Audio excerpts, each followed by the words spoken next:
Summer, 1886, arrived on the northern plains like a punishment. The sun rose each morning into a sky bleached white with heat, and by noon the air shimmered in waves that made the horizon dance and dissolve. This wasn't the pleasant warmth of early summer, when green grass ripples under gentle breezes. This was heat that cracked the earth open. Heat that turned once lush grasslands into expanses of brittle brown stalks that crunched under every step. The drought began in spring and never broke. April rains that usually soaked the plains and coaxed prairie grass to shoulder height simply didn't come. May stayed dry. By June, the creeks that normally ran year-round had become chains of stagnant pools, shrinking daily, ringed with the desperate tracks of cattle and wildlife competing for every drop. Ranchers watched their grasslands with growing unease, but not yet alarm. Bad years happened. The West was unpredictable. Surely the rains would come eventually.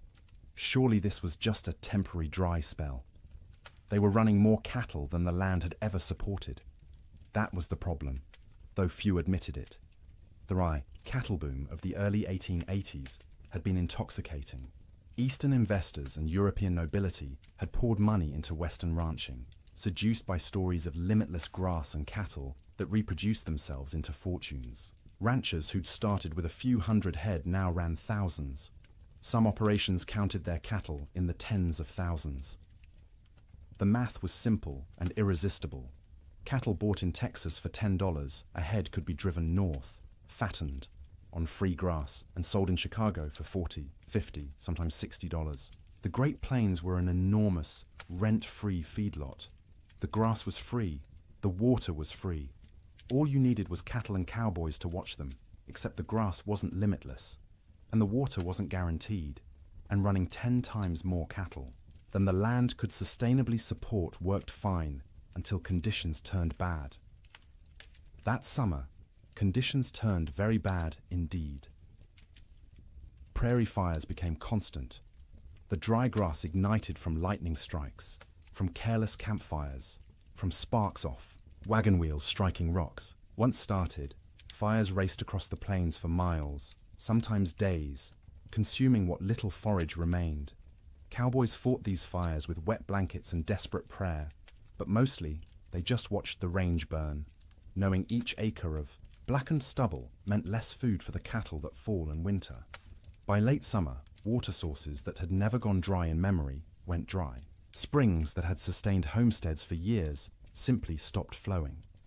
Rivers that normally ran strong became braided trickles through wide, cracked mudflats. Ranchers began to panic, moving herds constantly in search of water and grass, often finding neither. The cattle themselves began to show the strain. They should have been fat and sleek, building reserves for winter. Instead, their ribs became visible. Their hip bones protruded. They moved sluggishly, conserving energy because they weren't getting enough food to burn. Range cows that should have weighed 900 pounds were coming in at 600, 700 if they were lucky. And still, the cattle companies shipped in more stock. The pressure from investors back east, from shareholders in London and Edinburgh who'd never seen a prairie or a longhorn, was relentless. Maximize the herd. Use every acre. The reports sent back to investors spoke of temporary setbacks and cyclical weather patterns, but projected ever-increasing profits.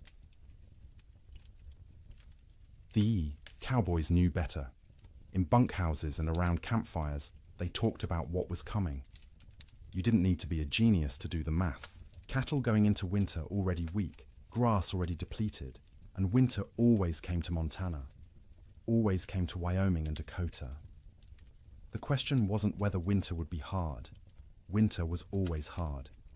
The question was whether the cattle and the men who tended them could survive it in their already weakened state. Then came the signs. The old-timers noticed first.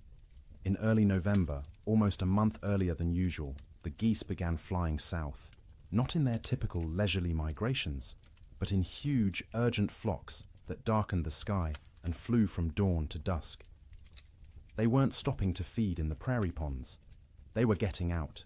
Beavers, whose lodges dotted every creek and river, were observed gathering more wood than anyone had ever seen. They piled branches and logs until their lodges looked like timber fortresses rising from the water. Animals preparing for something. The cattle themselves grew thicker coats, not just the usual winter hair, but shaggy, dense fur that made them look like bison.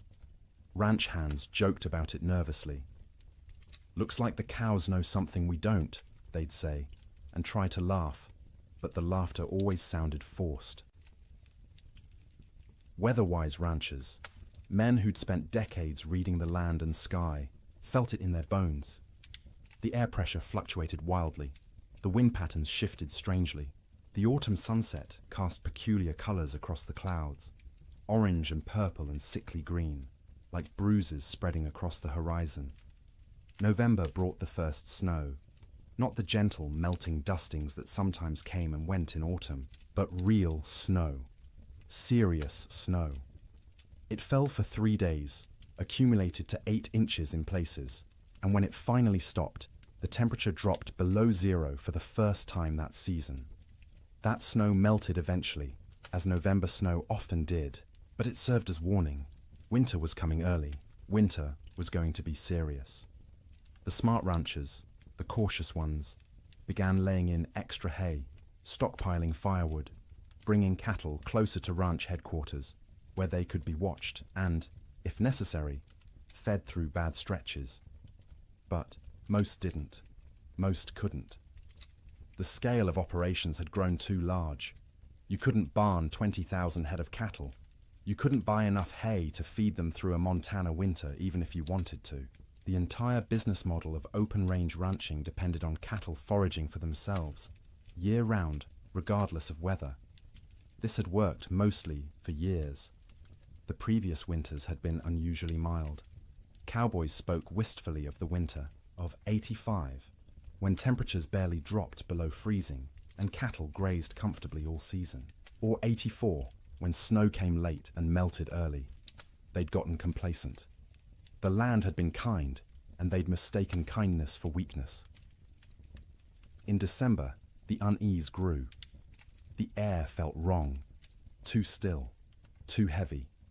The sky stayed overcast for weeks, a low ceiling of grey that pressed down like a lid. Snow fell intermittently, never enough to cause real problems, but enough to dust the brown grass white and make foraging harder for cattle already struggling. Christmas came and went. Cowboys celebrated in bunkhouses with what meager supplies they had. Some ranches managed a turkey or goose. Most made do with beans and bacon and whatever whiskey had survived the year. They sang songs and told stories and pretended everything was normal, but the worry was always there. A cold knot in every stomach. New Year's Day, 1887 dawned clear and brutally cold, -20 degrees in some places, but clear. You could see for miles, the snow-dusted prairie rolling away to a horizon sharp as a knife edge. Cowboys rode out to check on cattle, found them bunched in coulees seeking shelter from the wind, but alive, still managing. For 8 more days, the cold held, but remained bearable, survivable. Cattle poured through snow to reach grass. Cowboys kept fires burning in bunkhouses and took turns on night watch. Ranchers' wives cooked enormous meals, knowing their men needed calories to stay warm. And then came January 9th. The morning started deceptively calm. The killing wind from the north that had blown for days suddenly stopped. The temperature rose, slightly enough that men went out without their heaviest coats. There was even talk of a Chinook coming, one of those warm winds that could raise temperatures 40 degrees in an hour and melt snow in a day. But this wasn't a Chinook coming. This was something else entirely. The calm before the storm isn't just a saying. It's meteorological reality. The stillness that morning was the pressure dropping, the atmospheric conditions realigning, the sky gathering its strength to unleash something that would be remembered for generations. By mid-morning, the first flakes fell. By noon, the world had disappeared into white, and the temperature, instead of rising, began to fall, and fall, and fall, until cold became something no one on the northern plains had experienced before. until winter stopped being a season and became an enemy that wanted everything dead. The autumn of warnings was over. The winter of death had arrived. The bunkhouse sat low against the prairie, a squat rectangle of rough-hewn logs chinked with mud and moss that had dried and cracked over successive seasons. It wasn't designed for comfort. It was designed to be built quickly and cheaply to house as many men as possible in the smallest space and to provide just enough shelter to keep those men alive through winter so they could work come spring. Most bunkhouses were single rooms, maybe 30 feet long and 15 wide, with a ceiling, so low a tall man had to duck under the support beams. The logs were never properly squared, so gaps showed between them, filled haphazardly with whatever materials were at hand. Clay, newspaper, old rags, horsehair mixed with mud. In winter, you could stand in the middle of the room and see daylight, through a dozen cracks, and where light came through, so did wind. The door was thick plank, hung on leather hinges because metal hinges were expensive and had to be freighted in from distant towns. It never quite fit the frame, so a gap at the bottom let in a constant stream of cold air that flowed across the floor like invisible water. Cowboys stuffed rags under it every night. By morning, frost would have formed on those rags, turning them stiff as boards. There was usually one window, if you could call it that, a square cut in the logs, covered with oiled paper stretched over a wooden frame. Or if the ranch had any money, actual glass brought in at considerable expense and constantly at risk of cracking in the cold. Most bunkhouses just had the oiled paper, which let in a murky amber light during the day and absolutely nothing at night. The bunks lined both long walls, stacked 2 or 3 high depending on how many men the ranch employed. Each bunk was nothing more than a wooden frame, rope webbing stretched across it in a grid. And on top of that, if you were lucky, a thin mattress stuffed with prairie hay. If you weren't lucky, just the rope webbing and whatever blankets you owned. The hierarchy of bunks was established and rigid. New men got the worst spots. Bottom bunks on the end nearest the door, where the cold draft flowed constantly and you'd be stepped on every time someone went outside to piss in the middle of the night. Top bunks were warmer because heat rose, but they put you closest to the roof where moisture from everyone's breath condensed and dripped. You'd wake with water spots on your blankets, sometimes ice if it was cold enough. Middle bunks away from the door were prime real estate, warmer than the bottom, drier than the top, away from traffic. Senior cowboys claimed these spots and defended them jealously.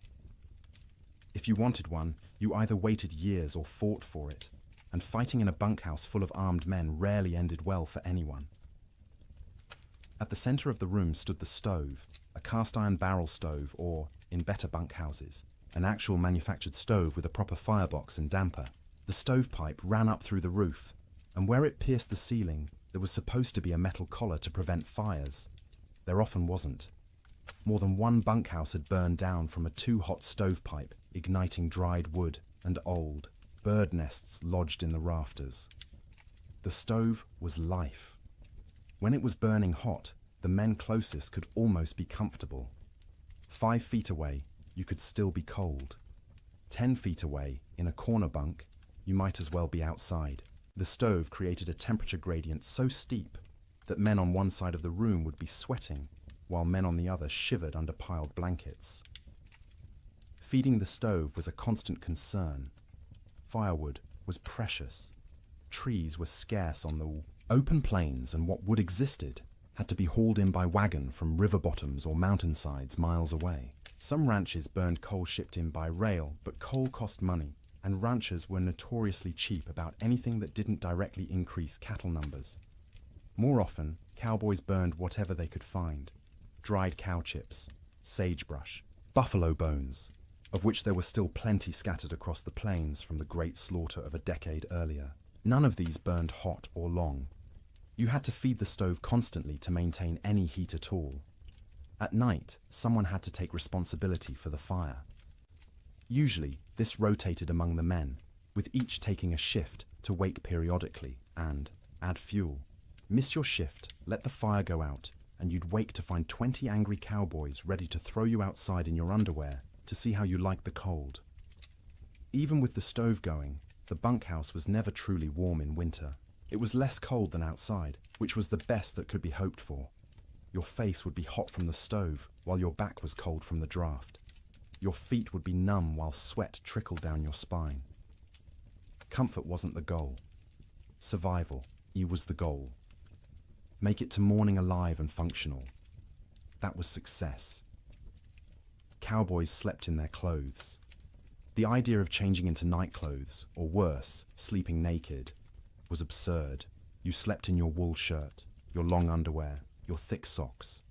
On the coldest nights, you kept your pants on. Your hat stayed on your head or under it as a pillow, because hats were expensive, and you didn't want someone stealing yours while you slept. Boots were the exception. You took off your boots because sleeping in boots was miserable, and because boots needed to dry. They'd sit by the stove all night, the leather slowly warming and releasing the accumulated moisture of the day.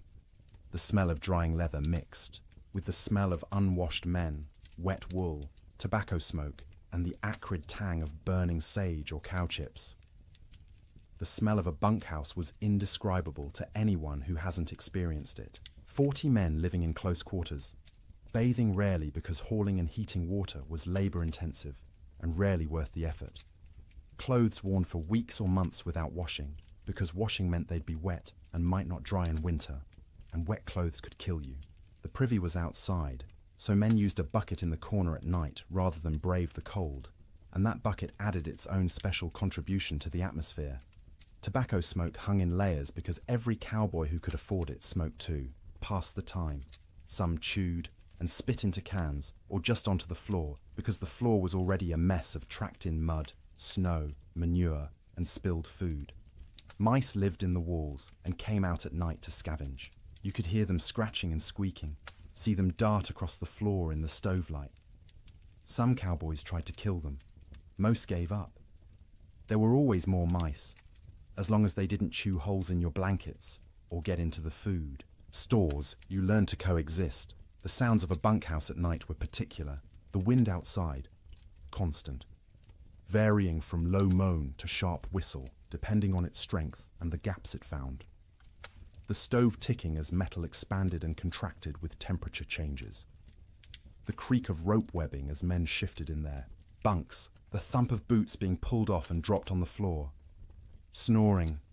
Dear God, the snoring. 40 men in one room meant you'd have at least 10 serious snorers. Deep, rattling snores that shook the bunks. High, whistling snores that pierced through any attempt at sleep. Snores that stopped and started, until you'd lie there waiting for the next one, unable to relax. Sometimes men would throw boots at particularly bad snorers. Sometimes it helped. Usually it just made everyone else laugh and the snorer angry. Coughing was constant. The cold, the dust, the smoke, the close quarters meant everyone had some kind of lung affliction. Dry, hacking coughs that went on for minutes.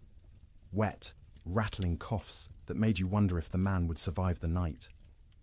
Cowboys coughed themselves, awake, coughed themselves back to sleep, coughed their way through the entire winter. Conversations happened in the dark. Men talked about home, about women, about cattle, about anything but the cold pressing in from all sides. Some conversations were quiet, just between neighbors in adjacent bunks. Others involved the whole room, stories being told and retold, jokes that weren't funny but made everyone laugh because laughter was warmth of a different kind. Letters were read and reread by stovelight. A letter from home was precious, and a cowboy might read the same letter 100 times through a winter, memorizing every word, every loop of handwriting, every piece of news from a world that felt impossibly far away. Some men prayed. You'd hear whispered prayers in the darkness, usually from the younger cowboys, the ones still new enough to the work that death seemed like a possibility rather than an inevitability. Older hands didn't pray much. They'd made their peace with whatever was coming, or they'd stopped believing anything was listening. The bedding itself deserves attention. Each cowboy owned his own bedroll, a collection of blankets, and maybe a quilt that he'd rolled up and carried with him from job to job. These blankets were wool, heavy and scratchy, and they accumulated the smell of their owner, along with the smell of horses, cattle, campfire smoke, and prairie dirt. In the bunkhouse, you'd unroll your bedding onto the rope webbing, which sagged under your weight and provided almost no cushioning. The ropes left permanent patterns pressed into your back and legs. After a few weeks, you stopped noticing. Your body just accepted that sleep meant discomfort and adjusted expectations accordingly. On the coldest nights, men piled every blanket they owned on top of themselves. 3 blankets, 4, 5 if they had them. The weight was crushing, but weight meant warmth, and warmth meant survival. Some cowboys, the poorest ones or the newest, didn't have enough blankets.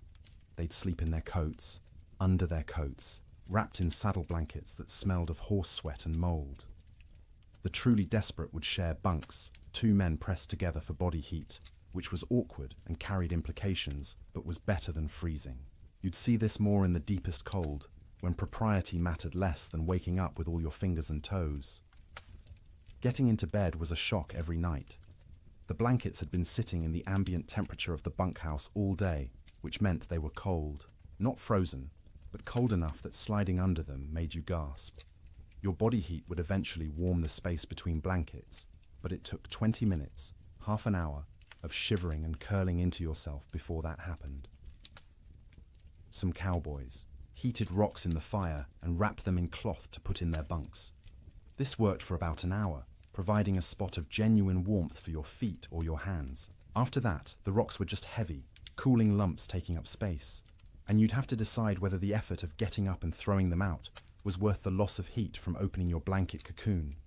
Sleep, when it finally came, was never restful. You were always partially aware of the cold trying to find you, aware of the fire and whether it was still burning, aware of the other men around you, their sounds and movements, aware that if something went wrong, a fire, a medical emergency, a blizzard bad enough that the whole bunkhouse might collapse, you needed to be able to wake and move. Cowboys learned to sleep light, a skill born of necessity. In summer, you slept light because you might need to deal with stampeding cattle or approaching storms. In winter, you slept light because the alternative was dying without noticing. The nights stretched long, 15, 16 hours of darkness in the depths of winter. You couldn't stay awake for all of it. Candles and lamp oil were too expensive to burn for light. So you slept in stages. A few hours, then wake when the fire needed tending. A few more hours, wake because your body was too cold or needed to piss. A few more hours, wake because someone else was moving around or coughing, or because your back hurt too much to stay in one position. This broken sleep was exhausting in its own way. You'd wake in the morning having technically slept for hours but feeling like you'd barely rested at all. That was winter sleep in a bunkhouse. Not the deep, renewing sleep of comfortable beds in warm rooms, but the fitful, survival-focused sleep of men living on the edge of catastrophe. Every single night, for months on end. And when the great die-up came, when the temperature dropped to 60 below, and the wind tried to tear the roof off, and the cattle began dying by the thousands, even, that inadequate sleep became nearly impossible. Because how do you sleep when the world outside is ending? How do you close your eyes when you know morning might reveal losses beyond comprehension? You learn because you have no choice. You sleep because your body demands it.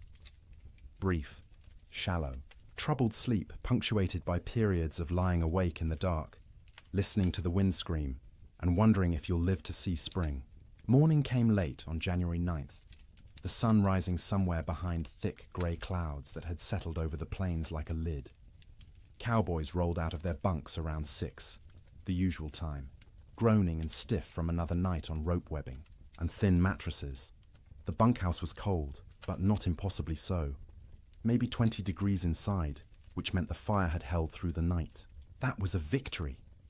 They pulled on boots that had spent the night by the stove, the leather still warm to the touch, stomped their feet to get blood flowing, stretched arms and backs that ached from the perpetual cold. Someone got the coffee going, pouring water from buckets that had a thin skim of ice on top despite being inside. The foreman, A weathered man named Jack Thompson, on one particular ranch in Montana, stuck his head out the door to check conditions. The wind that had been blowing hard from the north for days had stopped completely, dead calm. The air felt heavy, thick, like you could almost chew it. Temperature had risen slightly overnight, maybe up to freezing, or close to it. "Might be a Chinook coming," Jack said, and a few of the men perked up. A Chinook, that warm wind that could raise temperatures 40 degrees in an hour, would be salvation, would give the cattle a break, would let everyone breathe a little easier. But the old-timers in the room, men who'd spent 20, 30 winters on the northern plains, exchanged glances and said nothing. The calm felt wrong. The air pressure made their joints ache more than usual. This wasn't a Chinook. This was something else. Breakfast was the usual. Beans warmed up from the night before. Fried salt pork. Biscuits if the cook had bothered to make them, which he usually didn't. Coffee, hot and bitter and strong enough to dissolve the spoon. The men ate quickly, not talking much. Mornings were for eating and getting warm before heading out into the workday. By 8 o'clock, men were saddling horses, checking cattle in nearby pastures, hauling water from the creek, which involved breaking through ice that had gotten thicker each day. The world was grey and still. Snow covered everything in a lumpy white blanket, but it was old snow, crusted and dirty. Nothing new falling yet. Around mid-morning, maybe 10 or 10:30, someone noticed the first flakes. Tiny things, falling straight down. No wind to push them sideways. They accumulated on coat sleeves, on hat brims, on the backs of cattle who stood motionless, already conserving energy. Within 30 minutes, the flakes had gotten larger and were falling more densely. The grey sky seemed to lower, pressing down, until it felt like you could reach up and touch it. Visibility, which had been miles, dropped to maybe a quarter mile, then less. Cowboys on the range started heading back to the bunkhouse. This was going to be a storm, and you didn't want to be caught out in a storm. The foreman sent riders to gather men from distant line camps to make sure everyone got back to the main ranch before conditions got bad. But conditions got bad faster than anyone expected. By noon, the wind returned. Not gradually building, but suddenly, like someone had opened a door. It came from the north, from Canada, from the Arctic, and it came with a howl that made horses shy and men grab for their hat brims. The temperature, which had been hovering near freezing, began to fall. 1 degree, 2 degrees, 5. The wind picked up the falling snow and threw it horizontally. Visibility dropped to 50 feet, then 20. Within an hour of the wind starting, you couldn't see your hand held at arm's length. The world became a screaming white chaos, where direction lost all meaning. Cowboys who'd been a mile from the bunkhouse when the wind started faced a terrible choice. Try to make it back and risk getting lost and dying, or try to find any shelter at all and hole up until it passed. Some made it back, stumbling into the bunkhouse half frozen, faces covered in ice where their breath had condensed and frozen, in their scarves. Others weren't so lucky. A young cowboy named Billy Henderson, 18 years old, had been checking on a small herd in a draw, maybe 2 miles from the main ranch. When the storm hit, he tried to make it back. His horse refused to face into the wind, kept trying to turn and run south. Billy fought the horse, knowing that south led away from shelter, from life. The horse won the fight, turned, and ran with the storm. Billy's body was found 3 weeks later, 15 miles south of the ranch, frozen solid, still in the saddle. The horse had died beneath him, also frozen, its legs locked in a final stride. Billy had tied himself to the saddle with his lariat so he wouldn't fall off. It hadn't saved him, but that tragedy was still in the future. At noon on January 9th, Billy was just missing, and everyone assumed he'd found shelter somewhere and would show up when the storm passed. People didn't yet understand that this storm wasn't going to pass. Not in hours, not in days. The temperature kept falling. By 2 in the afternoon, it was 0. By 4, it was 20 below. The wind, instead of slacking, grew stronger. It found every crack in every wall, every gap in every window frame. In the bunkhouse, men stuffed blankets against the door, hung canvas over the oiled paper window, and fed the stove constantly. But the cold still invaded. Snow didn't just fall. It flew sideways, driven by wind that hit 50, 60 miles per hour in gusts. The snow was fine and dry, almost like dust, and it found its way through impossibly small openings. It drifted through the cracks between logs. It sifted around the doorframe despite the blankets stuffed there. It even seemed to come down the stovepipe, hissing when it hit the hot metal. Inside the bunkhouse, men watched drifts form along the walls. Inside the building, snow accumulated in the corners, under the bunks, anywhere the wind could push it. They swept it out, but it just came back. Eventually, they gave up and let it pile. The sound was overwhelming. The wind screamed. There's no other word for it. A constant, piercing shriek that vibrated in your bones and made thought difficult. It rose and fell in waves, sometimes dropping to a mere roar before surging back to that terrible scream. Men had to shout to be heard 3 feet away. Between the wind's screams came other sounds. The building itself groaning under the assault. The roof lifting and settling, as wind tried to peel it off. The sharp crack of wood contracting in the cold. The rattle of the stovepipe shaking in its collar. And from outside, distant but unmistakable, the sound of cattle, bawling, calling, the sound of thousands of animals confused and frightened and beginning to suffer. The cowboys listened to that sound and knew they were helpless. You couldn't go out in this. Going out meant dying. The cattle were on their own. The temperature hit 40 below by midnight. Inside the bunkhouse, with the stove glowing red hot, the temperature near the stove was maybe 50 degrees. 10 feet away, it was freezing. 20 feet away, in the corner bunks, water left in cups froze solid. Men piled on every piece of clothing they owned. 2 pairs of pants, 3 shirts, 2 coats, gloves and mittens worn indoors, blankets wrapped around shoulders like shawls. Some men wrapped their heads in scarves, leaving only their eyes visible, and still they shivered. The night of January 9th was the longest night most of those men ever experienced. Sleep was impossible for many. The cold, the sound, the fear, the knowledge that outside cattle were dying by the hundreds, by the thousands, all combined to keep eyes open and minds racing. Those who did sleep did so fitfully, waking every few minutes from nightmares or from the cold penetrating their blanket cocoons, or from the building shaking in a particularly hard gust. The fire had to be fed constantly, every 15 minutes, every half hour at most, because letting it die meant everyone would die with it. Men took shifts by silent agreement. One would get up, face the cold outside his blankets, feed the stove, and retreat. An hour later, someone else would do the same. All night long through those terrible hours, they kept the fire alive, and the fire kept them alive.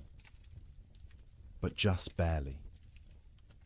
By dawn on January 10th, 16 inches of snow had fallen, though you couldn't measure it accurately because the wind had sculpted it into drifts 20 feet high in some places, while scouring other areas down to bare ground. The temperature had dropped to 46 below zero. The wind hadn't slacked at all, and the storm was just beginning. This wasn't a 2-day blizzard that would blow through and leave clear, cold weather behind. This was the start of a meteorological siege that would last, with brief breaks, through all of January, through February, into March. The great die-up had begun.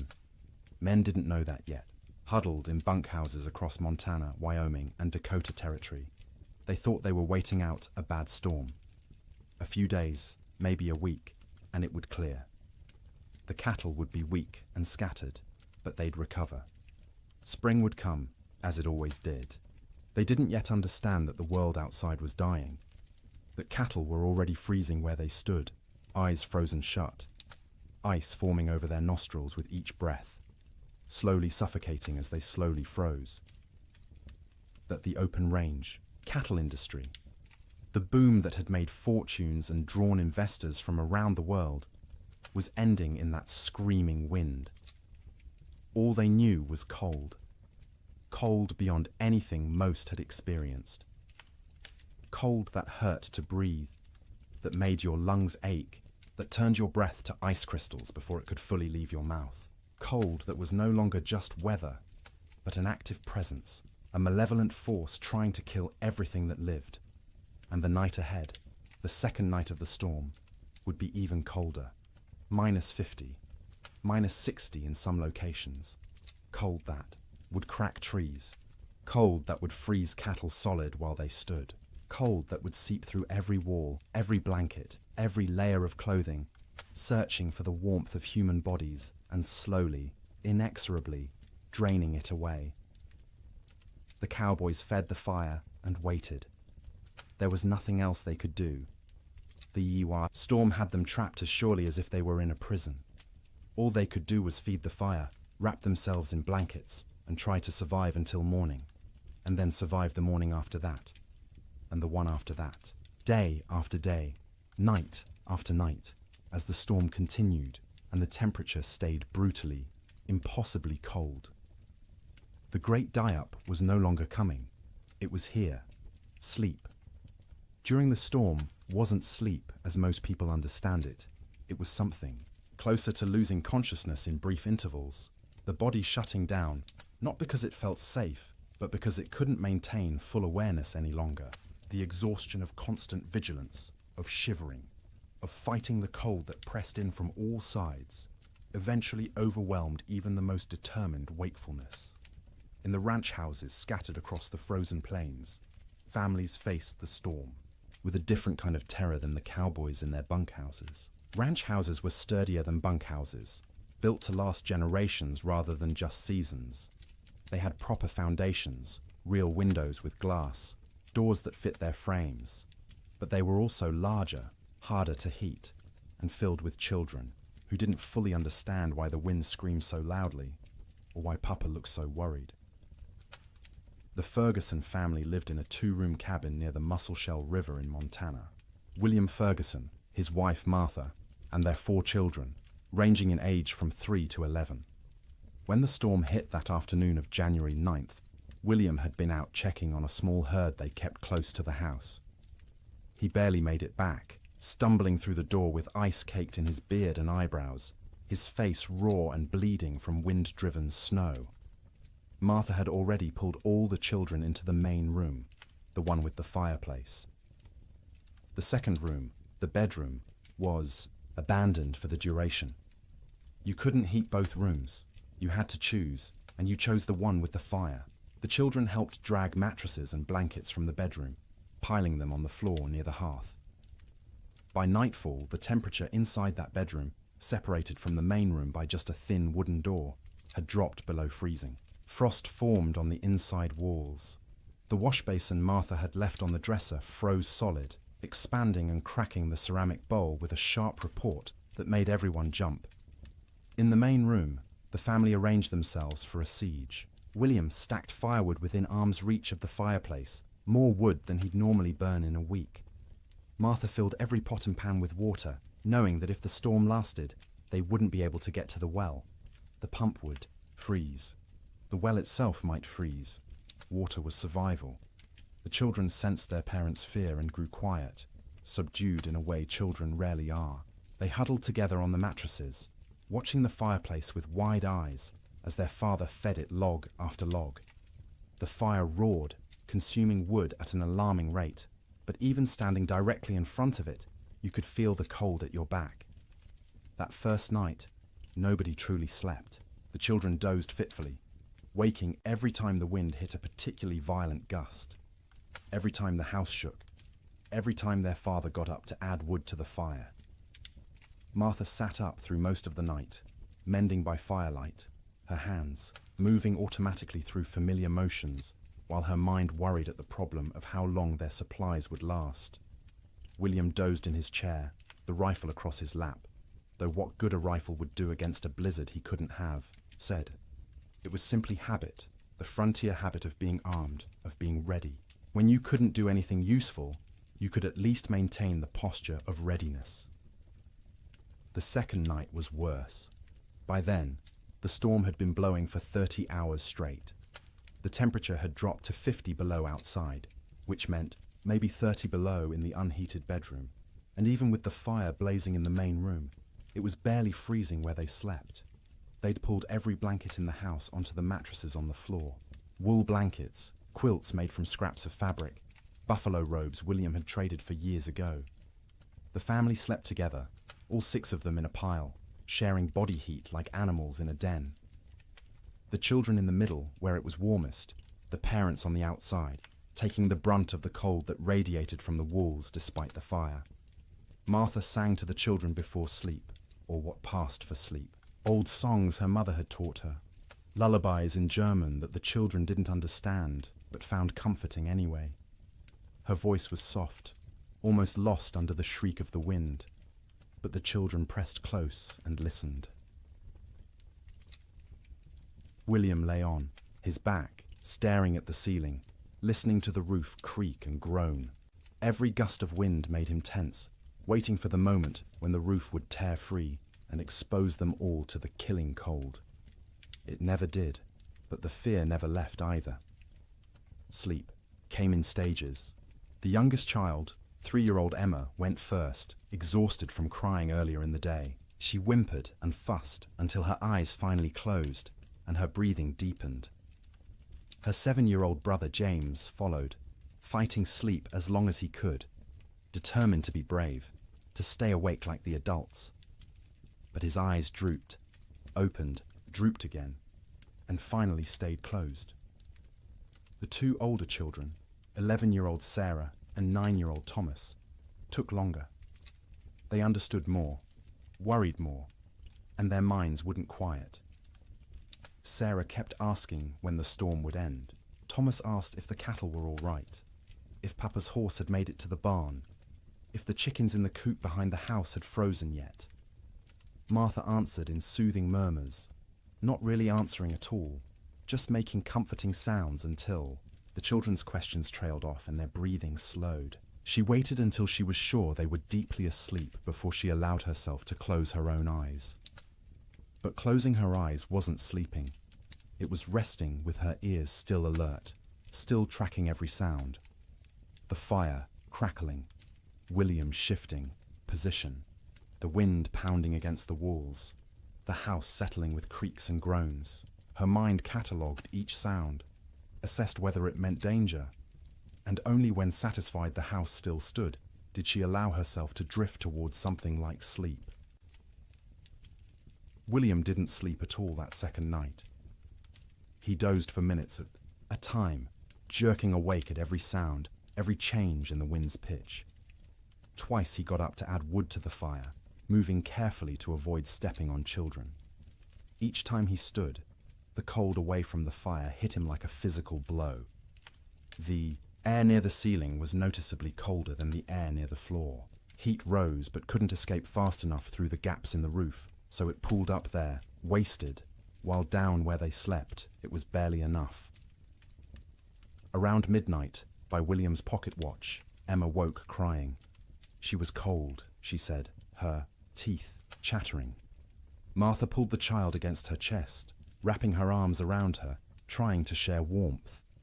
Emma's feet were like ice, even though she wore wool socks and was buried under blankets. Martha rubbed the small feet between her hands, trying to restore circulation, terrified of frostbite. The child eventually quieted and fell back into restless sleep. But Martha stayed awake, feeling those cold little feet pressed against her stomach, wondering how much longer the storm could possibly last. The third night, exhaustion had set in so deeply that sleep came easier, even though conditions had gotten worse. The temperature outside bottomed out at 63 below zero. Inside, with the fire consuming wood at a frightening rate, they'd managed to keep the room at maybe 15 degrees, cold enough to see your breath, cold enough that the water in the pots near the fire had a skim of ice if you didn't stir it regularly, but not cold enough to kill. Not yet. The family had learned the rhythm of storm sleep. The children slept piled in the center, a tangle of arms and legs and shared warmth. The parents took turns in short shifts. Martha sleeping for 2 hours while William tended the fire and watched. Then William sleeping for 2 hours while Martha kept vigil. During her watch, Martha would sit close to the fire, feeding it, listening to her children breathe, and praying silently. She'd been raised Lutheran, not given to emotional displays, of faith, but now she prayed with desperate intensity, for the storm to end, for the wood to last, for her children to wake warm in the morning, for spring to come, impossible as that seemed in the howling dark. During his watch, William planned how to ration the wood, where to find more if it ran out, though going outside was suicide in these conditions. What they'd do when the food ran low. They had beans, flour, salt pork, and cornmeal. Enough for maybe 2 weeks if they were careful. But what if the storm lasted longer? What if they couldn't get to town when it ended because the snow was too deep? These thoughts circled endlessly, keeping him awake even during his supposed sleep shifts. He'd lie down, close his eyes, and his mind would immediately start calculating. How many logs they'd burned, how many were left, how cold it was, how long they could survive. The children slept better than the adults, helped by the simple resilience of youth. Their bodies demanded sleep and they gave in to it, even in conditions that would have seemed impossible before the storm.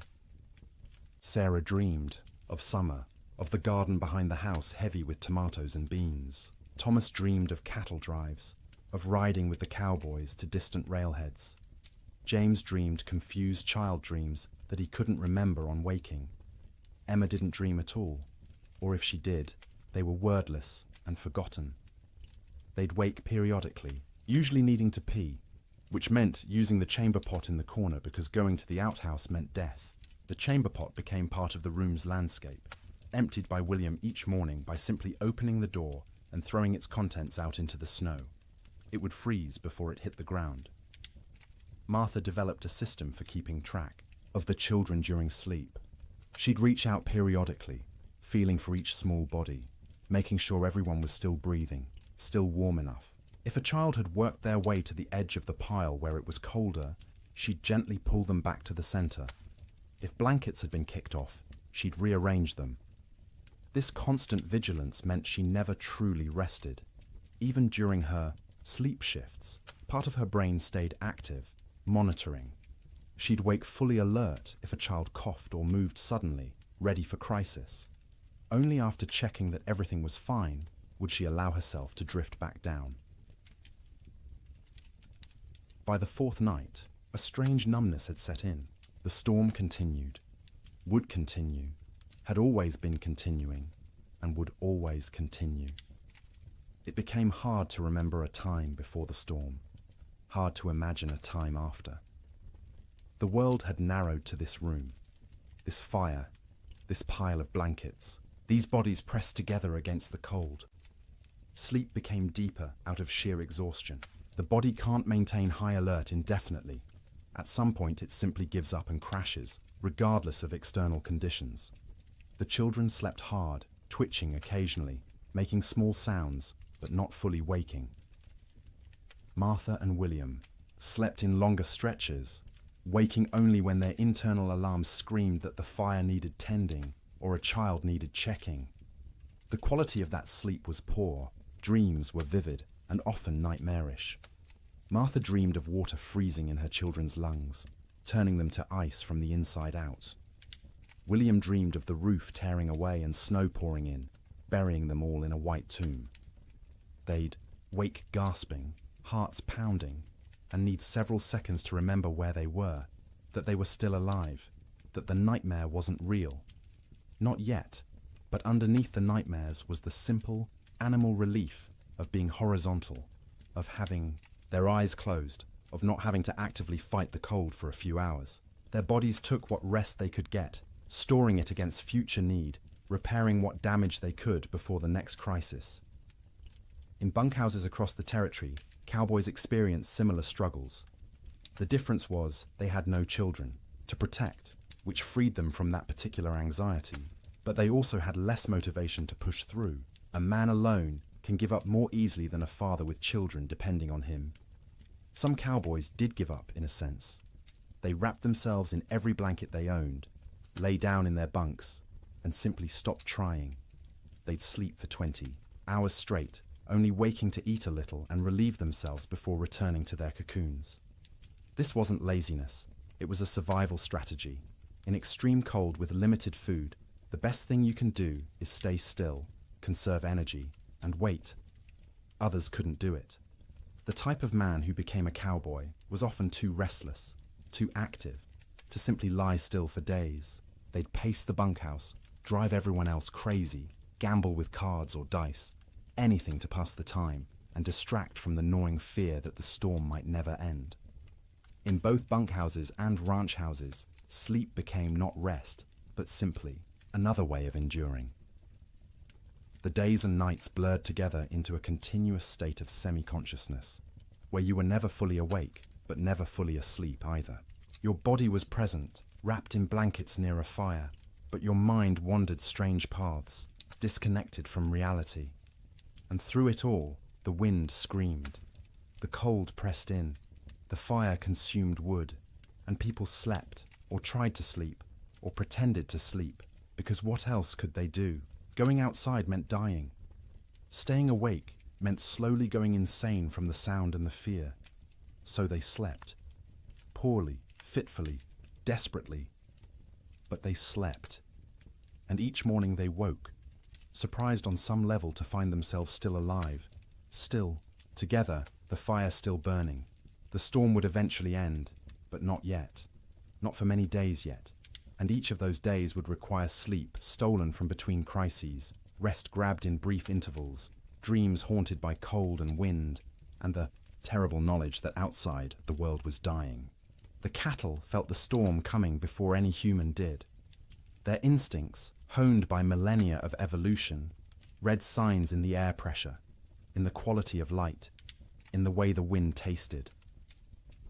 When the first flakes began to fall on January 9th, cattle across the northern plains began to move, not panicked running, purposeful drifting, south, always south, away from the north wind that carried death in its teeth. They moved in groups, small herds combining into larger herds, thousands of animals flowing across the white landscape like a slow river seeking lower ground. Consider one cow, a 3-year-old Hereford mix, red and white, branded with the Rocking M brand on her left hip. She'd been born on this range, knew every coulee and creek, had survived 2 previous winters without particular hardship. She was carrying a calf, due in spring, and the pregnancy had left her thinner than usual going into winter. Not starving, but without the thick layer of fat that would have been ideal. When the snow started falling heavily and the wind began to rise, she was grazing, in a shallow draw with perhaps 50 other cattle. They'd been pouring through existing snow to reach the dried grass beneath, working methodically, conserving energy. The new snow started covering the ground quickly, and the cow lifted her head, testing the air. The wind came from the north with a sound like tearing fabric. The cow turned her back to it instinctively, and every other animal in the draw did the same. They began walking south, not because they knew south led to safety, but because south meant away from the wind, and the wind had to be avoided. They walked steadily for hours. The snow was falling too thickly to see more than a few feet ahead, but cattle can navigate by sense of smell and by following the animal in front of them. The cow found herself in the middle of the group, which offered some shelter from the wind, but also meant she had to keep moving at whatever pace the herd set. By nightfall, they'd walked perhaps 5 miles. Not far, but the constant fighting against wind and snow was exhausting. The temperature had dropped dramatically, and the cow's breath froze in clouds of white vapor. Ice was forming on her eyelashes, making it hard to see. Her legs ached from pushing through snow that was now knee-deep in places. The herd came to a fence line, relatively new barbed wire strung between posts, to mark the boundary of someone's claimed range. The cattle turned and walked along the fence, looking for a way through or around. They found neither. The fence extended as far as they could sense in both directions. Cattle aren't stupid, but they aren't problem solvers either. Finding their path blocked, they simply stopped. They stood with their backs to the wind, pressed against the fence line, and waited. For what, they couldn't have said. For the wind to stop. For the fence to disappear. For whatever force had always eventually made things better to make things better now. But things didn't get better. The wind increased. The temperature kept dropping. Snow accumulated on the cattle's backs. A heavy white blanket that they couldn't shake off because their muscles were already occupied with shivering, with the constant work of generating heat. The cow stood and shivered. Her body burned calories, trying to stay warm, calories she'd gotten from grass, but she hadn't eaten since morning and wouldn't be able to eat until she could paw through snow to reach grass beneath. She tried, lowering her head and pushing at the snow with her muzzle, but the wind-packed snow was too hard. Her hooves couldn't break through it either. Around her, other cattle made similar attempts. A few managed to find thin spots in the snow and got a few mouthfuls of dried grass. Most got nothing. They stood and shivered, and slowly, gradually, their body temperatures began to drop. Cattle can survive remarkable cold if they're well fed and can escape the wind. But these cattle were already weakened from a summer of drought. They had no windbreak, and they weren't eating. Their situation was unsustainable. Something would have to change or they would die. It was that simple. By the second day, the cow's suffering had intensified. She'd been standing for more than 24 hours straight. Her legs trembled with fatigue. Ice had completely sealed her eyes shut. She'd stopped trying to open them, instead navigating by sound and smell, and the feel of other cattle pressed against her on either side. Her ears, exposed to the wind, had frozen. The tissue was dying, would eventually slough off if she survived, leaving her with shortened, mangled ears. But that was future pain. Present pain was the cold that had worked its way into her joints, making every small movement agony. The hunger that gnawed at her belly. The thirst because she couldn't melt snow fast enough in her mouth to get adequate water. The calf inside her still moved occasionally, little kicks and shifts that she could feel. Some part of her body was still prioritizing that calf, still sending nutrients and warmth to the growing life within. But those resources were running out. The calf was drawing on reserves that no longer existed. Around her, other cattle were in similar condition, some worse. A few calves, born too early that spring and smaller than they should be, had already died, frozen solid while standing, their mothers standing next to them and occasionally lowing in confusion. Older cattle, those with the wisdom of many winters, had tried to move away from the fence to find a coulee or draw that might offer windbreak. Some succeeded and survived. Most simply exhausted themselves walking in circles in the blinding snow and returned to the fence line to die with the herd. By the third day, the cow had stopped shivering. This wasn't because she'd warmed up. It was because her body no longer had the energy to shiver. Shivering is a metabolic furnace, burning calories to generate heat, but she'd burned through all available calories. Her body temperature was dropping toward equilibrium with the air around her. She was freezing to death. Her breathing had slowed. Each breath was an effort, drawing air so cold it hurt her lungs into a body that barely had the energy to exhale. Ice had formed around her nostrils, narrowing the passages, making each breath a fight. She was still standing, but only because the cattle around her held her upright. If they'd moved, she would have fallen. Her legs were locked, frozen in position, no longer taking commands from her failing brain. Her heartbeat had slowed to a sluggish thump-thump, thump-thump, each beat weaker than the last. The calf inside her had stopped moving. Whether it was dead or simply dormant, she couldn't tell, and wouldn't have understood if she could. Her maternal instincts, so strong just days ago, had been overridden by the body's desperate attempt to keep itself alive. Sometime late on the third night, or early on the fourth morning, it's impossible to know exactly when, the cow's heart stopped. 1 beat, 2 beats, then nothing. Her eyes, frozen shut, would never open again. Her legs, frozen in position, would remain standing. She'd become a statue of ice and meat, indistinguishable from the living cattle around her, except that she no longer breathed. She wouldn't fall for days, maybe weeks. The cattle packed around her held her upright, and when they eventually moved or died themselves, she'd topple over, frozen solid, and become one more carcass among thousands littering the plains. This scene repeated across hundreds of miles. Fence lines became death traps where cattle bunched up and died in groups. Ravines that should have offered shelter instead became graves as cattle crowded in so tightly they couldn't move, couldn't forage, and slowly froze together into a single mass of bodies. Riverbanks saw some of the worst carnage. Cattle seeking water found the rivers frozen solid, but their thirst drove them to try anyway. They'd crowd onto the ice, break through into the water beneath, and be unable to climb out. The current would push them under the ice, where they'd drown and freeze simultaneously. Spring would reveal riverbanks lined with carcasses, hundreds of cattle stacked like cordwood wherever the current had deposited them. Some cattle, driven by the wind and their own southward instinct, walked until they literally couldn't take another step. They'd collapse in open prairie, curl into a ball, as best their frozen legs allowed, and die where they fell. Snow would cover them within hours, creating smooth white mounds that looked like natural drifts until spring melt revealed the truth beneath. The death toll was staggering in ways that are hard to comprehend. A single large ranch might lose 10,000 head. Smaller operations lost everything.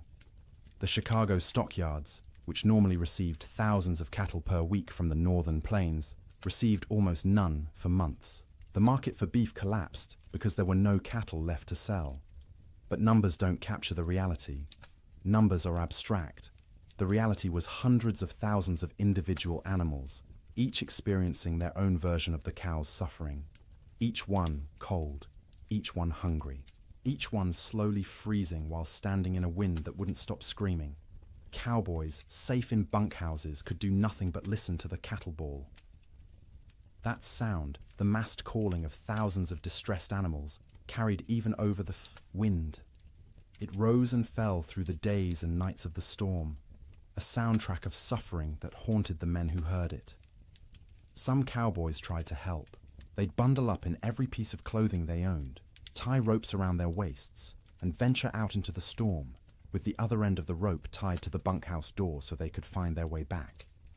They'd struggle to where they thought. Cattle were usually unable to see them even when standing next to them, and try to herd them towards some shelter. It never worked. The cattle wouldn't move, or couldn't move, and the cowboys would burn through their body heat in minutes. Barely, enough time to stumble back to the bunkhouse before frostbite claimed fingers and toes. They'd collapse inside, gasping and shaking, and lie near the stove for hours trying to warm up while listening to the cattle continue to bawl outside. Eventually, the bawling stopped. Not all at once, but gradually over days. Fewer and fewer, voices as more and more cattle died. By the end of January, the prairie was silent except for the wind. Silent because there was almost nothing left alive to make sound. The cattle of the open range, those millions of animals that had made fortunes for ranchers and fed the growing cities of America, were gone. The survivors, scattered and traumatized, would take years to recover. Most would never be found, lost in coulees and ravines where their carcasses would feed wolves and coyotes through the remainder of winter. The Great Die-Up earned its name from the cattle. They died in numbers beyond counting, in suffering beyond imagining. And every single death was quiet, private. The animal alone in the storm, except for other dying animals. No comfort, no relief, just the cold and the wind, until the end came, and the shivering finally stopped. Food became an obsession within days of the storm's arrival. Not because people were starving, not yet, but because every meal consumed was one fewer meal in reserve, and no one knew how long the storm would last or when resupply would be possible. Every bite carried the weight of calculation. Every pot of beans represented diminishing stores that might need to last weeks or months. In the Ferguson ranch house, Martha inventoried their supplies on the second day of the storm. She did this by candlelight while the children slept, and William kept watch by the fire. She counted every bag of flour, every pound of cornmeal, every strip of salt pork hanging from the rafters of the cold bedroom. She measured beans by the cupful, rice by the handful, and wrote everything down in careful columns in a ledger book. Flour, 42 pounds. Cornmeal, 18 pounds. Dried beans, maybe 30 pounds, 3 different varieties mixed together in a burlap sack. Salt pork, 14 strips, some thick, some thin. Rice, 5 pounds. Sugar, 3 pounds, precious and rationed even before the storm. Coffee, 2 pounds of beans, still in their burlap sack, aromatic and dark. Salt, plenty, a whole sack, bought last fall. Lard, a good supply, stored in a crock. Dried apples, half a sack, from their own trees. Molasses, 1 jug, nearly full. She did the math in her head, working through possible scenarios. 6 people, eating 3 meals a day. 18 meals per day. If they were careful, if they stretched everything, if they didn't waste a single bite, they had perhaps 3 weeks of food. Maybe 4 if they went hungry. 3 weeks seemed like plenty. No storm lasted 3 weeks, but Martha had learned in her years on the frontier to plan for the impossible, because the impossible happened with disturbing regularity. So she began rationing from day 1, before hunger forced the decision. Breakfast became smaller. Instead of flapjacks for everyone, she made 1 per person, thin and stretched with extra water to make the batter go further. The children complained but ate them anyway. William said nothing, just ate what was put in front of him and drank his coffee black to save the sugar. Dinner became the main meal, usually beans. Martha soaked dried beans overnight in water, then cooked them slowly through the day in a pot, suspended over the fire. She'd add a little salt pork for flavor, 1 strip cut into small pieces so everyone got a taste of meat. The beans cooked until they were soft, the liquid thick and sustaining. Everyone got a bowlful, sopped up with cornbread made from carefully measured cornmeal. Supper was often just leftover beans from dinner, reheated and eaten with whatever bread remained. Sometimes Martha made a thin soup from the bean broth, adding bits of dried apple for sweetness, calling it a special treat to make the children smile. The coffee was for William alone. Cowboys and ranchers believed coffee was essential, more important than food, and William was no exception. He drank it black and strong, rationing the precious beans so he could have at least 1 cup per day. That coffee was his luxury, his reminder that civilization existed beyond the wind and snow. Martha drank tea when she drank anything, made from herbs she'd dried the previous summer. Mint that grew wild along the creek, sage gathered from the prairie, rose hips collected in autumn. The taste was thin compared to real tea shipped from China or India, but it was warm, and it was hers, and it didn't consume their stores. The children drank water or milk, though the milk supply was problematic. They had 1 cow, a gentle Jersey, kept in the barn, and William had to venture out twice a day to milk her. The trip to the barn was only 50 feet, but felt like a mile. He'd bundle in every piece of warm clothing he owned, wrap his face in a scarf until only his eyes showed, and step out into the wind. The cold hit him like a fist every time. In the few seconds it took to cross from house to barn, exposed skin would start to freeze. His eyes would water, and the tears would freeze on his cheeks. His lungs would ache from breathing air that felt like shards of glass. But he made the trip because the cow had to be milked or she'd sicken, and they needed the milk. The children needed the milk. It was protein and fat and calcium and all the things growing bodies required. So twice a day, through the entire storm, William made that 50-foot journey and considered himself lucky the barn was so close. The cow produced less in winter, maybe 2 quarts a day instead of her usual gallon, but those 2 quarts were precious. Martha skimmed the cream off the top and used it sparingly. The milk itself went to the children, divided equally, measured carefully, so no one got more or less than their share.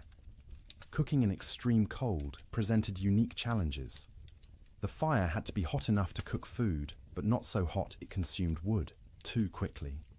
Martha became expert at judging the flames, adding just enough fuel to maintain cooking temperature while stretching the wood supply. Water was perhaps the most critical resource. William filled every bucket and pot with snow scooped from outside the door, then left the containers near the fire to melt.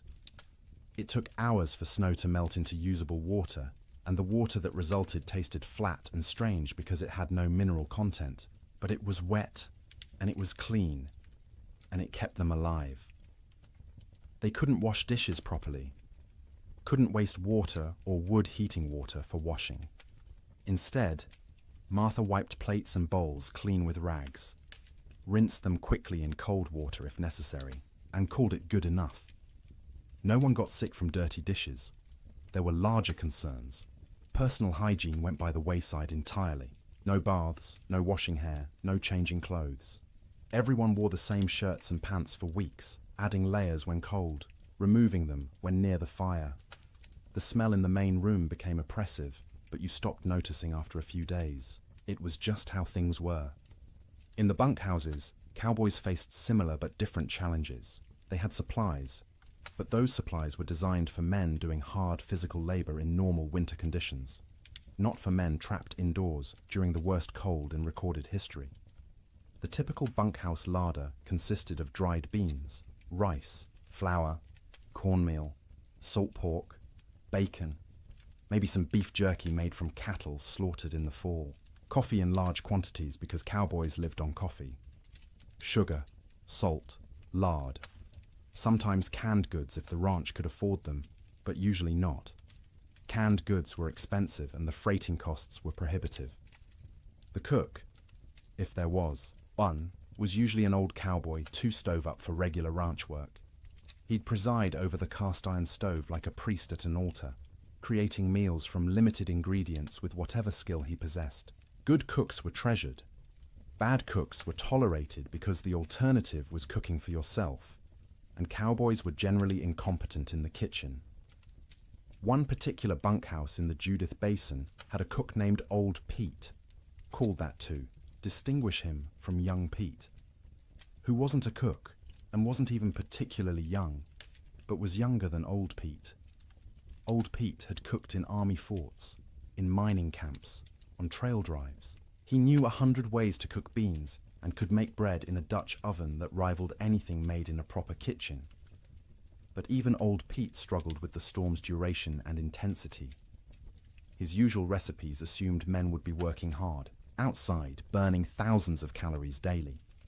Now they were sitting around trying to stay warm, burning far fewer calories. They didn't need as much food, but they were bored and hungry from boredom, and managing those competing needs was delicate. He started making meals smaller but more frequent. Instead of 3 large meals, he made 4 smaller ones, gave the men something to look forward to every few hours, something to mark the passage of time. Breakfast at dawn, such as dawn was, in the constant grey, a second breakfast mid-morning, dinner in early afternoon, supper at dark. Each meal was simple: beans cooked with salt pork, cornbread or biscuits, coffee always, constantly, the pot never empty. Occasionally, he'd make a stew if there was meat available, though meat was running short. Most ranches had slaughtered a beef or 2 in the fall and hung the quarters to freeze. But accessing that meat meant going outside to the meat cache, which was difficult or impossible depending on the day. The men ate without complaint, mostly. Cowboys weren't complainers by nature. You ate what was put in front of you and were grateful to get it. But you could see them calculating, same as Martha Ferguson, counting days, estimating stores, wondering how long until starvation became a real concern rather than a theoretical one. Coffee was its own category of essential supply. Cowboys drank coffee the way other people breathed, constantly and without thought. A pot of coffee sat on the stove at all times, thick and black and strong enough to float a horseshoe. Men would pour themselves cups throughout the day and night, warming their hands on the tin cups, savouring the bitter heat. Old Pete guarded the coffee supply jealously. He knew exactly how many pounds they had, how much they consumed daily, how long it would last. When supplies began running low, he started stretching the coffee by reusing grounds. First brew was strong for the morning pot. Those same grounds would be used again for the afternoon pot, weaker but still coffee. Sometimes he'd use them a third time, creating a thin brown liquid that was more idea than substance, but the ritual of drinking it was as important as the caffeine. Sugar went into coffee for those who used it, though most cowboys drank it black. Sugar was also used sparingly in baking, a spoonful in a batch of biscuits to help them rise and add a hint of sweetness. But sugar was running low everywhere, and by the end of January, most outfits were out entirely. Salt, at least, was plentiful. Salt preserved meat, flavored food, and was cheap enough that even poor ranches had plenty. Cowboys ate salt with everything, needed it to replace what they lost sweating despite the cold. Their bodies burned hot from shivering, from the constant work of staying warm, and salt was essential. The mental aspect of food during the storm was almost as important as the physical nutrition. Mealtimes provided structure to otherwise formless days. They were events to anticipate, rituals that reassured everyone that civilization persisted despite the chaos outside. Children needed this structure especially. The Ferguson children learned to recognize mealtimes by the smells from the fire, by their mother's movements, by the rattle of bowls and spoons. They'd gather without being called, eager not just for food, but for the routine. Martha would serve, each child personally, making a small ceremony of it. Sarah first, as the oldest, then Thomas, then James, then Emma. Each child received their portion with their name spoken, a moment of individual attention that said, "You are seen, you are valued, you matter." Then William, then finally herself, always last, always the smallest portion, though no one noticed because she was skilled at hiding it. They'd eat together, mostly in silence because food was serious business. But afterward, there might be stories or songs. William would tell tales of his own childhood in Ohio, of winters there which had seemed hard at the time, but were nothing compared to this. Martha would sing in her soft voice, German lullabies or hymns. The children would listen and feel for a moment that everything might be all right. After eating came the work of making food last. Crumbs were gathered and saved for thickening, soup. Grease from cooking was poured into a jar and used again. Bones from salt pork were boiled to extract every bit of flavor and nutrition, then boiled again, then fed to the dog who lived outside the door in a snow shelter William had built. Nothing was wasted. Waste was sin in the arithmetic of survival. Every scrap had value, potential use, future purpose. Martha became a miser of food, hoarding and parceling it out with grim determination, knowing that running out meant death, and death was not an option while her children lived. The storm continued. January crawled past, each day a battle against cold and hunger and despair. Food supplies dwindled steadily. By the end of the month, the Ferguson household was eating 2 small meals per day instead of 3. The children's eyes developed the hollow look of inadequate nutrition. Martha's dresses hung loose where they'd once fit snugly. William's belt had to be tightened 2 notches, then 3, but they ate something every day, and they were all still alive. And the cow still gave milk, though less each week, and the fire still burned, and that was enough. It had to be enough, because spring would come eventually. It always came. The question was whether they'd survive long enough to see it, and whether there would be anything left of their lives when it finally arrived. Theodore Roosevelt was not in Dakota Territory when the blizzard struck. He was in New York, warm and comfortable in his sister's house, living the life of an Eastern gentleman which he'd tried so hard to leave behind. But his money was in Dakota. His dreams were in Dakota. And when the reports began filtering east about the catastrophic winter destroying the northern plains, Roosevelt's future was being written in frozen cattle and bankrupt dreams. He'd come to Dakota Territory in 1883, a wealthy young man fleeing personal tragedy. His mother and his wife had died on the same day, in the same house, within hours of each other. The grief had been unbearable, suffocating, And Roosevelt did what men of means often did when Eastern life became too painful. He went west. He invested heavily in cattle ranching, buying into two operations: the Maltese Cross Ranch and the Elkhorn Ranch, both along the Little Missouri River in what would become North Dakota. He'd thrown himself into the work with characteristic energy, trying to become a real Westerner, a real cattleman. He'd learned to ride, to rope, to shoot. He'd earned grudging respect from cowboys who initially mocked his Eastern accent and glasses. Roosevelt loved the West with the passion of a convert. He loved the vast emptiness, the physical challenges, the sense of building something in a hard land. He wrote about it constantly in letters and journals, painting romantic pictures of cowboy life that had more to do with his ideals than reality. His ranches ran cattle on the open range like everyone else. Thousands of head, bought with Eastern money, fattened on free grass, and expected to multiply into a fortune. His partners and employees assured him the investment was sound. Cattle prices were strong. The range could support far more animals than they were running. Winter mortality was minimal in recent years. Roosevelt believed them because he wanted to believe. He needed the West to work, needed it to be the place where he could reinvent himself from grieving widower into rugged frontiersman. The cattle were symbols as much as investments, proof that he belonged in this harsh landscape. When the winter of 1886 to 1887 arrived, Roosevelt was back east, attending to political matters and family obligations. He was aware of the early reports, of harsh weather, but not overly concerned. Winter was always hard in Dakota. His men were experienced. His cattle were hardy. Surely they'd manage as they had in previous years. The first letters from his ranch managers arrived in late January. They were careful, measured, not wanting to alarm their employer prematurely.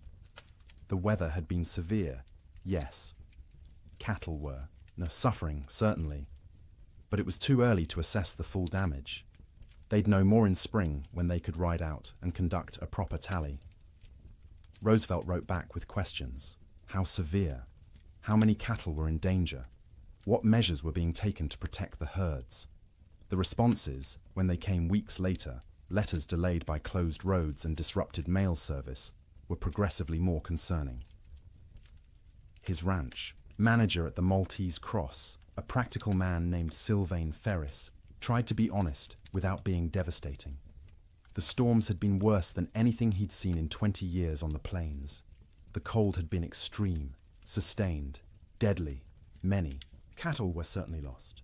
The exact number wouldn't be known until spring roundup. But Ferris estimated at least 30% mortality. Maybe more, 30%.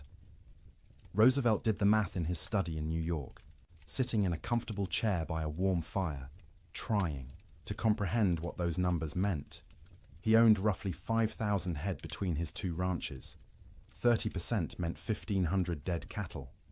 At $40 a head, that was $60,000 lost, more than many men earned in a lifetime. But it was worse than the money. It was the failure of his Western dream. The revelation that the land he'd romanticized could be cruel, that nature didn't care about his needs or desires, that the West wasn't the frontier of opportunity he'd imagined, but a hard country that broke more men than it made. The letters continued through February and into March. Each one was grimmer than the last. 50% losses now estimated, maybe 60. Entire line camps reporting no surviving cattle at all. Fences lined with dead animals piled 3 deep. The Little Missouri River, when it thawed, clogged with carcasses that had to be dynamited free to restore flow. Roosevelt read these letters with growing horror and despair. He'd been so confident, so certain of success.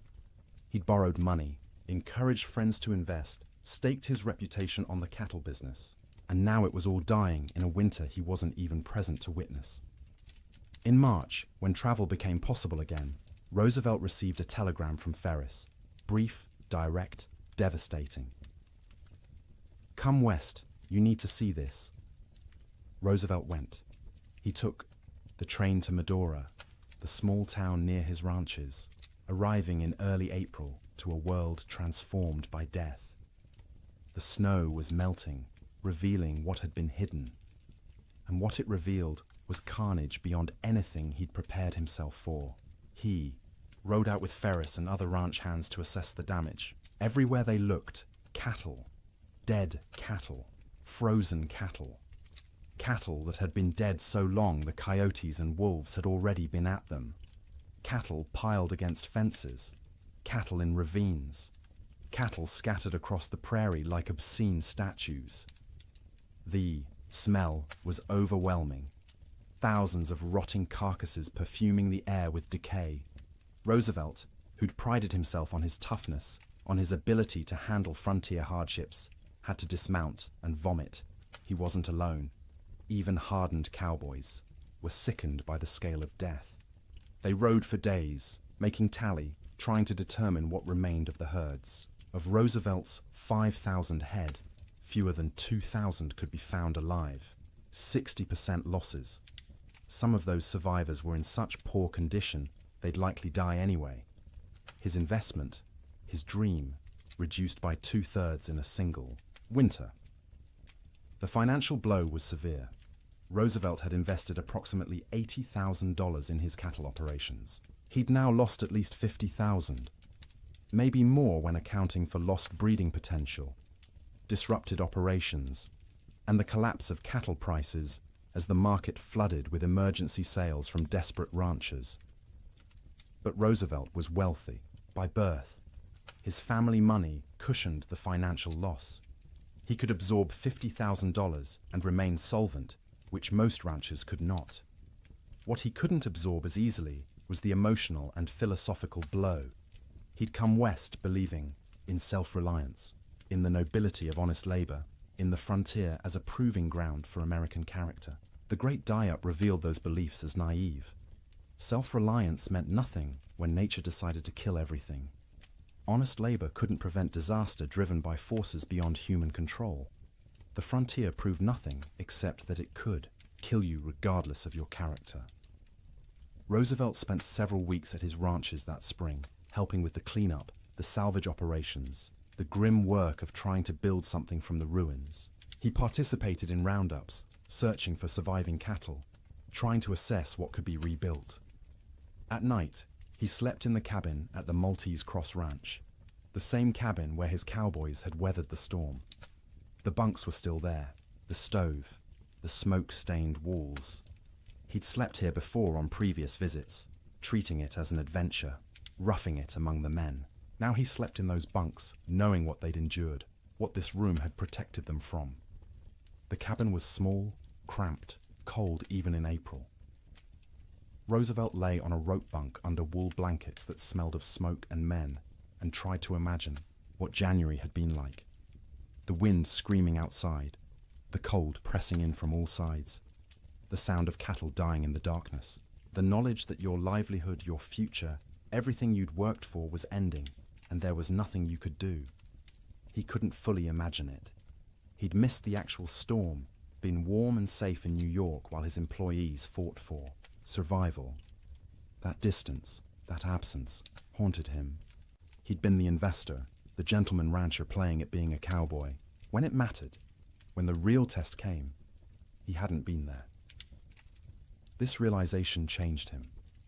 Not immediately, not in one dramatic moment, but gradually over the following months and years. The West was no longer a romantic escape. It was a hard place where hard things happened, where nature was indifferent to human suffering, where the rules that governed Eastern society didn't apply. This understanding would shape his later conservation work. As president, Roosevelt would set aside millions of acres as national forests and parks, would push for scientific management of natural resources, would argue that the West's resources weren't infinite and needed protection. The cattle disaster of 1887 was the seed of that understanding. But in the spring of 1887, Roosevelt was just a wealthy young man surveying the wreckage of his dreams. He walked among the dead cattle, rode across ranges that should have been covered with livestock but were eerily empty, and made calculations about what could be salvaged. His ranch managers were exhausted, traumatized by the winter they'd survived. Roosevelt listened to their stories with growing respect. These men had faced conditions he'd only read about and emerged alive, if not unscathed. Ferris told him about nights when they weren't sure the bunkhouse would stand, about mornings when they'd wake to find new snow drifted inside through the cracks, about the constant work of keeping fires burning, of rationing food, of listening to cattle die and being unable to help. Roosevelt paid his men bonuses, unexpected and generous, acknowledging what they'd endured. It was the least he could do, given that he'd been warm and safe while they'd nearly frozen. He also made a decision. He would not abandon his Dakota ranches entirely, but he would not rebuild to previous scale. The open range era was over. The land couldn't support the numbers they'd run. The climate was too unpredictable, the investment too risky. He kept the Elkhorn Ranch as a retreat, a place he could visit and remember why he'd come west in the first place. But the cattle operation was downsized dramatically. A few hundred head, manageable, with hay put up for winter feeding. A sensible operation rather than a grand adventure. The Maltese Cross was eventually sold. Too many bad memories. Too much money lost. Roosevelt needed to move forward, and that meant leaving behind the ranch that had represented such hope and ended in such disaster. In his autobiography, written years later, Roosevelt would describe the winter of 1886 to 1887 as a necessary education. The romantic had been burned away, leaving behind a more realistic understanding of nature and human limitations. The winter had killed his cattle and his illusions simultaneously, but he rarely spoke about what his employees endured. Their stories weren't his to tell, and he knew his own experience, arriving after the worst had passed, was nothing compared to theirs. He'd lost money. They'd nearly lost their lives. One story stayed with him, though, told by a cowboy at the Maltese Cross. During the worst of the storm, this cowboy had volunteered to check on a nearby line camp, worried about the two men stationed there. He'd ridden out with a rope tied around his waist, the other end tied to the bunkhouse, planning to follow the rope back if he got disoriented. The temperature was 50 below with howling wind. He'd made it half a mile before he couldn't feel his hands or feet, before the cold had penetrated so deeply he knew he was in danger of freezing. He'd turned back, following the rope, barely making it to the bunkhouse before collapsing. The two men at the line camp were found dead when spring came. They'd tried to wait out the storm, ran out of firewood, and froze in their bunks. The cowboy who'd tried to reach them carried guilt about that for the rest of his life, even though there was nothing he could have done. Roosevelt listened to this story and understood, perhaps for the first time, what winter on the frontier really meant. Sleep in Dakota, he realized, was a gift not to be taken for granted. Every night his men had survived was a victory against odds that should have killed them, and every morning they'd woken was a reminder that survival wasn't guaranteed, that warmth and shelter and life itself were temporary conditions that could end at any moment. Roosevelt returned east that spring, his Western adventure permanently altered. He would continue to love the West, would continue to visit and hunt and write about it, but he would never again be naive about its harshness. The winter of 1887 had taught him that nature didn't care about your dreams, your money, or your character. It simply existed, indifferent, and you survived or you didn't. His cattle were mostly dead. His investment was lost, but he was alive, and his employees were alive, and that had to be enough. January ended, but the storm did not. February arrived with no fanfare, no change, just another day of grey sky and screaming wind and cold that wouldn't break. People stopped marking days on calendars. Time lost meaning when every day was identical. An endless repetition of surviving until dark, surviving through dark, waking to survive again. The psychological weight of the storm's duration became as dangerous as the physical cold. Humans are resilient, but not infinitely so. We can endure terrible conditions if we believe they'll end. But when days stretch into weeks, weeks stretch toward months, and conditions remain unchanged, the mind begins to fracture in subtle ways. In the Ferguson household, the children grew quieter. They'd stopped asking when the storm would end. They'd stopped asking much of anything. They sat by the fire, conserving energy, their eyes following their mother's movements with an intensity that unnerved her. They were always hungry now, and the hunger made them old beyond their years. Martha found herself forgetting things. She'd go to the cold bedroom to fetch something and stand there, shivering, unable to remember what she'd come for. She'd start sentences and lose the thread midway, words dissolving like snow on her tongue. William said her name sometimes, and she wouldn't hear him, lost in thoughts that circled endlessly around food, fire, survival. William stopped shaving. There was no point. No one to see him except his family, and vanity seemed absurd when survival was uncertain. His beard grew thick and unkempt, ice forming in it every time he went outside to milk the cow or fetch wood. He'd come back in looking, like a wild man, and the children would stare at him until Martha made them look away. The cow's milk production had dropped to less than a quart per day. The animal was suffering from cold and inadequate feed, standing in the barn with her ribs visible through her hide. William knew they should slaughter her, use the meat, but the milk was too precious. As long as she gave any milk at all, he'd keep making that twice-daily journey to the barn. Sleep patterns disintegrated completely. There was no day or night anymore, just periods of lighter grey and darker grey outside the oiled paper window. People slept when exhaustion overwhelmed them, woke when cold or hunger or nightmares forced consciousness. The family's sleeping pile shifted constantly as people moved, trying to find warmth, trying to escape dreams. Martha's dreams were always about food, elaborate meals from her childhood in Wisconsin. Her mother's kitchen, warm and fragrant, tables loaded with roasted chicken and potatoes and fresh bread and butter. She'd wake with saliva flooding her mouth, stomach cramping with want. The disappointment of reality crushing. They had beans, always beans, the same beans cooked the same way, day after day, until the thought of eating another spoonful made her gag. William dreamed about summer, riding across green ranges, cattle fat and healthy, sun warm on his shoulders. He'd wake disoriented, expecting heat, finding only cold. The contrast between dream and reality was so sharp it hurt physically. His chest would ache, his throat would close. He'd lie there fighting tears while his family slept around him. The children's dreams were less specific, but more unsettling.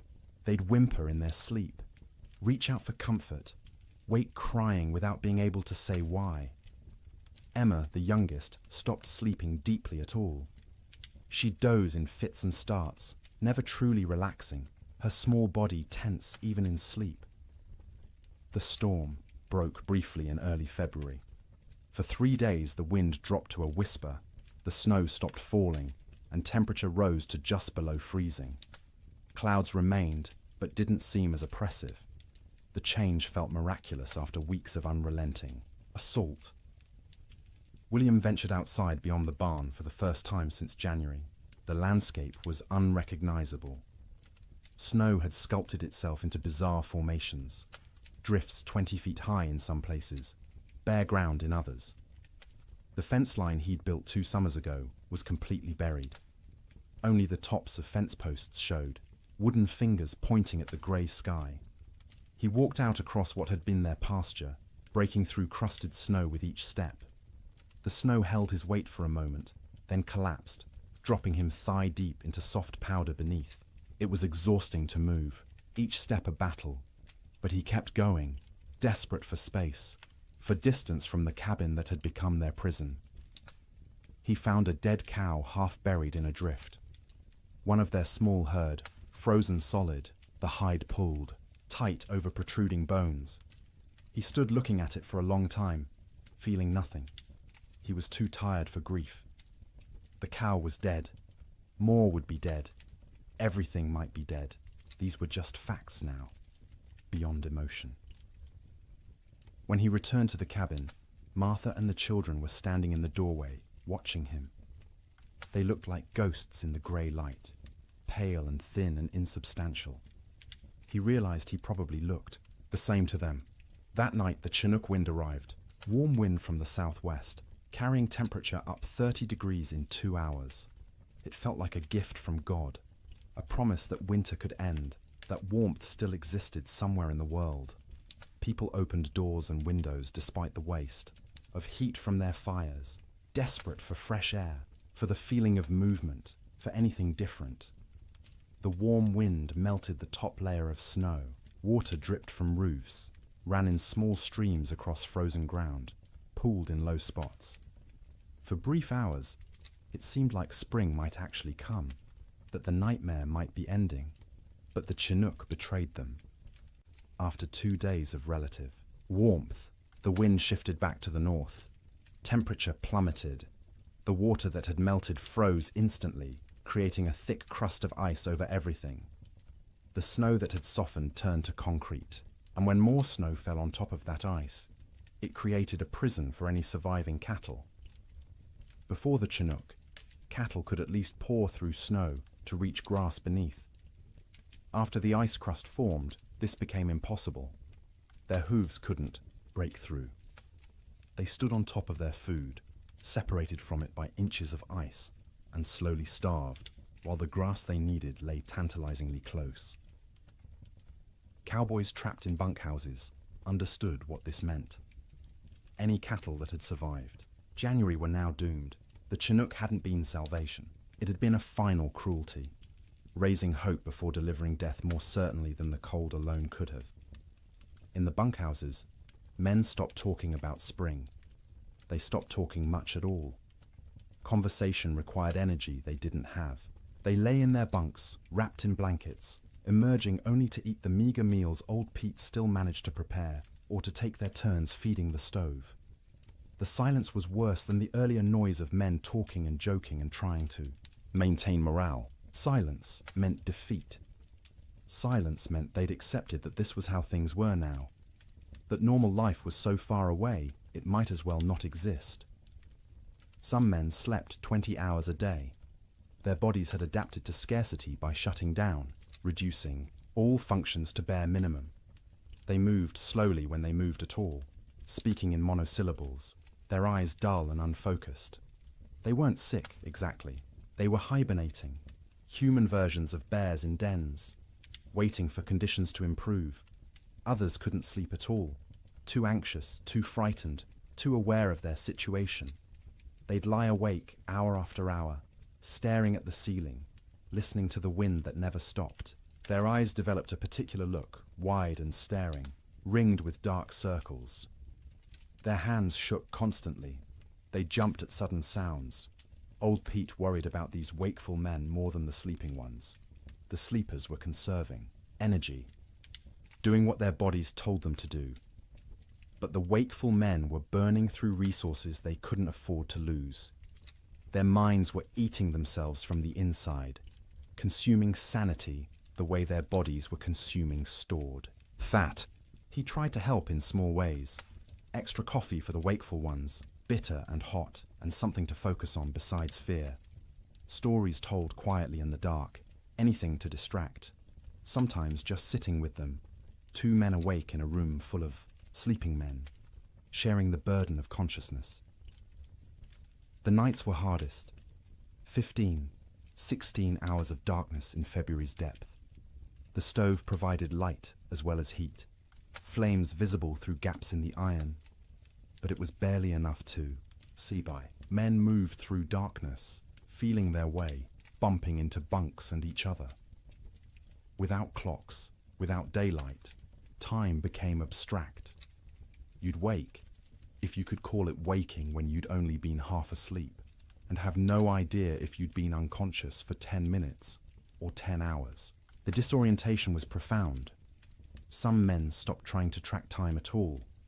They ate when food appeared, slept when they couldn't stay awake, existed in a perpetual present with no past or future. The concept of sleep itself changed. It wasn't restful anymore. You didn't sleep to feel refreshed. You slept because consciousness was too expensive to maintain. Sleep was a small death you practiced nightly, preparing for the real death that might come if the storm continued much longer. Dreams during this period took on a hallucinatory quality. Men dreamed they were awake, walking around the bunkhouse, having conversations with others, only to actually wake and realize none of it had been real. Or they'd dream they were outside in the storm, freezing, struggling toward shelter, and wake to find themselves wrapped in blankets by the stove. The boundary between sleeping and waking blurred. Some men experienced what would now be called dissociation. They'd observe themselves from outside their bodies, watching a stranger wear their clothes and speak with their voice. This disconnection was protective, a way the mind created distance from unbearable circumstances. But it was also terrifying to lose even the certainty of being yourself. In the ranch houses, children handled the extended ordeal better than adults in some ways. They adapted, accepting the new reality more easily than their parents who remembered how things should be. To the children, this was simply how life was now, cold, hungry, confined, but normal within its own context. But they also suffered in ways adults didn't. Their growing bodies needed more food than they were getting. Their development was being stunted by malnutrition. Sarah Ferguson, 11 years old, stopped growing taller. Her monthly bleeding, which had just started that fall, stopped entirely. Her body shut down non-essential functions to preserve life. Thomas developed a cough that wouldn't go away, a deep rattling in his chest that scared Martha. She'd give him extra portions of the thin soup she made, sacrificing from her own bowl, but it didn't help much. The cough persisted, worsening at night, keeping him and everyone else awake. James, 7 years old, stopped talking almost entirely. He'd answer questions with nods or shakes of his head, but volunteered nothing. He'd sit for hours staring at the fire, his face expressionless. Martha worried about him most of all, this strange, silent child who'd been so vibrant just months. Egawema, the baby, clung to her mother constantly. She'd scream if Martha tried to put her down, terrified of separation. Martha learned to do everything one-handed, cooking, cleaning, even sleeping with the child attached to her like a growth. It was exhausting, but she understood. Emma was reverting to infancy, seeking the safety of the womb in a world that had become too frightening. February crawled past with the weight of years. Each day was a week long. Each week felt like a month. People stopped believing in spring. Spring was a myth, a story told by liars. There was only winter, eternal winter, and the question was no longer when it would end, but whether you'd survive it. And still the wind blew, and still the cold pressed in, and still people slept fitfully in their prisons of wood and hope, waiting for deliverance that seemed less likely with each passing day. Children experienced the great die-up through a lens of confusion and adaptation that was both heartbreaking and remarkable. They didn't fully understand what was happening or why, but they adjusted to impossibility with a flexibility adults had lost. To them, the storm wasn't an economic disaster or a failure of planning. It was simply the way the world had become, and they learned to live in it. Sarah Ferguson, at 11, was old enough to sense her parents' fear, even when they tried to hide it. She watched her mother's hands shake when portioning out food. She noticed her father's long silences, the way he'd stare at the fire without seeing it. She understood, in a way her younger siblings didn't, that something was terribly wrong. This knowledge was a burden. She couldn't share it with Thomas or James or Emma because they were too young to understand, and speaking it aloud would make it more real. So she carried it silently, trying to help without being asked, watching for ways to ease the tension that filled the cabin like smoke. She learned to anticipate her mother's needs. When Martha reached for the water bucket, Sarah was already moving, to refill it with snow. When the fire burned low, Sarah added wood before being told. She took charge of Emma when the toddler grew fussy, singing to her, telling her stories, anything to give Martha a few minutes of peace. At night, Sarah lay awake, listening to her siblings breathe, counting breaths, making sure everyone was still, alive. She'd developed an irrational fear that someone would simply stop breathing in the dark and no one would notice. So she stayed vigilant, even when her own body screamed for sleep. She dreamed about school, which seemed like something from another life. the one-room schoolhouse 3 miles from their ranch, where Miss Peterson taught reading and arithmetic to a dozen farm children. Sarah had loved school, loved learning, loved having somewhere to go that wasn't the ranch. The storm had started during Christmas break, and school hadn't reopened. Might never reopen if families didn't survive the winter. She wondered about her classmates. Were they trapped in their homes too? Were they hungry? Were they scared? Or had some of them already died, frozen in cabins that couldn't keep them warm, and she'd never know because news didn't travel through blizzards? These thoughts circled in her head at night, keeping her awake even when exhaustion made her bones ache. She was becoming an adult too quickly, forced to carry worries that children shouldn't have to carry. But she had no choice. The storm didn't care about childhood innocence. Thomas, at 9, dealt with the storm differently. He grew angry. Not explosive anger, not tantrums, but a cold, sullen fury that he directed at everything and nothing. He was angry at the wind for not stopping, angry at his father for not fixing things, angry at God for letting this happen, angry at himself for being trapped and helpless. He'd punch his thin straw mattress when no one was looking, imagining it was the storm, hitting it until his knuckles hurt. He'd kick at the wall, leaving small scuff marks that his mother saw but didn't comment on. He needed to fight something, but there was nothing to fight except weather, and weather was beyond fighting. At night, Thomas didn't sleep so much as surrender. He'd fight consciousness until his body simply shut down, crashing into sleep so deep it was almost like fainting. He'd wake suddenly, disoriented, not remembering where he was for terrifying seconds before memory returned and reality settled back into place. His dreams were violent. He fought bears, wolves, faceless men.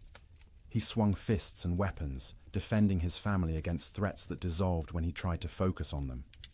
He'd wake with his heart pounding, sweat soaking his collar despite the cold, and lie there, trying to calm down before he disturbed everyone else.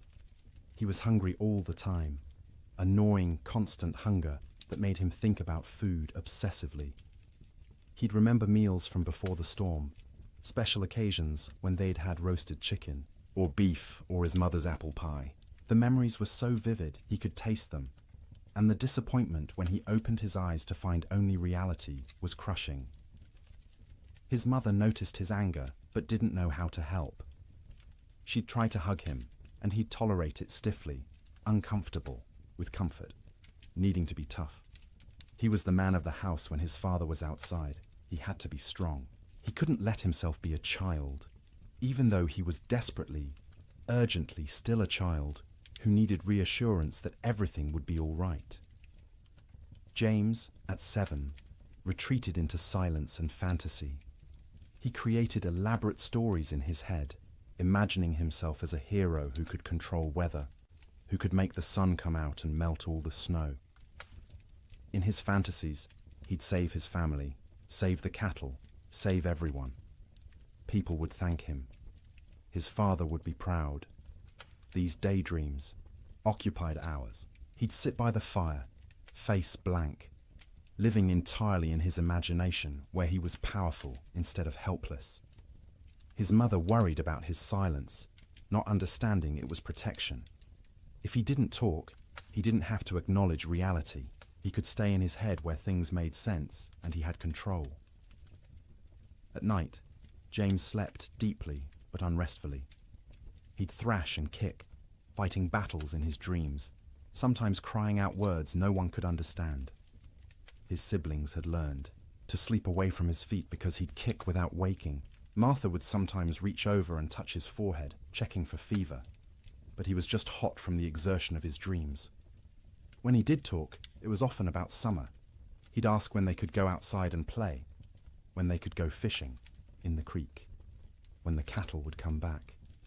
His questions broke Martha's heart because she had no answers. She'd deflect, saying soon, or when winter ends, knowing these were lies, but unable to tell a 7-year-old that winter might not end, that nothing might come back.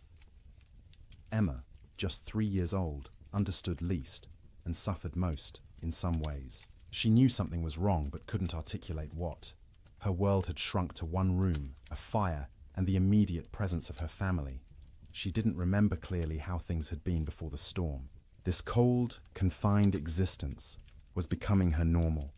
She cried often, not from any specific pain, but from generalized distress. Hungry cries, cold cries, tired cries, scared cries. Her vocabulary wasn't sufficient to express what she felt, so she cried and clung to her mother and refused to be put down. Martha carried her constantly, the child's weight a familiar burden. Emma was getting lighter instead of heavier, losing weight she couldn't afford to lose. Her ribs showed through, her thin dress. Her eyes seemed too large for her face. She looked like children in pictures of famine, skeletal and haunted. At night, Emma slept fitfully, waking every few hours crying for her mother even though Martha was right there.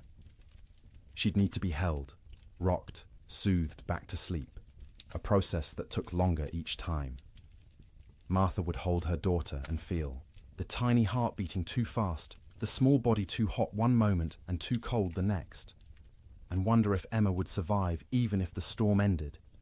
Emma's dreams, when she could describe them in her limited vocabulary, were simple and sad. She dreamed of being warm, of having enough to eat, of going outside to play. She dreamed of summer in fragments, sensory impressions rather than coherent narratives. Sun on her face, grass under her feet, the feeling of running without being cold. The children had created small rituals to mark time and maintain some structure. Every morning, however they defined morning, Sarah would lead them in a counting game. They'd count to 100 together, which took Emma's entire concentration and distracted her from crying. Then they'd count by twos, by fives, by tens, math as comfort, numbers as proof that some things remained stable. In the afternoon, Thomas would tell stories. He'd inherited his father's storytelling ability and would spin tales about cowboys and cattle drives and adventures that took place in summer warmth. His siblings would listen, transported briefly to worlds where people weren't trapped and cold and hungry. Emma had a doll, a simple thing made from rags stuffed with more rags, with button eyes and yarn hair. She carried it everywhere, talking to it in her baby voice, explaining things. The doll was hungry. The doll was cold. The doll wanted Mama. Through the doll, Emma processed her own feelings, giving voice to fears she couldn't express directly, the EE. Children learn to read their parents' moods and adjust their behavior accordingly. When Martha looked particularly strained, they'd be quieter, more cooperative. When William came in from the barn looking defeated, they'd give him space, not asking for attention he couldn't provide. They became expert at making themselves small, at not adding to the household's burdens. But they were still children, and children need play. They'd create games from nothing, counting cracks in the ceiling, making shadow figures on the wall with their hands when the fire was bright enough, building towers from the few wooden blocks they owned, then knocking them down and building again.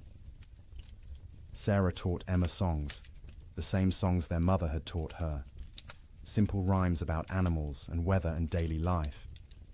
Emma's favorite was about a bird that flew south for winter, which seemed especially relevant. She'd sing it over and over, the words slurring together, while her siblings tried not to show their irritation. The children also absorbed lessons they shouldn't have needed to learn so young. That food was precious and must never be wasted. That fire was life and must be watched constantly. That cold could kill and must be respected. That sometimes adults didn't have answers, didn't know what to do, were as frightened and helpless as children, but had to pretend otherwise. They learned what their parents looked like when pretending to be brave, the slight tremor in their mother's voice when she said everything would be fine, the way their father's smile didn't reach his eyes. They learned to accept these performances without comment, understanding that challenging them would make things worse. In later years, the Ferguson children would remember the winter of 1887 as a blur. They'd recall specific images. The fire, always the fire, and their mother's face in its light. and the sound of wind that never stopped. But the timeline would be confused, events blending together because days had no distinct markers. Sarah would remember being hungry but never being fed. Thomas would remember being angry but not knowing why. James would remember his fantasy world more clearly than reality, which was probably for the best. Emma would remember almost nothing directly, just a vague sense of having been cold once, long ago, for longer than seemed possible. But they'd also remember warmth of a different kind. The feeling of sleeping piled together, siblings in a heap like puppies, their mother's songs in the dark, their father's hands, rough and gentle, checking them for frostbite. The way Sarah would hold Emma when Emma cried. The way Thomas would share his tiny portion of food, even though he was starving. The way James would tell stories that made them laugh despite everything. Children are resilient, but resilience has costs. The Ferguson children survived the winter, but they were changed. Sarah grew old before her time, burdened with worries she couldn't set down. Thomas's anger would last years, manifesting in ways that troubled his parents. James would remain in fantasy longer than he should, reluctant to engage with a world that had proven so harsh. Emma would be clingy and fearful, suffering from what we'd now call anxiety, though no one had that word then. But they survived. All 4 Ferguson children made it through the winter alive, which many children didn't. In the spring, when Sarah returned to school, half her classmates were missing, died in the storm, or their families had moved away, or they were too weak to attend. The teacher never spoke about them, and Sarah never asked, but she noticed the empty desks and understood what they meant. The children's winter was its own story within the larger tragedy. They experienced the same cold, the same hunger, the same confinement as adults, but they experienced it through the lens of childhood, with less understanding but also with adaptability adults couldn't match. They bent instead of breaking, or at least bent further before breaking, and some of them survived precisely because they were young enough to accept the impossible and adapt to it. March came quietly, without announcement or ceremony. The wind didn't stop all at once. The cold didn't break dramatically. But sometime in the first week of March, people noticed the light had changed. The grey wasn't quite as oppressive. The sun, invisible for months behind clouds, occasionally created a bright spot in the overcast sky, a suggestion that it still existed somewhere beyond the grey. The temperature rose first, not to warmth, not even close, but up from the deadly negatives, into the teens, then the 20s. At 20 degrees, after months of temperatures well below zero, it felt almost tropical. William Ferguson stepped outside without his heaviest coat for the first time since January and felt the difference immediately. Still cold, but survivable cold. Manageable cold. Human cold. The wind dropped next. Not gone, but diminished from its constant shriek to something closer to a whisper. You could hear other sounds again. Birds, tentatively returning. The creak of the barn, your own footsteps in the snow. After months of wind that drowned out everything, the relative silence was disorienting, and then finally the snow stopped falling. Days passed without new accumulation. The sky remained cloudy, but the clouds weren't releasing their burden anymore.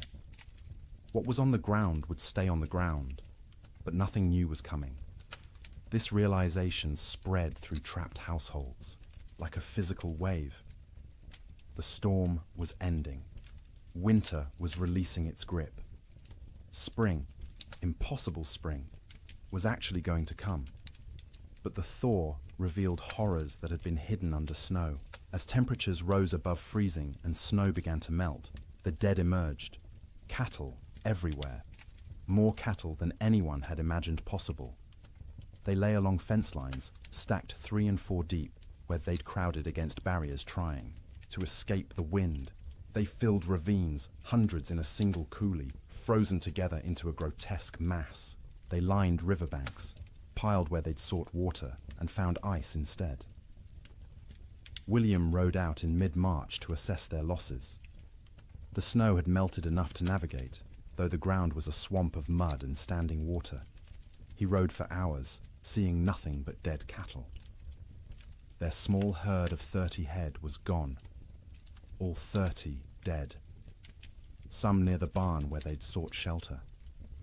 Others scattered across their range, frozen in place, some still standing. The smell was overwhelming. As the carcasses thawed, they began to rot. The air across the plains filled with the sweet, cloying stench of decay. You couldn't escape it. It permeated clothing, hair, got into your mouth and nose until you tasted it constantly. Cowboys tied, scarves soaked in vinegar over their faces, but it barely helped. The financial devastation was absolute. Ranches that had run thousands of head found hundreds alive, if that. The great cattle companies, backed by Eastern and European money, went bankrupt overnight. Investors who'd expected returns of 20–30% instead lost everything. The boom was over. The cattle kingdom had fallen. But more important than money, more immediate, was the human cost. As spring progressed and travel became possible again, stories emerged. A family in Wyoming had burned their furniture for fuel, then their floorboards, then had frozen to death anyway. A cowboy in Montana had tried to reach town for supplies, got lost in a storm, and was found frozen solid sitting upright on his horse, both man and animal dead. Children died quietly in their sleep, their small bodies unable to maintain heat. Old people died the same way, peaceful endings to hard lives. Young men died trying to help, venturing out into storms to check on neighbors or cattle, never making it back. Women died in childbirth in cabins where no help could reach them. Babies dying with their mothers. The death toll among cattle was calculable, measurable, shocking in its enormity. Estimates ranged from 60 to 90% mortality across the northern plains. Hundreds of thousands of animals dead. But the human toll was harder to count. People died alone in isolated cabins, their bodies not discovered until spring. Whole families vanished. Homesteads found empty when the snow cleared. No trace of where the occupants had gone, or whether they'd survived. Theodore Roosevelt returned to his ransacked ranches and surveyed the ruin of his Western dreams. Cowboys, who'd barely survived, told stories of unimaginable hardship. Ranchers calculated losses that dwarfed their ability to recover. And slowly, painfully, everyone who'd survived began the work of rebuilding. But they rebuilt differently. The open range was dead, killed as surely as the cattle that had grazed it. Ranchers who continued in the business built barns, stored hay, kept smaller herds they could actually feed through winter. They fenced pastures, rotating cattle seasonally rather than letting them roam year-round. The cowboy, as romantic figure, driving vast herds across unfenced prairie, became a relic of a past that had ended in ice and death. The survivors were changed. Martha Ferguson emerged from that winter 20 pounds lighter, her hair gone grey at 32. William's hands shook for months afterward, trauma expressing itself in tremors he couldn't control. The children carried scars that wouldn't show. For years, psychological wounds that would shape their entire lives, but they'd survived. All of them. The Ferguson family made it through intact, which was more than many could say. And as spring truly arrived, as green grass pushed up through mud and trees began to bud and the sun returned with actual warmth, they began to remember what life could be. The first night Martha slept without waking every few hours, checking on her children. She woke feeling guilty for having rested. The first morning, William went outside and wasn't hit by killing cold. He stood in the barn doorway and cried. The children, resilient as children are, adapted more quickly. They ran outside in bare feet, feeling grass beneath their toes, relearning, joy they'd almost forgotten. Sleep in spring was different from sleep in winter. The fear was gone, the vigilance unnecessary. People slept deeply for the first time in months, their bodies finally feeling safe enough to truly rest. They slept for 10 hours, 12 hours, catching up on sleep debt accumulated over winter. They woke refreshed, amazed at the feeling, remembering what normal had felt like. But the dreams remained. For years afterward, survivors would wake from nightmares about the winter of 1887. They'd dream of being trapped, of being cold, of hearing cattle die, and being unable to help. These dreams would fade over time, but never entirely disappear. The winter had carved itself into their psyches, a permanent scar. And now, dear traveller through this story, we've reached the end of our journey through the coldest winter in wild West history. We've walked with cowboys in their bunkhouses, huddled with families around failing fires, witnessed the death of cattle and dreams, and an entire way of life. The Great Die-Up of 1887 was catastrophic. It killed hundreds of thousands of animals, bankrupted fortunes, and ended the era of open-range ranching forever. But more than that, it tested human endurance in ways few events ever have. It asked people to survive the unsurvivable, to sleep, in conditions where sleep seemed impossible, to maintain hope when hope was absurd, and they did. Not all of them, not even most of them without terrible cost, but enough survived to tell the story, to rebuild, to ensure that the lessons learned would protect future generations. As you lie in your warm bed tonight, safe from cold and storm, let yourself feel the profound gift of that warmth.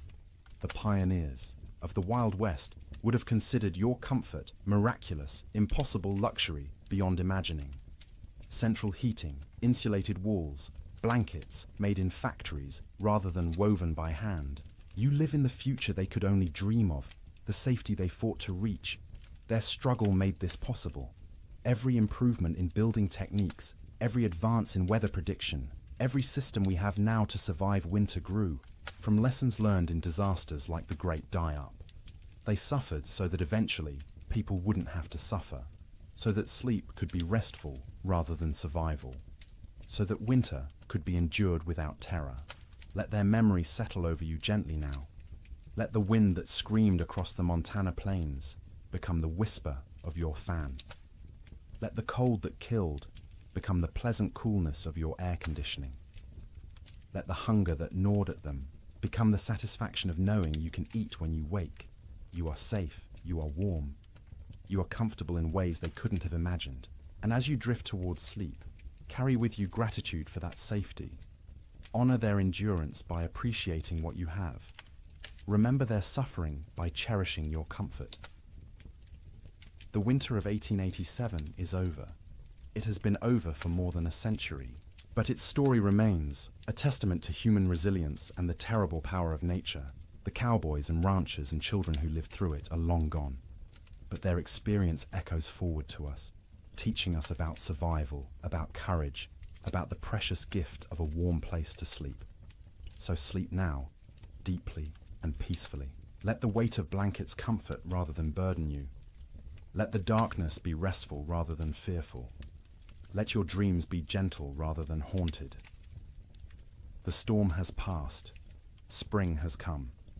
The long winter night is over, and you, in your warm bed, in your safe room, can rest without fear, can close your eyes without vigilance, can surrender to sleep, knowing you'll wake to warmth and safety.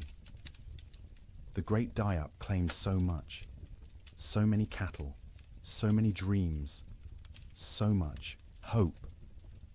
But it couldn't claim everything. It couldn't kill the human capacity to endure, to adapt, to survive impossible conditions, and emerge, if not unscathed, then at least alive. Still capable of love, still capable of rebuilding, still capable of hope. That resilience lives in you too. You carry it in your genes, inherited from ancestors who survived winters and storms and hardships we can barely imagine. Their strength is your strength. Their determination is your determination. Their ability to close their eyes in terrible circumstances and wake to face another day is yours as well. You don't need it tonight. Tonight, you can simply rest. Let the story of the Great Die-Up fade like snow melting in spring sun. Let the cold recede. Let warmth embrace you completely. Sleep well, knowing that winter always ends, that spring always comes, that the coldest night eventually gives way to dawn. The pioneers of 1887 learned this truth at terrible cost. But they learned it, and they survived. And because of them, you live in a world where winter is manageable, where cold is temporary, where sleep is safe. Close your eyes now. Let your breathing slow. Feel the weight of your body sink into your mattress, supported and comfortable. You've traveled a long way tonight, through a winter that ended before you were born. You've witnessed suffering and endurance and the slow arrival of relief. Now it's time to find your own relief, your own rest, your own peaceful surrender to sleep. The wind has stopped screaming. The cold has lost its teeth. The cattle are grazing on green grass in valleys where snow once piled 20 feet deep. And you are here, warm and safe, ready to sleep, ready to dream gentle dreams, ready to wake refreshed to a world where the great die-up is history, where winter is a season rather than a death sentence, where sleep is rest rather than survival. Good night, traveller. Thank you for joining me on this journey through the coldest winter in Wild West history. May your own sleep be everything those pioneers couldn't have. May you wake warm and safe, grateful for the comfort that cost them so much to achieve. The storm is over. Spring has come. Sleep well. Good evening and welcome back, friends. Tonight, we are going to journey through the Great Famine Winter, when medieval Europe froze for 7 years. As always, let me know where in the world you are listening in from. Get cozy, settle in, and let's begin. In the spring of 1315, a mother in northern England made an unthinkable decision. She locked her children inside their cottage, walked into the frozen wasteland, and never returned. But she wasn't abandoning them. She was saving them. Was she? Knew what all of Europe would soon discover was that the world itself was dying. The rain wouldn't stop. The cold wouldn't break. And for the next 7 years, winter would reign supreme. Her name was Marjorie of Durham, and her neighbors found her children 3 days later, alive, huddled around the last embers of their fire. The eldest, a boy of 9, clutched a note his mother had left. The priest who recorded it wrote that his hands shook as he read her words aloud. My flesh will buy them grain. My absence will grant them mercy. Tell them I walk toward God, not away from them. You see, Marjorie had understood something terrible. Something that would take the rest of Europe months to grasp. This wasn't just another harsh spring.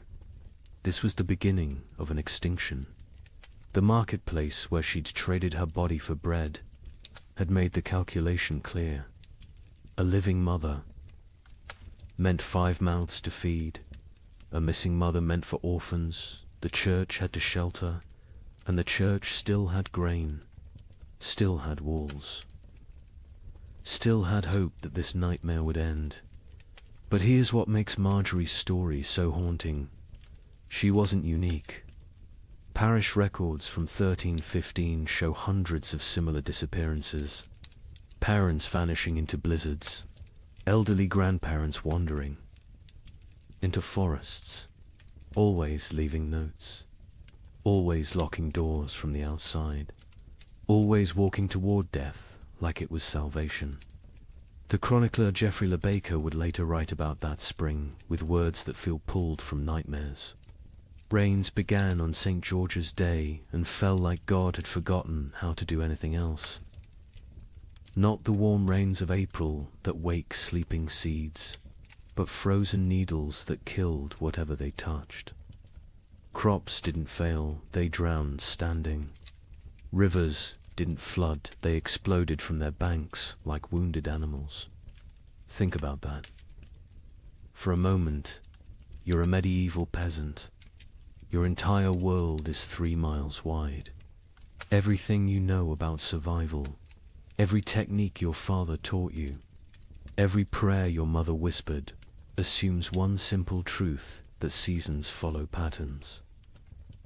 Spring brings life, summer brings growth, autumn brings harvest, winter brings rest. But what happens when spring never comes?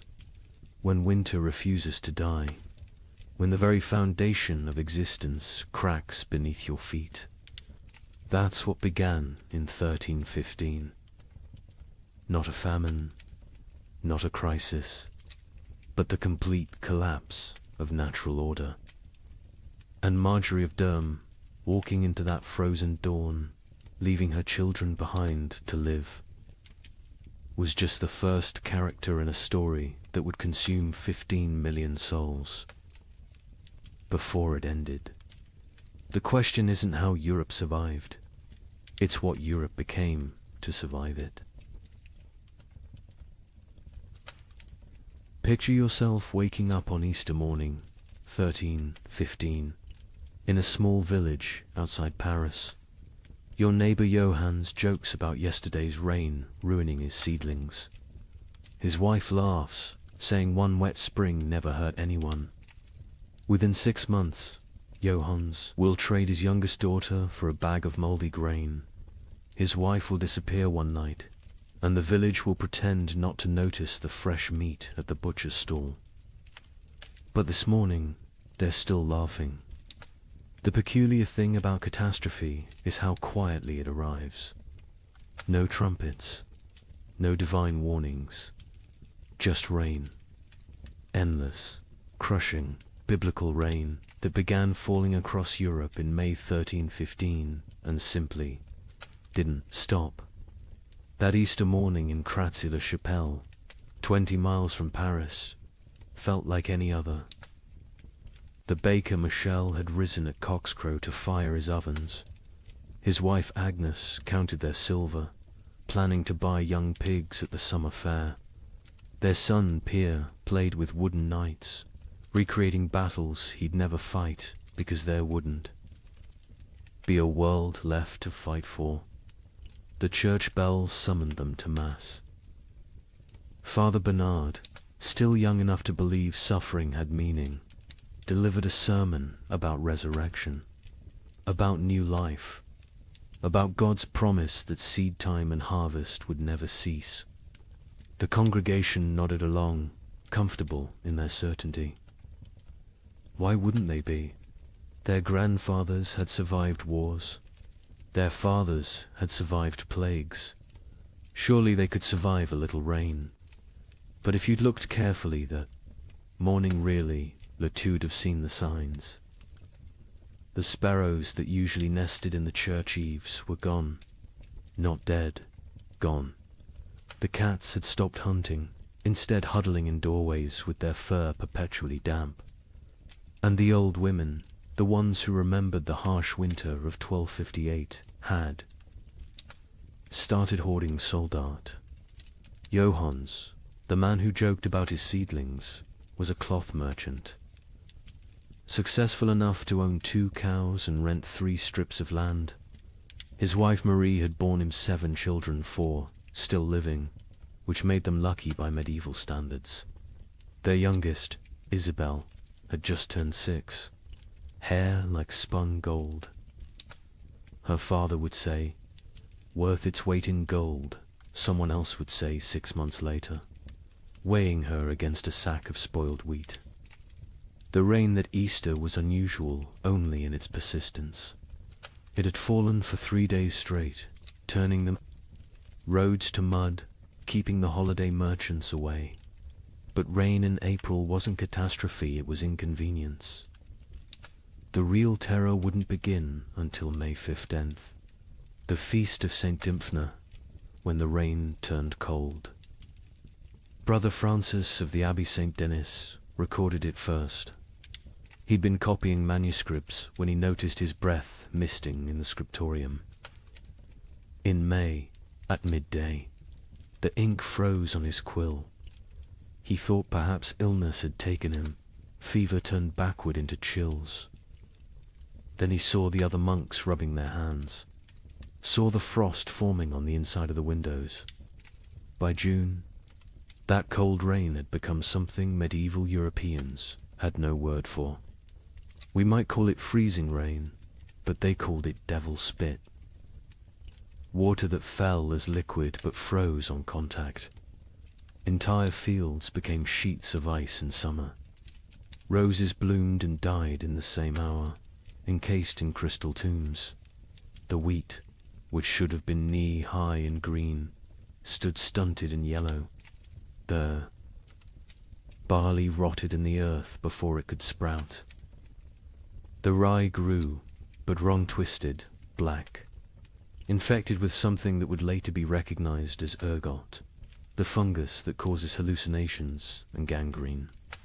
Some villagers, desperate for any harvest, ate it anyway.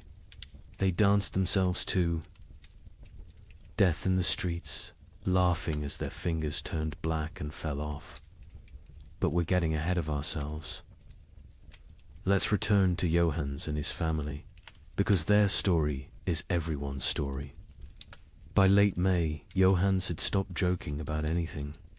The constant rain had ruined the roads, making trade impossible. No merchants could travel, which meant no cloth could be sold, which meant no coins for bread. Not that there was bread to buy. The baker Michel had closed his ovens now. Grain meant no flour, meant no purpose to the fire. June brought the first death in Crassy-la-Chapelle. Not from starvation, not yet. Old Catherine, who'd survived 70 winters, simply gave up. She announced at Sunday Mass that God had abandoned them, walked home, lay down in her bed, and willed herself to die. The priest called it despair, a mortal sin. But privately, he envied her escape. The real horror began in July, when the rain briefly stopped. For 3 days, the sun appeared, weak and watery but present. The villagers rushed to salvage what they could, to plant anything that might grow before autumn. They worked day and night, hands bloody from tearing at the muddy earth, planting beans, turnips, anything fast-growing. On the 4th day, the hail began. Not regular hail. Chunks of ice the size of fists, driven sideways by winds that shouldn't exist in summer. They shattered shutters, killed chickens, knocked full-grown men unconscious. When it stopped, nothing remained of those desperate plantings. The fields looked like they'd been trampled by an army of giants. That's when Johannes made his first, unthinkable choice. He killed one of his cows, not for meat not, yet but for mercy. It was starving, crying constantly, too weak to stand. He told his children it had gotten sick, but Marie knew. She saw him save the blood in buckets, saw him portion it carefully with their dwindling barley. Blood pudding would keep them alive another week. Argus arrived wearing winter's clothes. Frost in the mornings, ice on the water buckets, breath misting even at noon. The second cow died on its own, and Johannes counted it lucky. They ate everything: the meat, the organs, the marrow from the bones. They boiled the hide for soup. They ground the bones for flour. Nothing was waste, because waste meant death. Brother Thomas of Westminster Abbey wrote something strange in his chronicle that summer. The heavens have forgotten how to cease their tears. At first, monks like Thomas saw it as God testing their faith. A brief punishment, maybe for the wars between England and Scotland, maybe for the French king arresting the Pope. Surely it would pass. But then came the letters from sister monasteries. From Cologne, our fields are lakes. From Florence, the Arno has swallowed 3 villages. From Krakow, the children ask what the sun looked like. What terrified Thomas wasn't the rain itself, it was the temperature. In July, the height of summer, he could see his breath while saying morning prayers. Ice formed on the altar wine. And still the rain fell. The monastery's chronicle, which Thomas kept with meticulous care, tells us exactly when normal ended and nightmare began. June 23rd, the eve of St. John, traditionally celebrated with bonfires that burned until dawn. That year, no fire would stay lit. The rain fell horizontally, driven by winds that belonged to December, not midsummer. Thomas wrote, "The brothers attempted 7 times to light the sacred fire. Each time, the rain doused it before a single prayer could be spoken. Prior William declared it a sign of what he dared not say." Thomas had been corresponding with monasteries across Christendom for 20 years. His position as chronicler meant he received letters from abbeys in Scotland to Sicily, from Ireland to Poland. Usually, these letters discussed theological matters, requested copied manuscripts, or shared news of appointments and deaths. But starting in July 1315, every letter carried the same message, dressed in different words. Something was terribly wrong with God's creation. From Melrose Abbey in Scotland came a letter that made Thomas's hands shake. "Brother, we write to you from hell, frozen over. It is July, yet we break ice from our wells each morning. The barley stands drowned in fields that have become swamps. Yesterday, we found a shepherd frozen to death. In July, Brother Thomas. He was young, strong, only 20 summers. We found him standing upright, eyes open, still holding his crook. The sheep around him were ice statues. Have we entered the end times? The abbot of Cluny in France sent word that would have been dismissed as madness any other year. The vine withers as if cursed. The soil rejects all seed. We have consulted. Our oldest records nothing, speaks of summer frost, of hail in August, of rain that burns like ice. Our farmers weep in the fields, beating the mud with their fists, begging it to remember its purpose. From the German monasteries came increasingly frantic reports. The prior of Reichenau wrote, "Lake Constance rises daily. Entire villages now exist only as church bells tolling beneath the waves. We ring our own bells in answer, but God remains deaf. The rain tastes of sulphur. Birds fall from the sky mid-flight, frozen solid. What sin has mankind committed to earn such wrath?" But it was a letter from an Italian monastery that contained the most chilling observation. Brother Antonio of Monte Cassino, a learned man who'd studied both scripture and natural philosophy, wrote, "This is not divine punishment. Brother Thomas, I have read the ancient texts, Greek and Roman both. This happened before. They called it the years without summer. Crops failed, empires fell, and mankind retreated to caves. We are not being punished. We are being erased." Thomas himself had begun keeping detailed records of the weather, something unprecedented for the time. His entries from July 1315 read, "Like fever dreams. July 4th, Feast of St. Ulrich. Rain for 16 straight hours. Temperature cold enough that we wore winter robes to matins. 2 brothers collapsed during prayers, their lips blue. July 11th. The rain has not ceased for 40 hours. We cannot light fires. We eat cold porridge and pray with numb fingers. Brother Matthew suggests we are experiencing Noah's flood again. Prior William had him whipped for heresy. but privately, we all wonder. July 19th. Something impossible today. The rain froze as it fell, coating everything in ice. In July, the vegetable garden is destroyed. Every plant encased in crystal, beautiful and dead. We gather to pray, but the words stuck in our throats.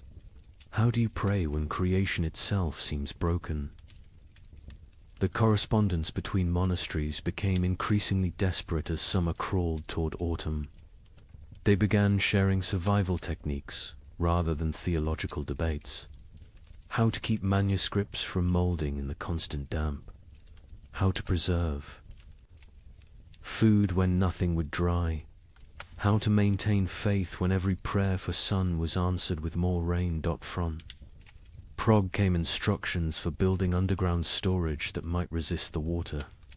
From Dublin came recipes for making bread from acorns and chestnuts. From Rome came silence. The Holy See had problems of its own. With the Tiber flooding the papal palace repeatedly, Thomas noted something else, something that wouldn't be fully understood for centuries. The rain wasn't uniform. It would pound. One region while barely touching another 20 miles away. But those dry spots weren't lucky, they were cursed differently. Without rain, but with temperatures below freezing in summer, crops still died. Wells still froze. People still starved. A letter from the Bishop of Bergen in Norway contained an observation that haunts historians today. The merchants from Iceland have not come. They were due in May, as always. It is now August. Ships sent to investigate found the sea routes blocked by mountains of ice that should not exist in summer, or perhaps should not exist at all. The sailors speak of icebergs, tall as cathedrals, moving south like an army of frozen giants. By late August, Thomas's own entries had taken on a tone of barely controlled panic. We have begun rationing in August. The harvest is already lost, and we must survive on stores meant for winter. But what winter awaits us if summer itself has become frozen? Prior William no longer speaks of God's tests. He speaks of God's absence. The most telling entry comes from September 3rd. Brother Francis asked me today why I still write these chronicles. Who will read them? Who will survive to care about the weather of a dead year? I had no answer. I write because the act of writing means I still believe in tomorrow. When I stop writing, I stop hoping. So I write of rain, of cold, of death creeping closer. I write because someone must witness the ending of the world. Imagine watching your entire years work everything you need to survive a rotting in the field before your eyes. Not failing to grow, not dying from drought, but literally dissolving into grey sludge. A French peasant named Guillaume left us. A rare written account dictated to a priest. The wheat stood tall and green in June, promising the best harvest in memory. By August, it was black soup. The smell, God forgive me, it smelled like death before death had even come. But here's where our story takes its first dark turn. The failed harvest of 1315 was just the opening act. Because while the peasants mourned their rotted grain, something else was happening. Something that would transform a bad harvest into an apocalypse. Guillaume of Soissons was not a typical peasant. He'd served in the king's army, learned his letters during a campaign, and returned home with enough silver to rent 5 strips of prime farmland. His account, preserved because the priest thought it might matter someday, gives us the only peasants. I view of the catastrophe unfolding in those fields. I have seen men die with their guts spilling onto French soil. Gideon told the priest. But watching my wheat die was worse. A man dies once. My wheat died every day for 60 days, and each morning I watched it die again. The process was unlike anything farmers had encountered. Usually, crop failure was quick frost, drought, or pests. You knew within days if you were ruined. But 1315 tortured them with hope. Gideon described walking his fields each dawn, and each dawn finding a new horror. First, the stalks grew too fast. In June, they shot up like they were racing toward heaven. We thought ourselves blessed. My wife danced between the rows, saying we'd have enough to sell, enough to buy that ox we'd dreamed of. The children planned what they'd eat at harvest feast: honey cakes, white bread, meat every Sunday until Christmas. But the unnatural growth was a warning, not a blessing. The constant rain and bizarre temperature swings had triggered something in the planter. Desperate attempt to reproduce before dying. The stalks grew tall but hollow. The kernels formed but never filled. By July, the color started changing. Not all at once. First, little spots like rust on a blade. We told ourselves it was nothing, just moisture. It would pass, but the spots spread. They merged, they consumed. A field that was green at sunrise would be brown by sunset. What Gideon was describing, though he couldn't know it, was a perfect storm of plant diseases. The cold, wet conditions had created ideal breeding grounds for multiple fungi. Stem rust, leaf blight, and ergot attacked simultaneously. But ergot was the cruelest. It didn't just destroy the grain, it transformed it into poison. The heads of wheat turned black and swollen, like fingers left too long in water. When you touched them, they burst, releasing clouds of black dust that made you cough blood. My neighbor Henry, trying to save something, anything, gathered these black kernels. His family ate bread made from them. Within 3 days, his children were screaming about devils in the walls. His wife's fingers turned black and fell off. Henry himself danced naked in the square until his heart burst. The aristocracy, watching from their castles, initially felt secure. They had stores from previous years, contracts with merchants, the ability to import grain. The Lord of Soissons, Robert de Courtenay, even rode through the failing fields in July, telling the peasants not to despair, that he would reduce their taxes, that no one would starve. But Lord Robert didn't understand what Gideon understood. This wasn't one bad harvest. This was the end of agriculture itself. The ground changed. Gideon explained. It wasn't soil anymore. The rain had been falling so long, so hard, that all the good earth washed away. What remained was grey clay. That wouldn't hold seed, wouldn't grow weeds, wouldn't even grow the grass. It was like God had salted the earth, but with water instead of salt. By August, desperation drove innovation. Farmers tried everything their ancestors had never dreamed of. They built fires in the fields, trying to dry the soil. They dug drainage ditches that filled faster than they could empty them. They brought their livestock to sleep among the crops, hoping animal warmth might save something. An educated monk observing these efforts wrote, "They perform rituals that border on paganism, dancing naked under the full moon, burying live cats at field corners, bleeding themselves onto the soil.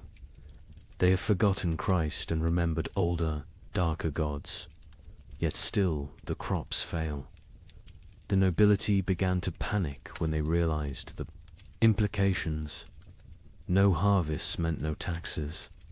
No taxes meant no armies. No armies meant no power. The entire feudal system depended on agricultural surplus. Without it, civilization itself would collapse. The Bishop of Reims recorded a meeting of local lords in August 1315. Lord Thibaut suggested we take what grain remains by force, store it in our castles, and let God sort the living from the dead. Lord Gautier proposed we sell our lands to Italian merchants who don't yet know of our catastrophe. Lord Felipe said nothing, just sharpened his sword throughout the meeting. We all knew what he was thinking. When the starving masses come, sharp steel might buy us more time than prayer. But it was Gwellem's final observation that proved most prophetic. The worst part wasn't the hunger we knew was coming. It was what hunger would make us become. I saw my neighbor Marcel looking at his plump daughter differently. Not with fathers. Love with a butcher's calculation. I saw wives eyeing husbands who'd grown too weak to work. I saw children forming packs, like wolf cubs learning to hunt. The priest asks me what I think God wants from us.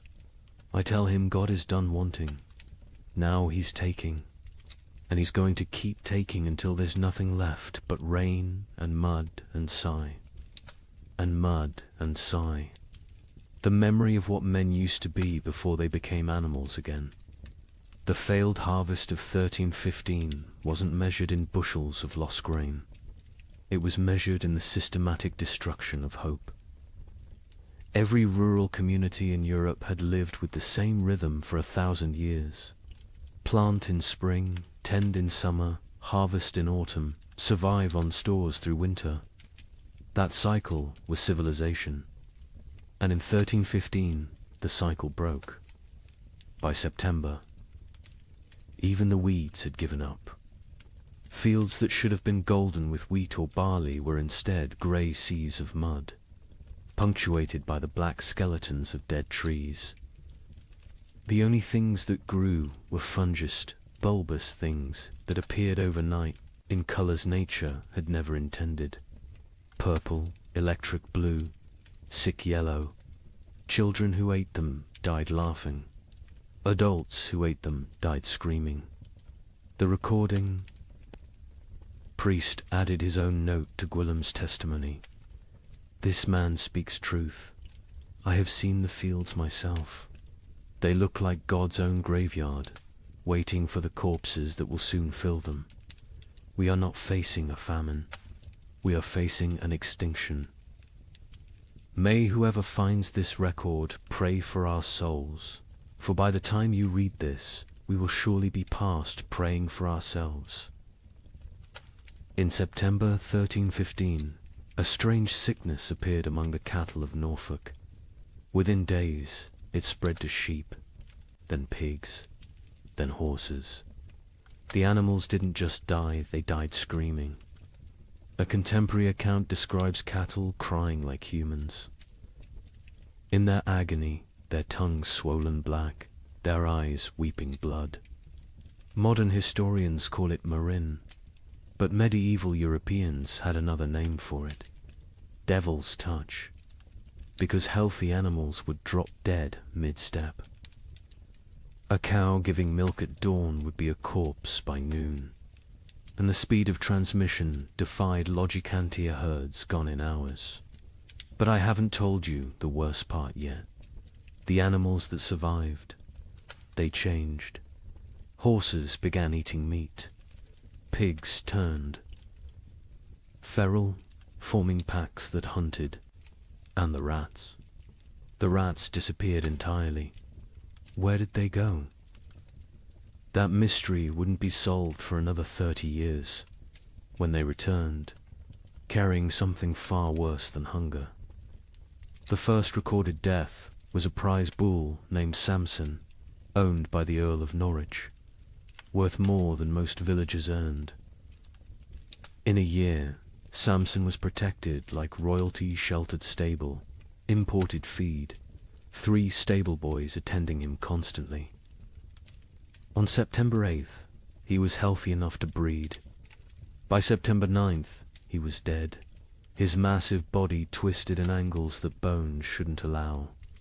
Foam tinged pink with blood dried around his mouth. The Earl's stable master, a methodical man named Walter, documented what happened next with the precision of someone who knew he was witnessing something unprecedented. The sickness jumped from Samson to the cows without touch, without sharing water, without even sharing air. They were in separate barns, yet by sunset, 17 were dead. Their deaths were not peaceful. They bellowed with voices that sounded human. They thrashed until their bones broke through their hides. They died with their eyes open, staring at something we could not see. Within a week, every cow in Norfolk was either dead or dying. But the disease didn't respect species boundaries. Sheep began falling next, their wool turning grey overnight before they collapsed. Then pigs, usually hardy enough to survive anything, started dying in ways that defied nature. They'd squeal for hours, a sound witnesses compared to children, screaming before their hearts simply exploded. A traveling merchant named Otto from Flanders recorded what he saw on the roads. "I have traveled these paths for 20 years. I know where every farm keeps its herds. Today, I counted 4,000 dead cattle between Lynn and Norwich. They lie where they fell in fields, on roads, some still standing upright, held by mud that is frozen around their legs. The smell reaches you a mile before you see them. Sweet rot mixed with something chemical, like copper left in vinegar. The speed of death was matched only by its strangeness. Animals died in patterns that suggested intelligent entire herds forming perfect circles before collapsing inward. Flocks of sheep arranging themselves in lines before dying in sequence, like dominoes. Witnesses spoke of animals appearing to communicate across species before death, horses whinnying to cows who lowed back, as if sharing some terrible knowledge. But then came the transformations among survivors, and this is where chronicle accounts become almost too bizarre to believe, except that multiple independent sources confirm the same phenomena. Sir William de Ross, a knight with lands across Yorkshire, wrote to the Archbishop of York, "Your Grace must believe what I write, though it sounds like madness. My destrier, Caesar, a warhorse I've ridden into 3 battles, has begun hunting. Not grazing, hunting. I watched him corner a rabbit, kill it with his hooves, and eat it. He tears flesh with teeth never meant for meat. Other horses flee from him now. He stands alone in his paddock, blood on his muzzle, waiting for something none of us understand." The pigs were worse. Those that survived the plague didn't return to their pens. They grouped together in the forests, moving in coordinated packs. A woodcutter named Thomas testified to the Bishop of Ely. 20 of them, maybe more, moving like wolves, but smarter than wolves. They set ambushes. They used one injured piglet as bait to draw a merchant from his cart. When he climbed down to help him, the others came from the trees. We found his bones 3 days later, picked clean, arranged in a pile like they were showing off. The transformation wasn't limited to behavior. Physical changes occurred that medieval veterinarians couldn't explain. Horses grew longer teeth, sharp enough to tear meat. Pigs developed thicker hides that arrows couldn't pierce. Chickens that survived grew black feathers, regardless of their original coloring, and their eggs when cracked, contained blood instead of yolk. A learned monk, Brother Adlard, who had studied Arabic texts on animal husbandry, proposed a theory. The beasts know something we do not. They sense the world itself is dying and are changing to survive in whatever hellscape follows. They are becoming what they need to be. The question is, what does that make us? Who cannot change? The economic implications were immediate and catastrophic. Medieval society ran on animal power. Oxen pulled plows. Horses carried knights. Sheep provided wool. Cattle gave milk and meat. Without them, agriculture collapsed entirely. You couldn't plant without oxen. You couldn't travel without horses. You couldn't stay warm without wool. The reeve of a manor in Lincolnshire left records showing the speed of collapse. September 1st, 200 cattle, 500 sheep, 60 pigs, 20 horses. October 1st, 3 cattle, 12 sheep, 0 pigs, 2 horses. The 2 horses that remain will not accept saddle or bridle. They watch us with eyes that show too much white. We dare not approach them. Desperate attempts at prevention failed spectacularly. Some communities tried isolating healthy animals, only to watch them die faster in confinement. Others attempted ancient remedies, hanging holly over stable doors, painting crosses in lamb's blood on barns, burying horse skulls at crossroads. The Bishop of Winchester ordered all animals blessed with holy water. They died mid-blessing, falling dead at the priest's feet. The most disturbing account comes from a monastery in Somerset, where Brother Francis observed something that shouldn't have been possible. The rats are gone. All of them. Not dead, we've found no bodies, simply vanished. The cats who hunted them sit in empty granaries, mewing at shadows. The barn owls have stopped hunting, stopped calling. Some have been found dead with full bellies, as if they ate something that killed them from within. But there are no rats. Where did they go? Into the walls, under the earth, or somewhere else entirely, somewhere they can wait out what's coming. This observation would prove prophetic. The rats had indeed gone somewhere deep into Eastern European forests, into cave systems, into places where they could breed and change and feast on the endless supply of corpses the famine would provide. When they returned in the 1340s, they brought the Black Death with them, as if they'd been preparing their revenge for 30 years. But in September 1315, all anyone knew was that the animals were dying or changing, and without them, human survival became nearly impossible. The social contract that had existed between human and beast for millennia, we feed you, you serve us, shattered completely. Nature itself had declared war on civilization, and the animals were its first casualties.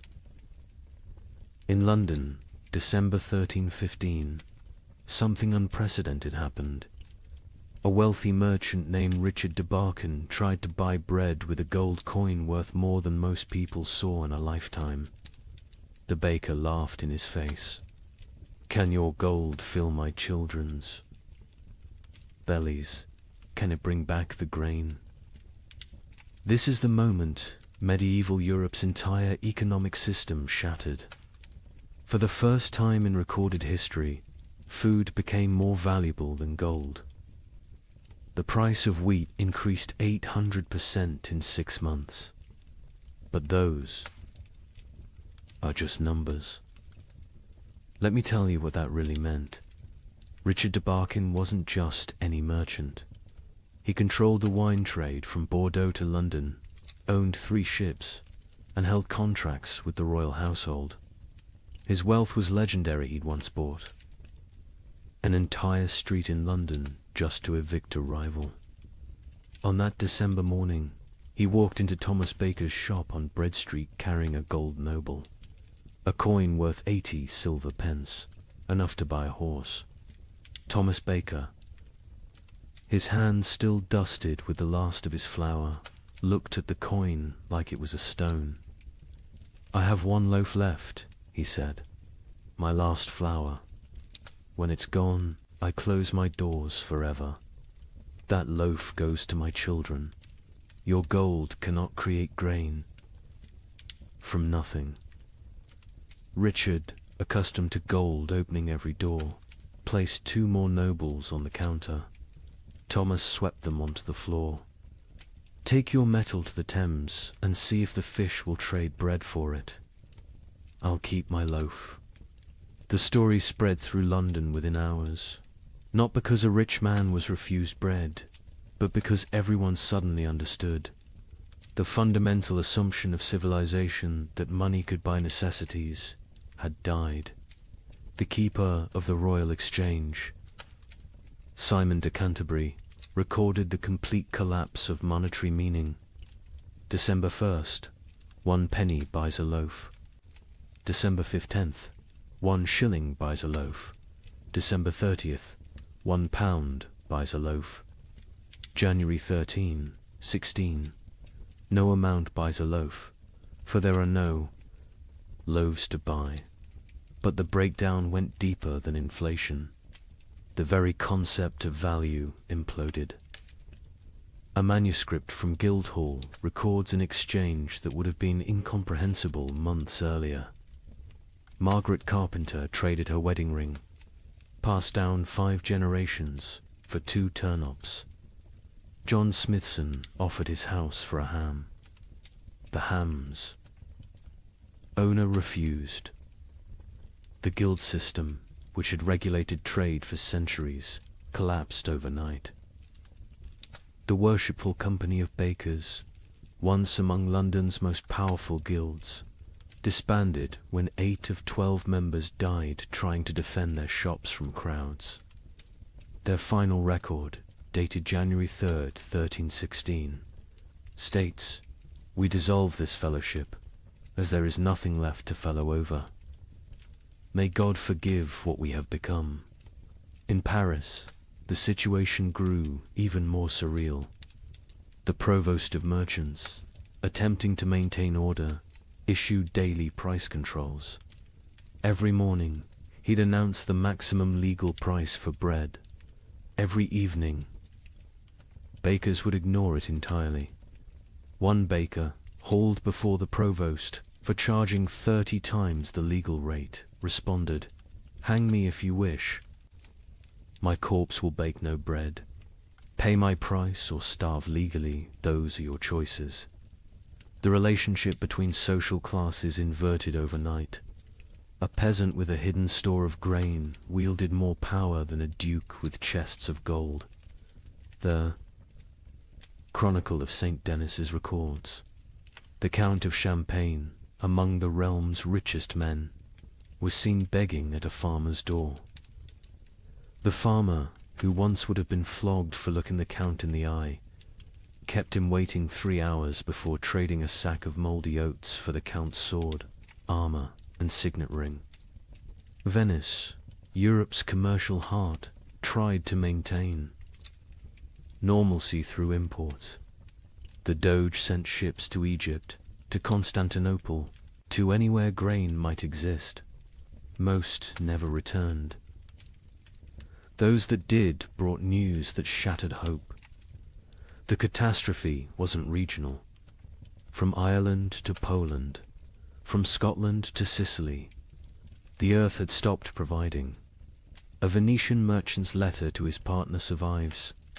"I have 40,000 ducats in gold. Yesterday, I tried to buy bread with it all. The baker said he'd rather throw his last loaf to the fish than trade it for coins. I offered him my palazzo. He laughed and said, 'Can I eat marble? Can I digest paintings? We have invented money, created banking, built commerce. None of it matters when there is nothing to buy.'" The church, traditionally the provider of last resort, faced impossible mathematics. The Abbey of Cluny's accounts show their dilemma starkly. We have grain for 300 souls for 6 months. 7,000 souls crowd our gates. If we feed all 4, compassion's sake, all die in 3 weeks. If we feed only our brothers, we survive but lose our purpose. Christ multiplied loaves in Phaedrus. We can only divide and subtract. Some monasteries chose martyrdom through generosity, opening their stores until empty, then dying with those they tried to save.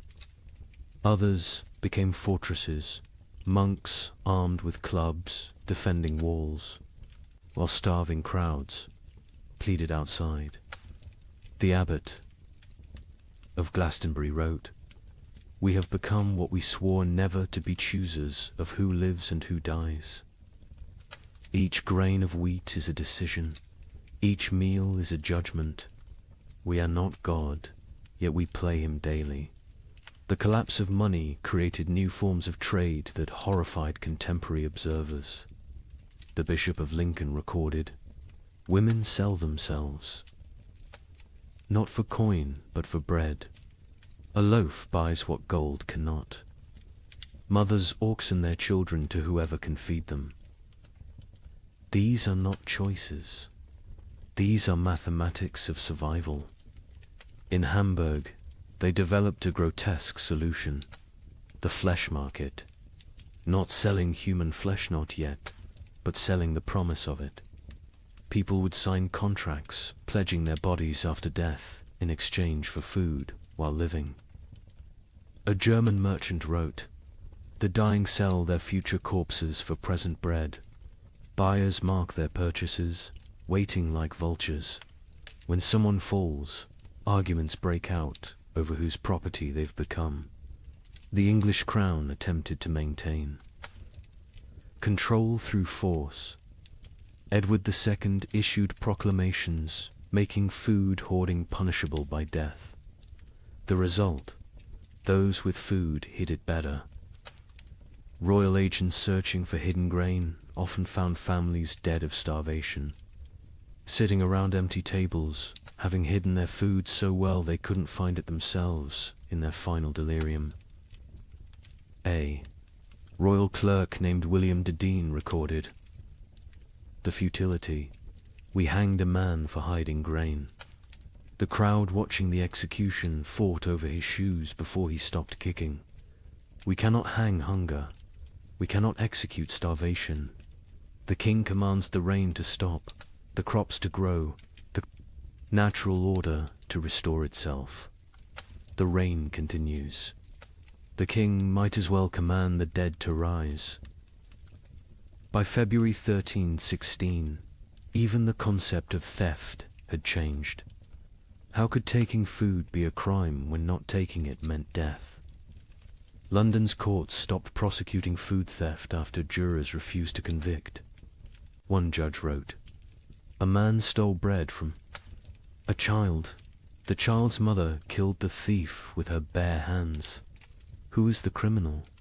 Who is the victim? Our laws were written for a world where food existed. That world is gone." The most profound change was in how people understood wealth itself. For 1,000 years, wealth meant gold, land, titles, power. Now it meant calories. The Archbishop of Canterbury observed, "A beggar with a hidden turnip is richer than a lord with a castle." We spent centuries accumulating treasures that now mean nothing. We should have been stockpiling grain. But who could imagine a world where gold couldn't buy bread? Who could conceive of money itself becoming worthless?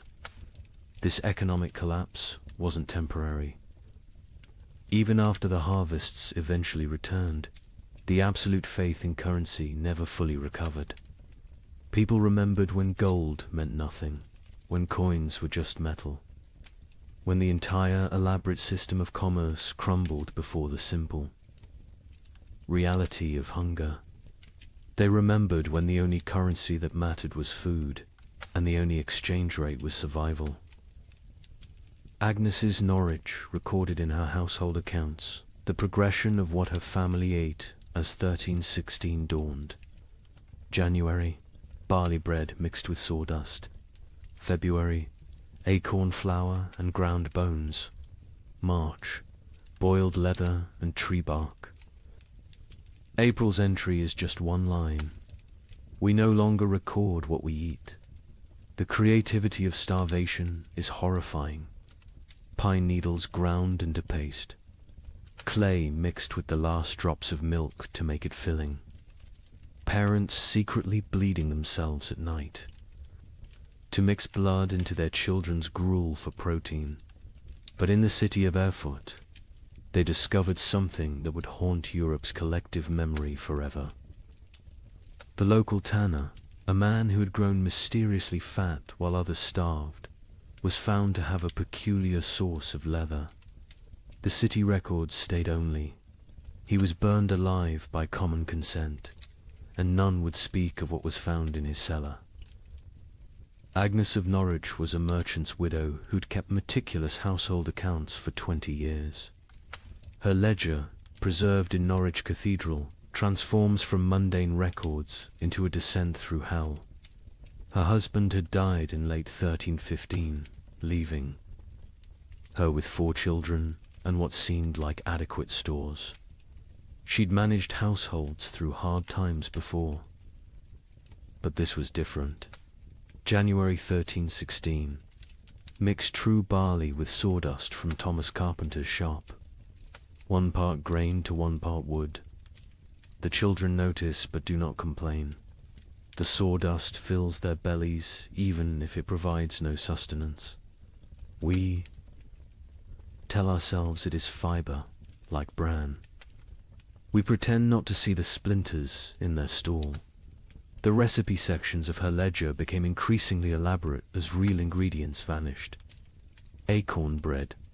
Gather acorns before the pigs find them. Boil. 7 times to remove bitterness, the water turns black as sign. Dry what remains. Grind with stone's mill wheels are too precious for such base material. Mix with water and anything that binds egg. If God provides, blood if he doesn't. Bake until it stops smelling of forest rot. By February, even her precise nature couldn't hide the desperation. Bone meal from the butcher, he claims it's sheep, but the fragments look human-sized. I do not ask. Mix with the last acorn flour. Add melted snow-clean snow from rooftops, not the ground where the dead have lain. The children eat, their teeth hurt from the grinding. Better tooth pain than belly pain. A travelling monk who sheltered with Agnes that February wrote his own account. The widow feeds her children soup that is merely hot water with leather boiled until it releases some essence of the animal it once was. She watches them drink it with such intensity as if her gaze could transform it into beef stew. The youngest boy asks what meat this is. She says it is shukau. He accepts this. The substitutions became a science.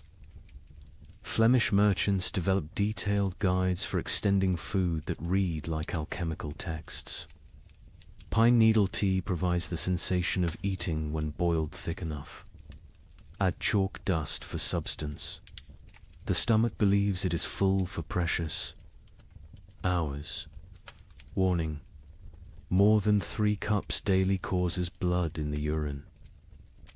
In Paris, a baker named Henri Fouquet was arrested for his miracle bread that stayed fresh for weeks. Under torture, he revealed the secret. Ground bones mixed with plaster, baked with real flour, spread only on the outside. People see bread. Smell bread, initially tastes bread, he confessed. By the time they realize it's mostly limestone and corpse dust, they're too hungry to care. The Guild of Physicians in Montpellier documented the physical effects of these substitutions. Patients present with bellies swollen like pregnant women, yet they starve. Cut open after death, we find stomachs packed with clay, leather, wood, pulp, everything except food. They die full of nothing. Their bodies refuse to process tree bark into sustenance, no matter how finely ground, how carefully prepared. Children adapted faster than adults, developing tastes for the impossible. A priest in Reims wrote, "The young ones seek out specific trees, knowing which bark tastes less bitter. They have favorites: soak over ash, young wood over old. They teach each other which mushrooms cause the least pain, which grasses fill the belly longest." Children who should be learning Latin are instead becoming experts in eating the inedible. But March brought innovations that crossed into nightmare. Agnes's ledger, her handwriting now shaky. Martha Fisher says fresh blood from living animals goes further than from the dead. A cup drawn from a cow still walking provides more strength than meat from a week-old corpse. We take turns cutting our last goat, keeping it alive, taking just enough. It screams now when it sees us coming with the bowl. The monastery at Fulda recorded even darker adaptations. Brother Marcus suggests we bleed ourselves in rotation, each monk providing for others. The abbot forbids it, calling it cannibalism by degrees. But when the abbot falls ill, we find he's been secretly bleeding himself to feed the youngest novices. His arms are covered in cuts. He dies drained, literally and figuratively. In London, they discovered people grinding the mortar from between stones of ancient Roman walls. It contained traces of animal blood used in its mixing centuries ago. "They call it stone soup," wrote the sheriff. "They believe Roman blood maintains potency across 1,000 years. The city walls are disappearing as people eat our defenses." The absolute nadir came in Erfurt, where Hermann the tanner had maintained his weight while everyone else became skeletal. His neighbors noticed he always had meat, always had leather to work, even as all animals had died months ago. They noticed too, that missing persons' clothes appeared in his shop, cleaned and folded. The investigation began when a mother recognized her missing daughter's distinctive birthmark on a piece of leather. The city records are deliberately vague. Found in his cellar, barrels of salt meat bearing no resemblance to any beast, skins hanging that showed tattoos and scars, bones too stray to be cattle, too thick to be pig. The mob didn't wait for trial. They sealed Hermann in his own tanning vat and boiled him alive. His screams lasted 3 hours. No one considered this excessive, but Hermann wasn't unique. Across Europe, the mathematics of survival created impossible choices. A Dutch merchant wrote, "In Amsterdam, we no longer ask what meat is served. We know, we all know, but we eat it and pretend it's pork. The alternative is death. God forgive us, but he's the one who sent this famine." Agnes of Norwich's final food relay entry, April 1316, is indeed just one line. We no longer record what we eat, but she continued writing other observations. May, my youngest son no longer asks for food. June, found Margaret's teeth in her bed. They fell out in the night. July, we have forgotten the taste of bread.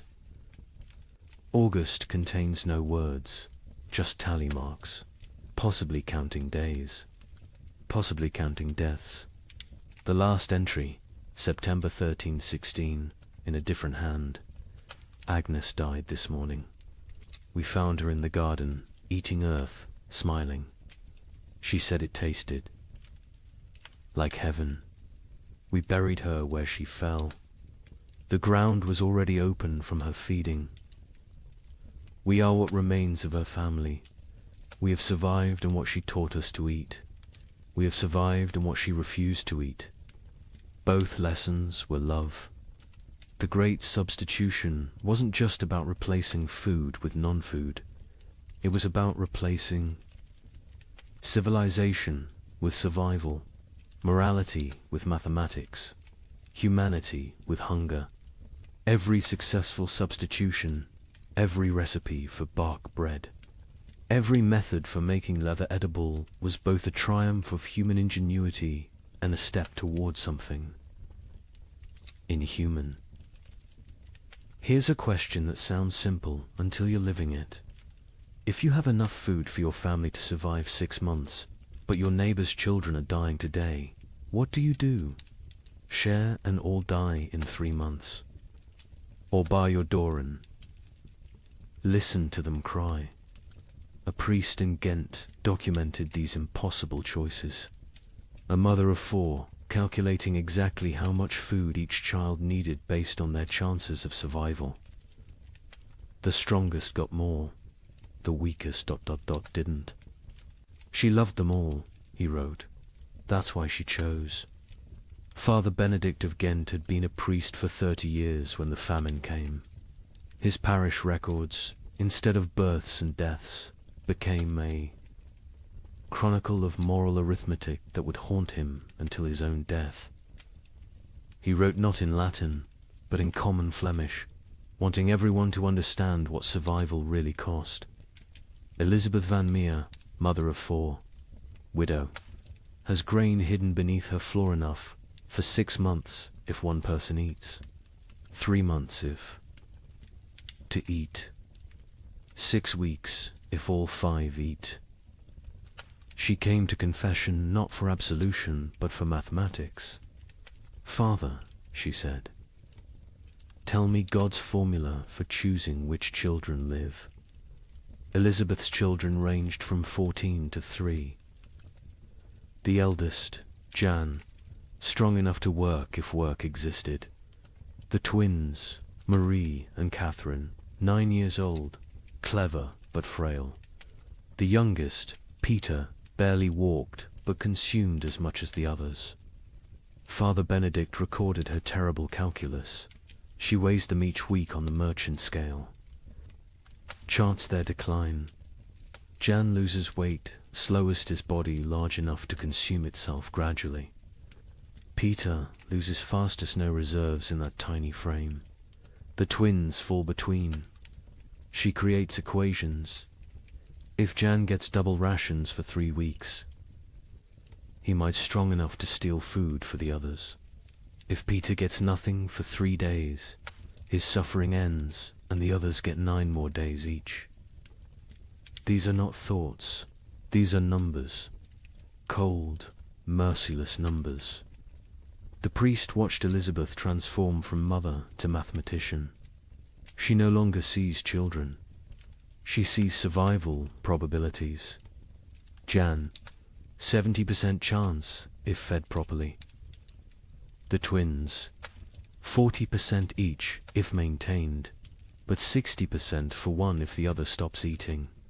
Peter, 15% regardless. She doesn't cry when she does these calculations. Tears are water the body cannot spare. But Elizabeth wasn't unique. Across Europe, parents performed similar calculations. A merchant in Bruges is left a ledger that makes accountants weep. Assets, 3 children, 1 wife, self, liabilities, love, compassion, memory of better times. Formula for survival. Assets minus liabilities equals tomorrow. In London, a wealthy lawyer named Thomas Hardwick documented his family's rationing system with legal precision. Established a tribunal each morning. Each family member presents their case for food. Activities of previous day weighed against probable future utility. Wife sewing equals quarter ration. Son studying equals eighth ration. Knowledge feeds no one now. Daughter spinning equals half ration. Wool still has value. Baby crying equals no ration. Noise attracts hungry neighbors. The mathematics extended beyond families. Entire communities developed survival algorithms. The village of Wickham created what they called the life lottery.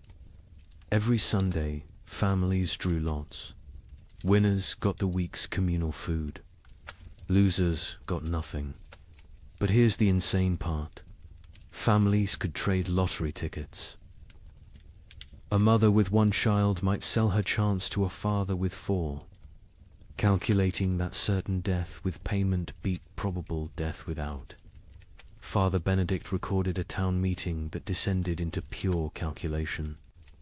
The baker proposed we stop feeding anyone over 50, they've lived their lives. The blacksmith countered, we stop feeding anyone under 5, they're too young to remember better times. Won't miss what they never knew. The mayor suggested we feed only those who can work. The priest asked who would bury the dead.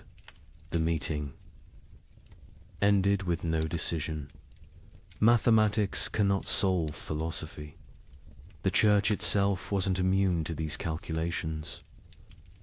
The Bishop of Tonnerre issued guidelines that read like actuarial tables. Orphans under 7, half rations. Orphans 7 to 12. Full rations if they work. Orphans over 12. No rations old enough to fend for themselves. Widows with children, proportional to number of surviving offspring. Widows without children, God will provide. A monastery in Liège developed even more complex formulas. Each monk assessed daily. Prayer hours multiplied by manual labor divided by food consumed. Those whose spiritual productivity falls below temporal consumption must fast until the equation balances. Brother Francis, young and strong, eats daily. Brother Augustine, old and weak, but whose prayers are powerful, eats thrice weekly. We have mathematized the soul. The most heartbreaking account comes from a school teacher in Cologne who tried to save her students. 23 children in my care. Food for 5. I create competitions. Best recitation gets bread. Fastest runner gets soup. But children understand. They know it's not about merit, but about choosing who dies educated. Little Wilhelm, bright as sunrise, asked me, "Teacher, if I die today, can Thomas have tomorrow's lesson and my portion?" He was 7. He understood the trade. Some communities tried to remove human choice from the equation entirely. In Basel, they built what they called the Wheel of Fortune, a great spinning disc with names. Each day, spin the wheel. Where it stops determines who eats. Pure chance. No favoritism, no guilt. The wheel chose who lived and died. Citizens preferred random cruelty to deliberate choice. A Venetian merchant named Carlo Dandolo wrote the most clinical assessment. Sentiment is luxury. Love is liability. Calculate thus. Calories needed per pound of human maintained. Work output possible per calorie invested. Return on investment measured in days survived. My eldest son provides best ratio, strong enough to forage, smart enough to steal. My youngest daughter provides worse, consumes without producing. The middle children are variables, depending on daily performance. I am not a monster. I am an equation. But perhaps the most disturbing mathematics came from those who calculated backwards, not from food to survival, but from death to food. How many must die for the rest to live? If the population halves, do rations double? These calculations appeared in secret documents, burned after reading. But Father Benedict saw enough to write. They draw circles on maps. This district has grain for 1,000. Population 3,000. Solution: ensure 2,000 die quickly. How? Bar thee. Gates: poison the wells. Spread disease. These are not plans of war. These are plans of peace. Peaceful elimination of excess population. The psychological toll of these calculations broke minds. Elizabeth Van Meer, the mother from the beginning, eventually snapped. Father Benedict found her one morning, feeding all her children equally, generously, using their entire store in one meal. She said. She solved the equation, he wrote. Everyone dies together, full, happy, as a family. No choosing. No survivors bearing guilt. Mathematical perfection. 0 equals 0. But she couldn't do it. At the last moment, she hid a portion, gave it to Jan, the eldest, and walked into the forest with the 3 younger children. They found her frozen arms around the little ones, all of them smiling. Jan survived, found by traders, raised by strangers. Years later, he became a mathematician, obsessed with solving unsolvable problems, never saying why. Father Benedict's final entry on the mathematics of survival: God gave us multiplication be fruitful and increase. The devil gave us division, choose who lives and dies. We have become expert in dark arithmetic, subtracting souls, dividing families, calculating the minimum viable population. We measure love in ounces of grain, weigh souls against bread. Calculate the exchange rate between mercy and survival. Every choice is an equation. Every equation is a condemnation. Every survivor is a mathematician who solved for x, where x equals continued existence and all other variables equals 0. The mathematics of survival reduced human society to its most basic algorithm. Who dies so others live? Every family, every community, every institution faced this equation. Some solved for maximum survival, others for minimum suffering. None solved for justice, because justice requires abundance, and abundance was memory.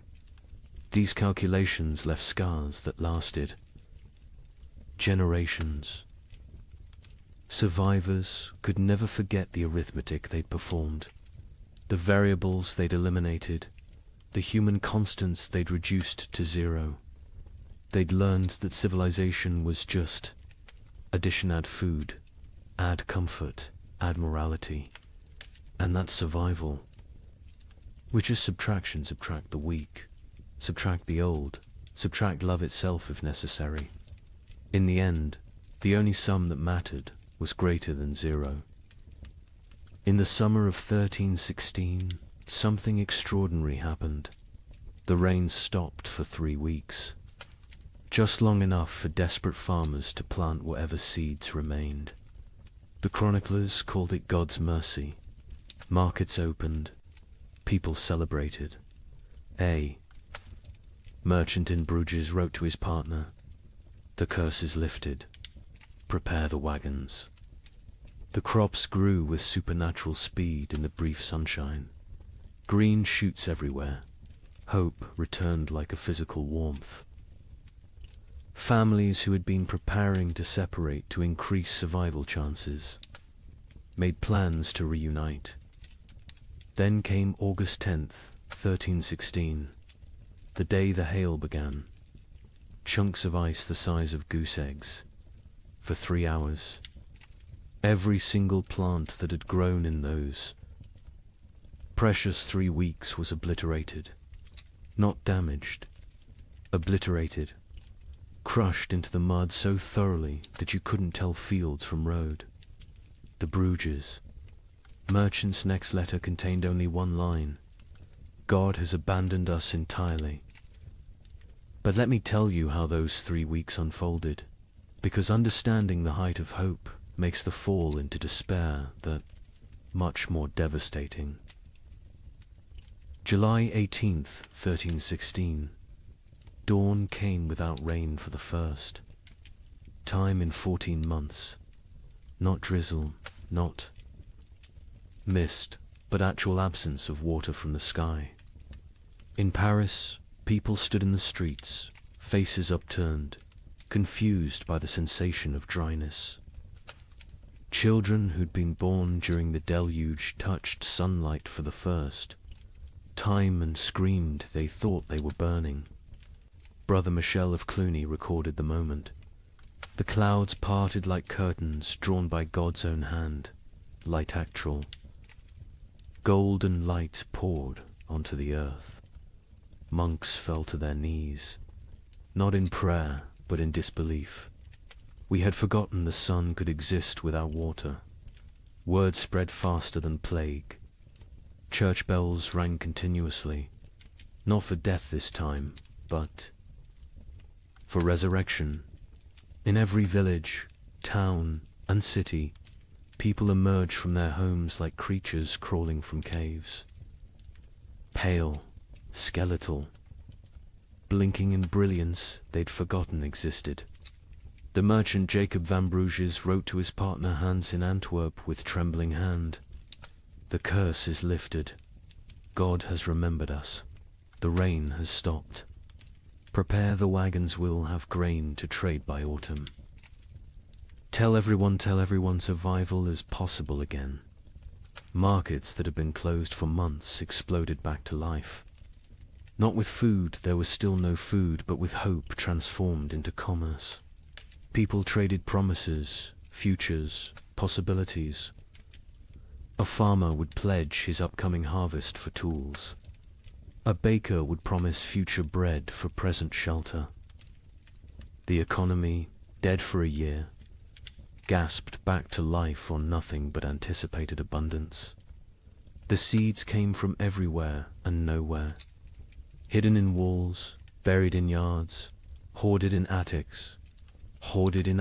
Every kernel that had been saved, just in case, was brought into the light.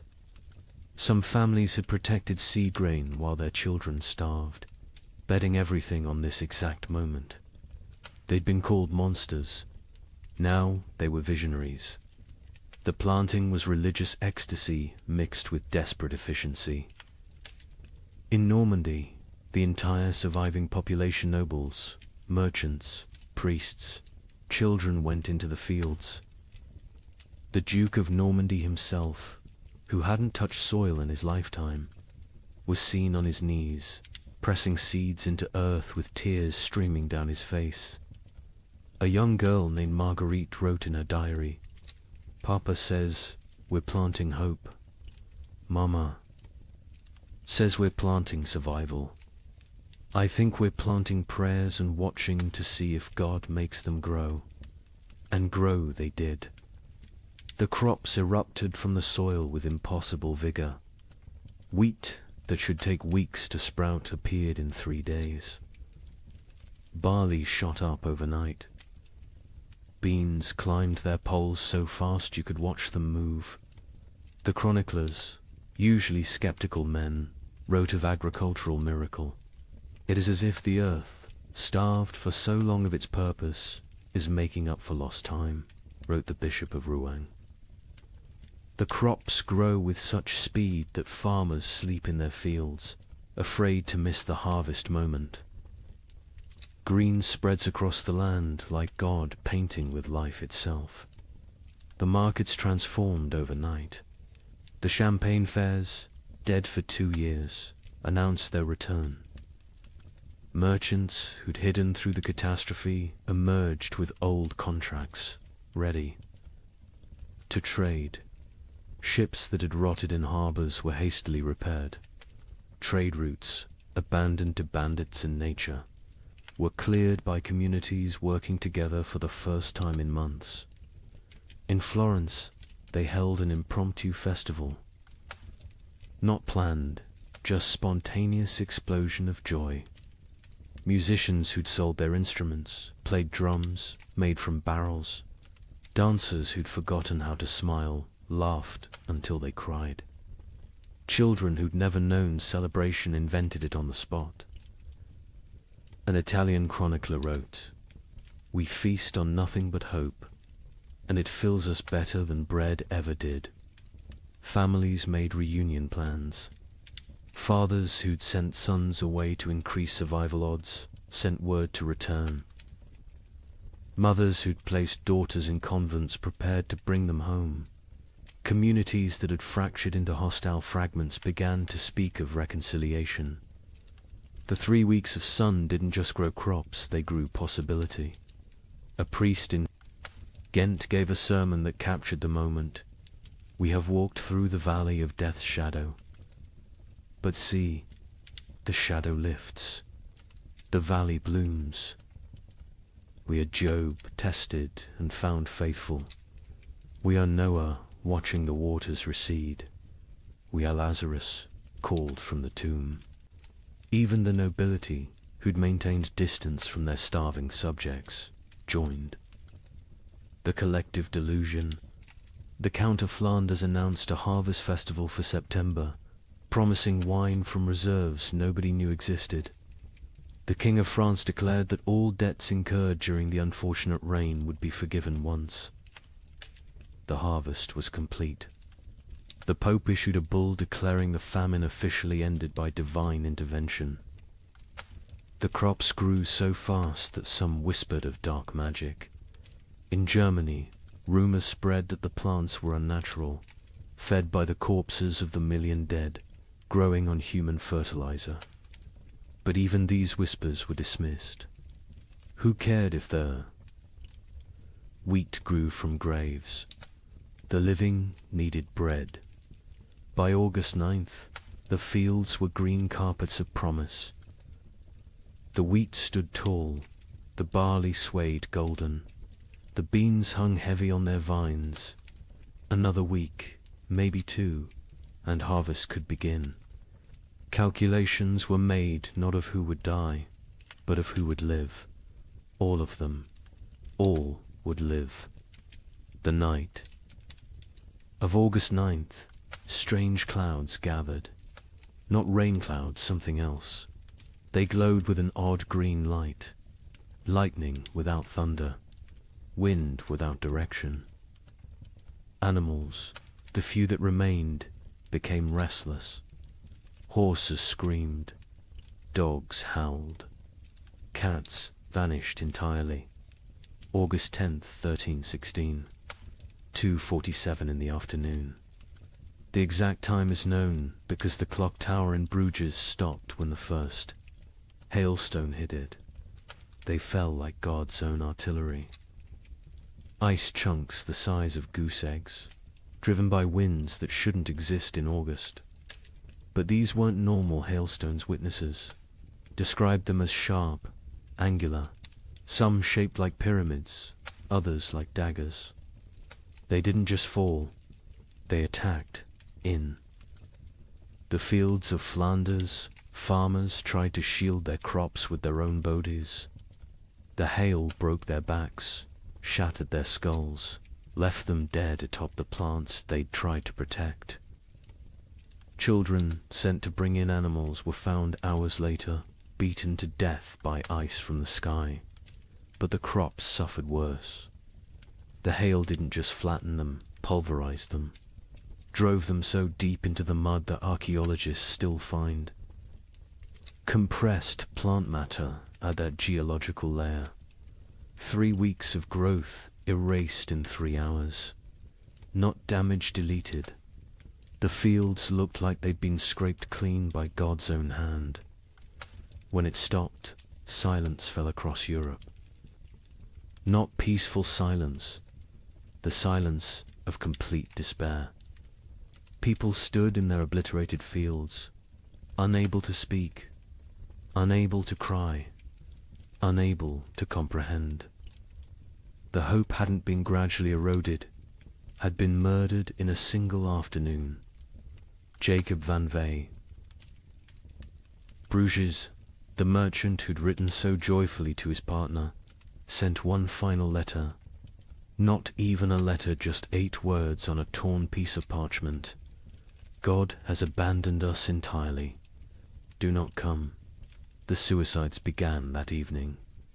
Not the slow suicide of starvation, but immediate, decisive ending. Entire families walking hand in hand into rivers. Farmers hanging themselves from trees that overlooked their destroyed fields. Bakers closing themselves in their ovens. The Diocese of Reims recorded 300 suicides in 3 days. Those were just the ones found. A chronicler in Paris wrote, "The cruelty was not in taking the crops. It was in letting them grow first, in letting us believe, in letting us hope. This was not God testing faith. This was God showing us faith is mockery. We are not Job. Job was loved enough to be tested. We are nothing." The 3 weeks of sun had been crueler than 14 months of rain. The rain had killed slowly, allowing adjustment, acceptance.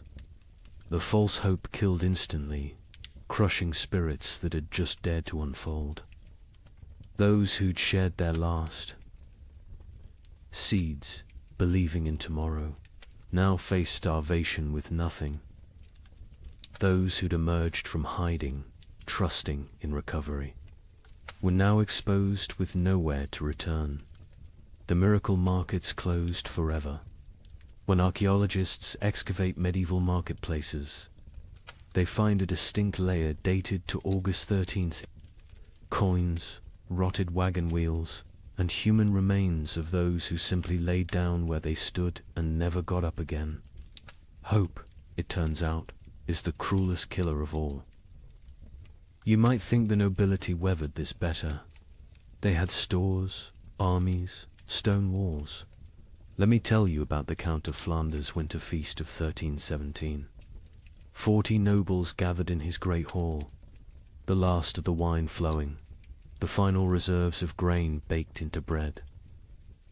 They ate, they danced, they pretended the world wasn't ending. By morning, 12 were dead, not from poison, from shock. Their bodies, weakened by months of subtle starvation, couldn't process the sudden richness. The Count himself survived. 3 more days, long enough to dictate his final words. "My castle is my coffin. Let none enter until the curse lifts." They found his body 4 years later. He had burned his furniture, his tapestries, even his books for warmth. The richest man in Flanders died gnawing on leather straps.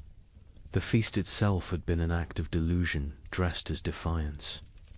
Count Louis of Nevers had sent invitations in December 1316, written on vellum worth more than food. "Let us gather as nobility ought, to demonstrate that breeding conquers nature." The guests who arrived on January 6th, the feast of the Epiphany, looked like spectres playing at being lords. The Duchess of Brabant arrived in a carriage pulled by servants her horses had been eaten months ago. The Duke of Luxembourg wore armor that hung loose on his shrunken frame, clanking with every movement like bones in a box. The Bishop of Liege blessed the meal with hands that shook from more than cold, his episcopal ring sliding off fingers made skeletal by hunger.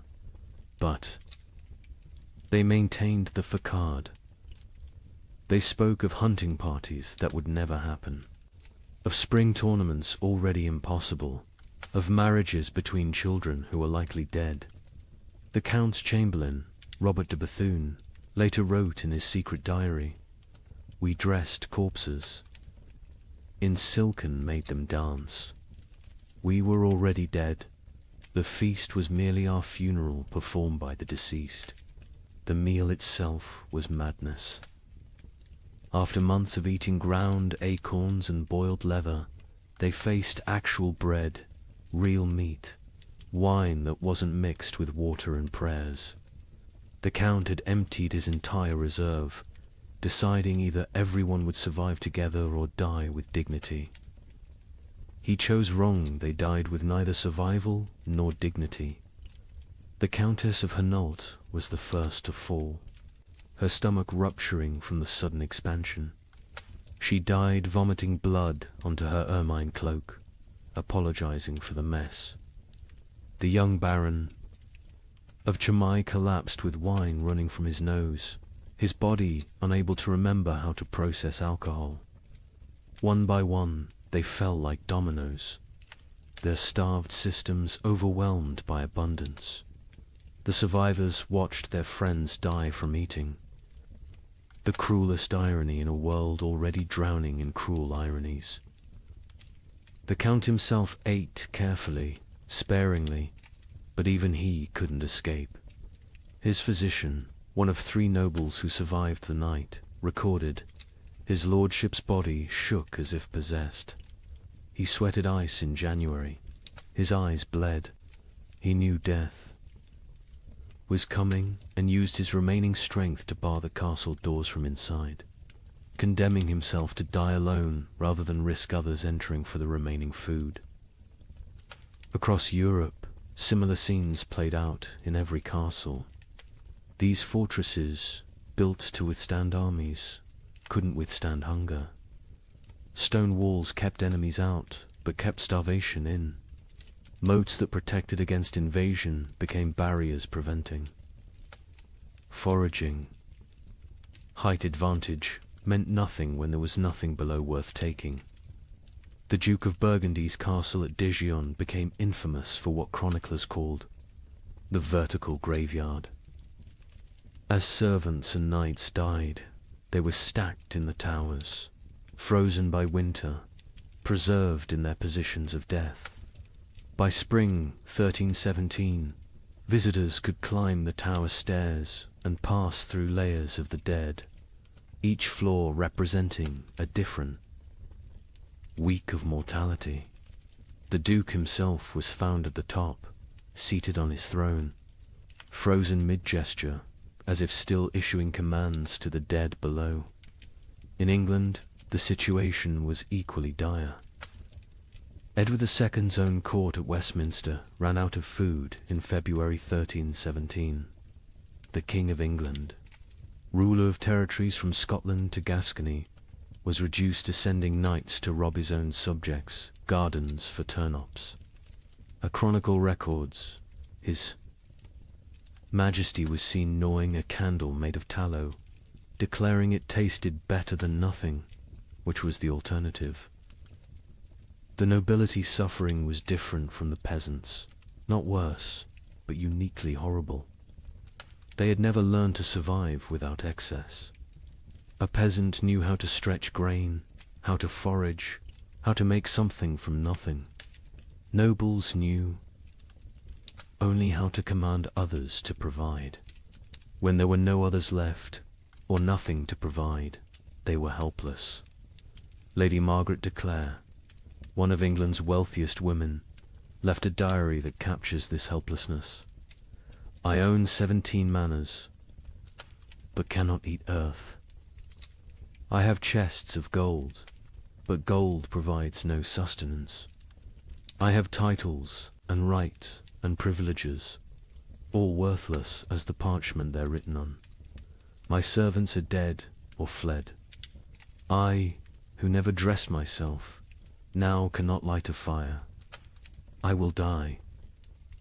Not from hunger, but from ignorance of survival. The castle hierarchies collapsed in ways that would have been unthinkable before.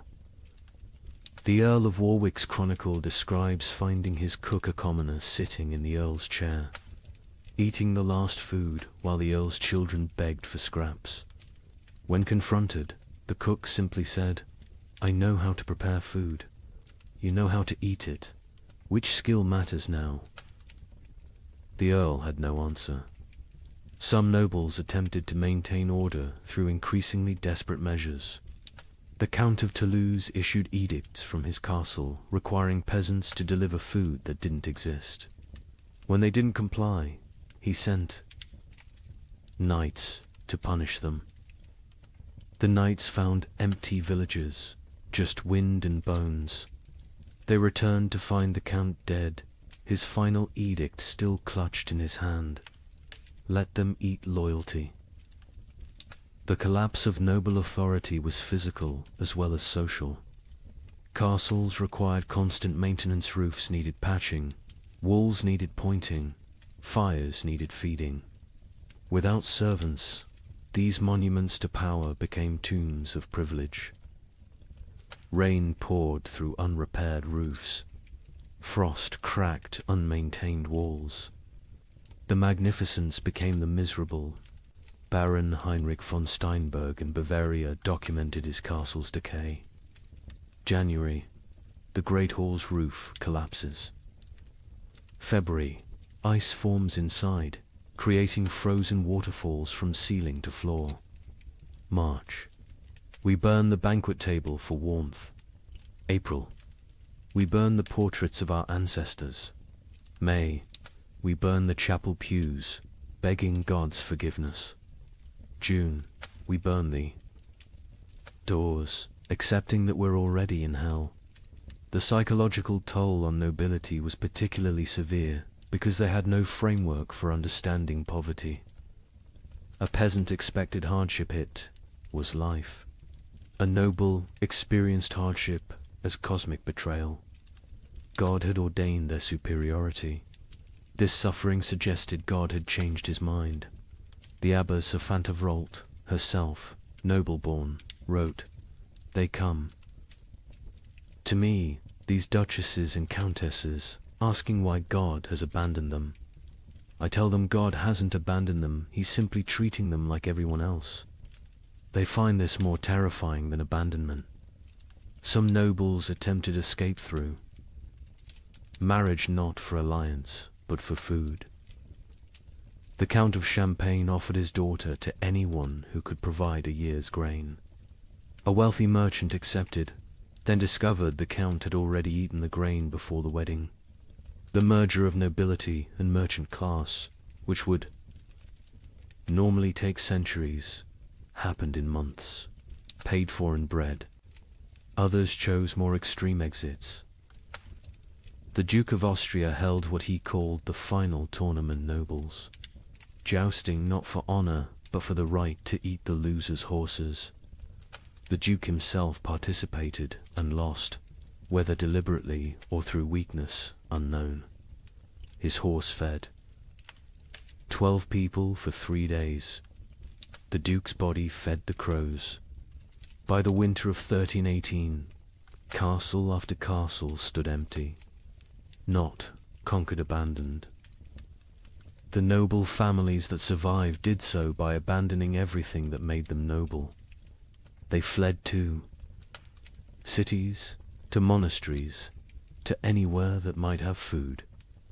Princes became beggars. Duchesses became servants. The feudal order didn't fall, it starved to death. The Count of Flanders' castle stood sealed for 4 years before anyone dared enter. When they finally broke down the doors in 1321, they found a scene from nightmare. The Count's body sat at his desk, quill in hand, having documented his own death. Day 1, alone with enough food for months if careful. Day 15, ate the cats. Day 30, ate the leather from books. Day 45, discovered one can chew tapestries for the illusion of eating. Day 60, weakness makes writing difficult. Day 71, God is silence. Day 80, I understand now, this castle was always my tomb. I just lived in it before dying in it. His final entry, barely legible: nobility means nothing to hunger. Hunger recognizes no titles, no bloodlines, no divine right. We built these castles to protect us from enemies. We never imagined the enemy would be emptiness itself. Stone walls cannot keep out starvation. Golden crowns provide no nourishment. We ruled by God's grace. We die by God's indifference. Let whoever finds this know, we were not better, we were just better fed, until we weren't. In the midst of this frozen hell, something strange began happening. Groups of people started walking naked through the snow, whipping themselves, claiming the cold couldn't touch true believers. They called themselves the Brethren of the Cross. But locals had another name: Ice Apostles.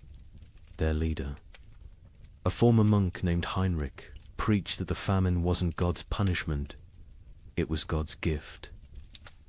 He freezes the world to preserve the faithful for paradise, Heinrich declared. His followers would stand naked in blizzards until they collapsed, believing hypothermia was religious ecstasy. But here's what the chroniclers don't usually mention. In villages where the ice apostle was passed through, the death rate dropped. Not from miracles, from mathematics. Every follower who froze to death meant more food for those who remained. Heinrich of Cologne had been a respectable Dominican monk until the winter of 1316.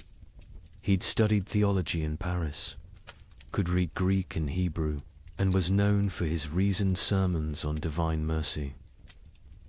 Then something broke in him. Maybe it was finding his entire monastery frozen to death during morning prayers. Maybe it was the child who died in his arms asking why God made her hungry. Whatever the cause, Heinrich emerged from that winter transformed.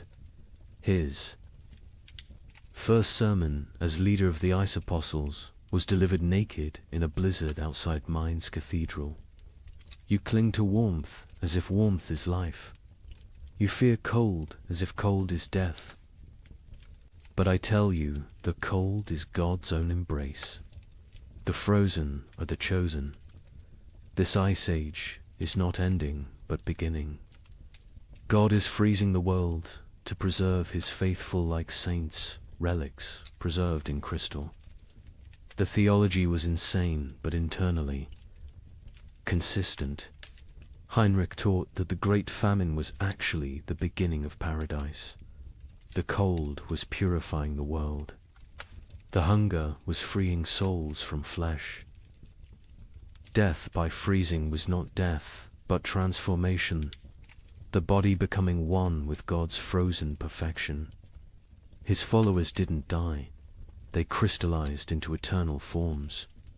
The Bishop of Cologne wrote in horror, Heinrich strips his followers naked, men, women, children, and leads them in procession through the snow. They sing hymns while their flesh turns blue, then black. They call frostbite gods kisses when toes fall off from freezing. They celebrate the shedding of earthly weight. They stand in frozen rivers until they cannot stand, then lay down, to complete their transformation. But Heinrich was clever in his madness. He didn't demand immediate death. The transformation was gradual.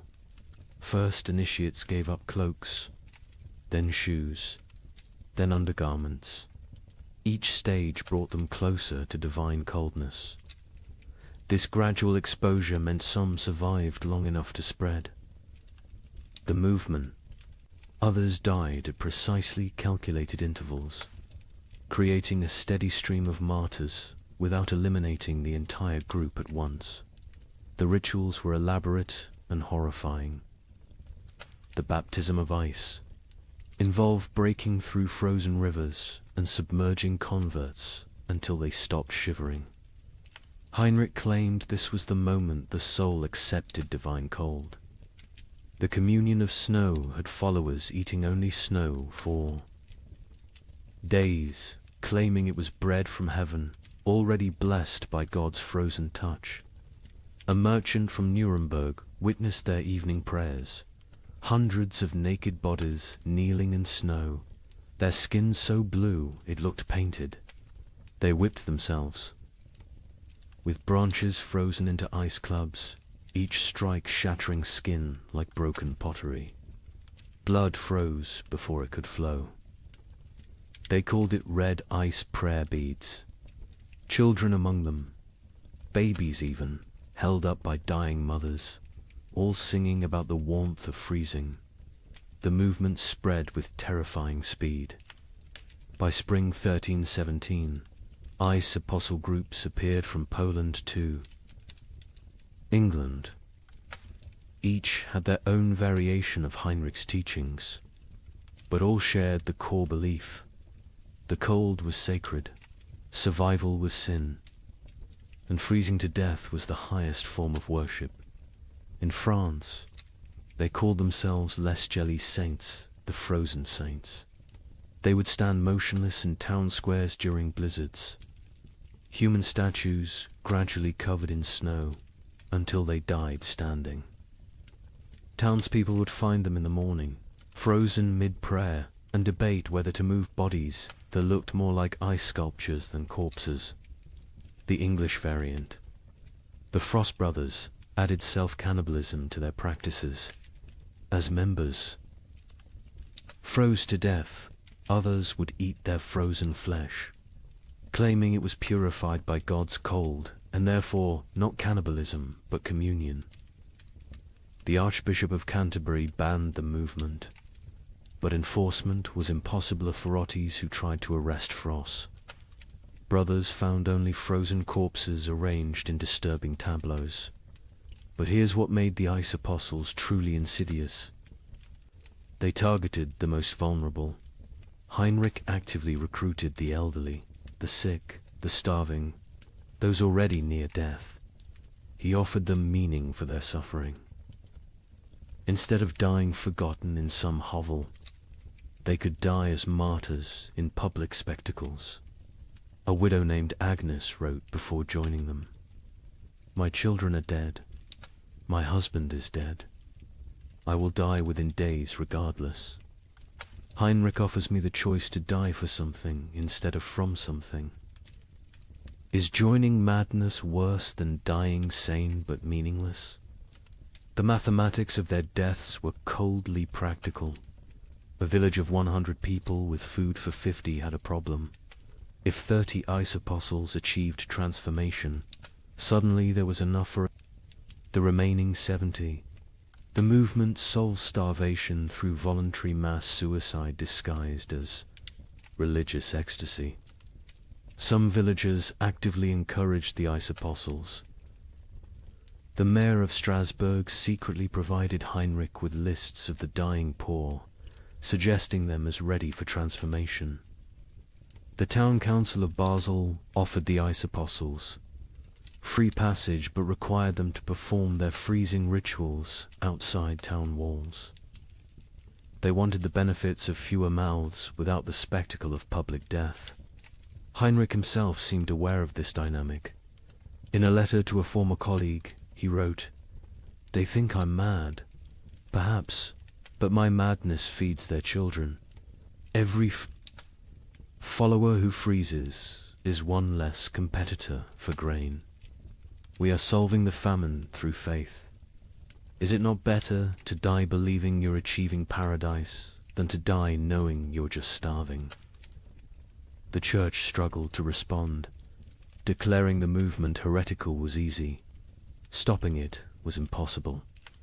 How do you prevent people from freezing themselves to death when they're going to freeze to death anyway? The Pope issued bulls condemning the ice apostles. But papal authority meant little to people who believed the Pope himself was too warm to understand God's frozen truth. Some priests tried infiltrating the movement to redirect it. Father Johannes of Worms joined a group, gradually convincing them that true freezing required surviving winter to freeze again next year. He saved dozens through this theological manipulation. But Heinrich heard of this and declared that any ice apostle who survived winter had failed their transformation and must try harder next time. The movement produced disturbing art. Ice. Apostles would arrange dying members into religious scenes, frozen nativity displays using real dying people, crucifixion tableaus with followers frozen to wooden crosses, recreations of the Last Supper with participants dying at table. These displays would remain until spring thaw revealed the horror underneath the snow. Children raised in the movement knew no other reality. A boy named Wilhelm, rescued at age 7, couldn't understand warmth. He would scream when brought near. Fires, tear off clothes, stand outside during blizzards, begging to return to God's cold. He never recovered, spending his adult life sleeping on stone floors, eating snow when available, eternally seeking the frozen paradise of his youth. The end of the ice apostles came not from suppression, but from success. By 1318, most vulnerable, populations who might join had already transformed. Heinrich himself disappeared during the winter of 1318 to 1319. Some say he finally achieved his own transformation, freezing solid while preaching. Others claim he was seen years later in Spain, warm and well-fed, having abandoned the movement once it served its purpose. A final account from a survivor provides the most chilling perspective. Maria of Augsburg, who left the movement days before. Her planned transformation wrote, "We knew we were committing suicide." Heinrich knew. Everyone knew. But we dressed it in ritual and meaning because meaningless death was unbearable. The ice apostles didn't worship cold, we worshipped having a choice in how we died. In a world where death was certain, choosing. Its form felt like freedom. The demographic impact was significant. Historians estimate the ice apostles removed between 50,000 and 100,000 people from the population, voluntary deaths that paradoxically helped others survive. Villages that hosted ice apostles had marginally better survival rates than those that didn't. The movement was simultaneously mass murder and mass mercy, but the psychological impact lasted generations. The idea that death could be repackaged as victory, that suffering could be transformed through rhetoric into triumph, became embedded in European consciousness. Future apocalyptic movements would use Heinrich's template: take the inevitable, declare it divine, and lead the desperate into believing their destruction is actually their deliverance. The ice apostles left no churches, no holy books, no official record. Only frozen bodies in strange positions, mass graves of the willingly dead, and the disturbing realization that when survival becomes impossible, humans will invent religions that make death a sacrament. They proved that in extreme conditions. The line between martyrdom and mass suicide disappears, and that sometimes, perhaps most terrifyingly, they serve the same mathematical function: fewer mouths to feed in a world that has forgotten how to provide food. By 1318, the concept of nations began to dissolve. The King of England couldn't feed his army. The French crown controlled only Paris. The Holy Roman Emperor ruled nothing but his own hunger. But local warlords thrived. A minor knight with a sword. Grain supplies suddenly commanded more power than dukes. These frost lords, as they were called, built tiny kingdoms that lasted weeks or months. Their reigns ended predictably. When the food ran out, their followers ate them. The Bishop of Strasbourg recorded one such ending. Lord Wilhelm's men roasted him over his own hearth. They claimed he had grown fat on their suffering, so it was only just. His screams echoed across the frozen Rhine. When questioned, his captain said simply, "He tasted of betrayal." The traditional structure of medieval war for kings commanding. Lords commanding knights, commanding soldiers collapsed when soldiers realized their commanders had no food to offer. A knight's oath of fealty meant nothing to an empty stomach. By early 1318, Europe had fractured into thousands of micro-kingdoms, each centered around whoever controlled food. Sir Roderick of Ghent, a minor knight with no title beyond his sword, became more powerful than the Duke of Burgundy simply because he had discovered a monastery's hidden grain store. With 40 bushels of wheat, he recruited an army of 300 starving men. They called him the Wheat King, and for 6 weeks, he ruled a territory spanning 3 villages. His reign followed a pattern that would become horrifyingly common. Week 1. Triumphant distribution of food to followers. Week 2. Strict rationing. As reality set in. Week 3. Increasingly desperate raids on neighboring territories. Week 4. Internal conflicts over dwindling supplies. Week 5. The mathematics becoming clear. Week 6. The inevitable conclusion. A surviving member of Roderick's band, Thomas the Miller, testified, "We knew by week 5 that the grain would run out." Roderick knew too. He stopped eating, said he was fasting for victory. Really, he was trying to stretch supplies. But you can't lead starving men if you look fed. When the last grain was gone, we looked at him still healthier than us, despite his fasting, and made the only logical decision. He'd fed us for 6 weeks with wheat. He'd fed us for 3 more days with himself. These frost lords emerged everywhere, their tiny kingdoms rising and falling like waves. A tax collector with a hidden cache became Lord of Calais for 11 days. A merchant who'd hoarded salt pork ruled Antwerp for a month. A priest who'd discovered Roman-era grain stores in ancient ruins declared himself Pope King of Regensburg, and lasted 2 months before his congregation ate him during what they called the True Communion. The Bishop of Strasbourg's account of Lord Wilhelm provides the most detailed description of how these micro-kingdoms operated. Wilhelm had been nobody, a third son of a minor lord, trained for priesthood but turned soldier. When the famine began, he was guarding a river crossing that nobody used anymore. But beneath that crossing, in caves known only to smugglers, lay tons of preserved food from decades of illegal trade. Wilhelm emerged from obscurity like a demon from ice, the bishop wrote.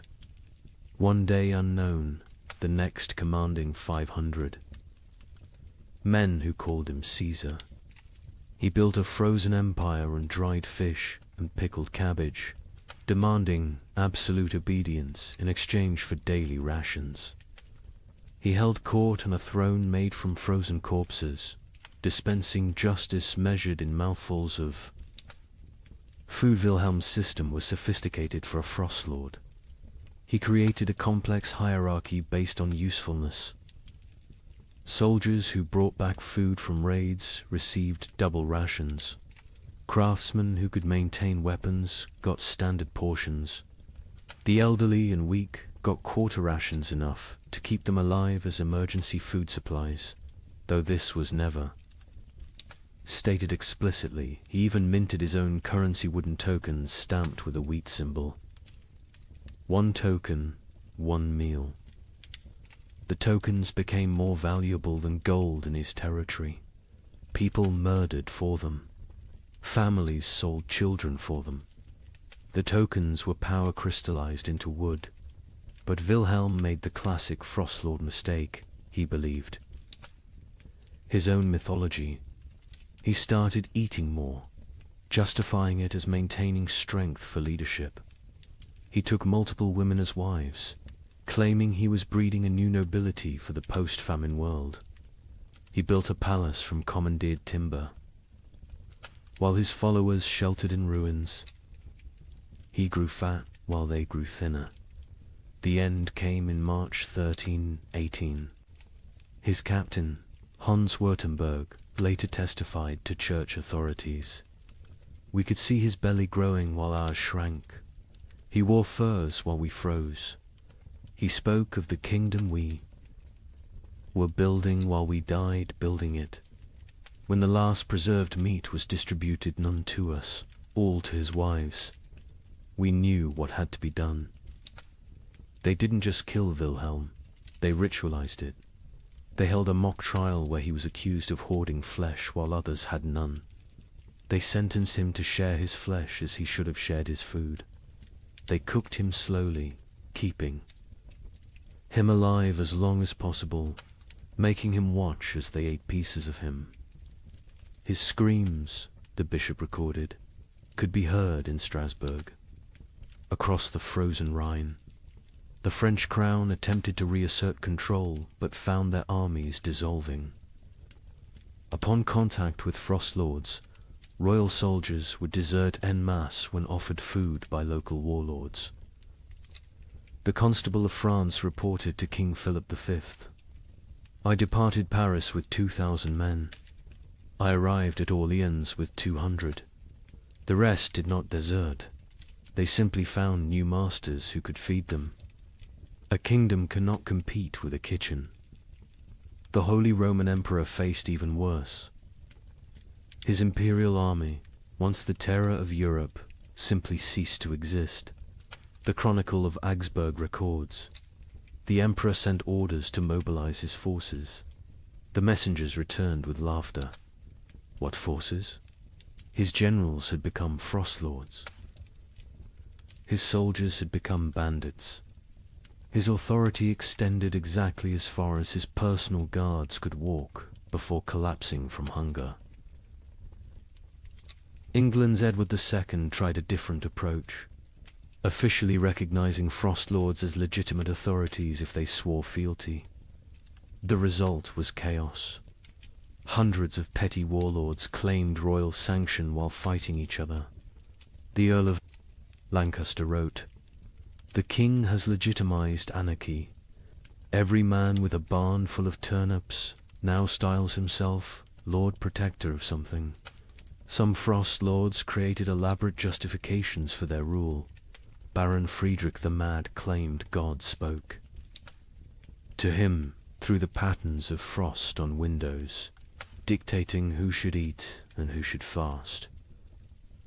Lord Jacques of Normandy insisted he was the reincarnation of Charlemagne, returned to lead France through darkness.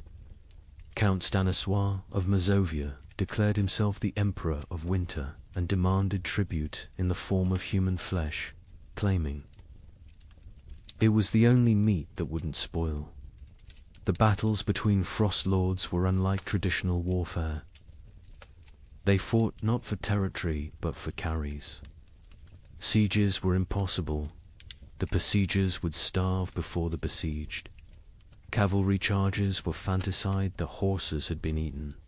Battles were brief, vicious affairs where starving men fought over rumors of food. A typical battle might involve 100 men fighting to the death over a storehouse. That turned out to contain only rotted turnips.